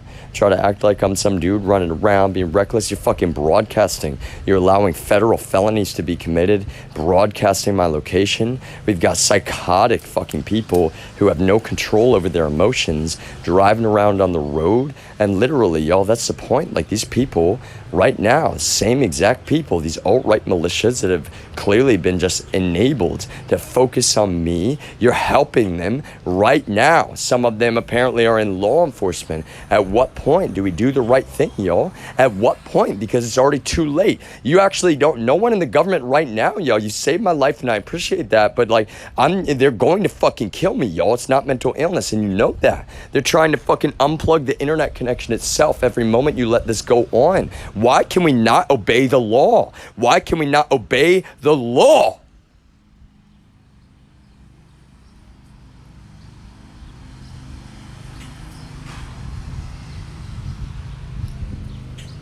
Nobody can say that I fled Texas. That's not a claim, yo. That's a plain statement of objective fact. No one can say that I fled the state of Texas. But look how terrible that is. I'm not wanting to put our government and, well, other folks in our government, and I'm not in our government, right? That's what so is ridiculous. Y'all people, Mark is like, yeah, you're regimented. Like, what the hell? You got kids coming up to me like, oh, yeah, can you buy me some Swishers? Like, no, I cannot. And I'm not that kind of person. What is wrong with you? It's like, oh, are you a fed for not buying me Swishers? Like, no, I'm not. Really, again, I repeat, what the hell is wrong with you? Of course, I'm not saying that because I'm a polite person. Yo, this makes our government, this makes especially the government of the state of Texas look straight up fucking so evil, yo, because you have been straight up so evil, so evil.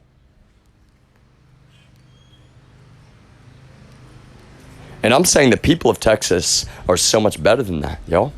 That's what I'm saying. Peaceful diplomacy. The people of Texas, if they had the full context here, they would never stand for this. Same with the people of Delaware, yo. The people of Delaware would never stand for this behavior. Not for a moment if they had the full context. All right, that's the thing. Yes, I don't have any personal connections, any mayors, any governors, but I need everyone to be able to understand at the very least. You can, try. I'm not saying any mayor, governor didn't want to hear me on Facebook, but I'm saying, it actually doesn't matter. Like, for real, my words are on the public record, which means that you have to answer for anything and everything that's allowed to happen. And what we've already allowed to happen is not just kind of evil, it's actually so terrible, y'all. That is a hate crime. I came out here that day, and the very first thing I see is that a saw was used to make sure that tree fell instead of where it would have fallen, where all the weight was, the physics, y'all. It would have gone down right over there. And where did it fall, y'all? There wasn't even that bad of a storm that night. It fell right on my head, where they hoped, honestly, that I would be that night. And even then, y'all, look, they see it as like a double win because, well, now they've got a line of sight over to the porch, and they know that, well, I vape nicotine, I bought some hemp cigarettes, the gas station right around the corner, which again, it's like if I even walk to, I've got a live stream because we're all sitting around ignoring the plain and simple objective truth. We're all sitting around ignoring the plain and simple objective truth. This is not just not okay. This is not just not okay, y'all.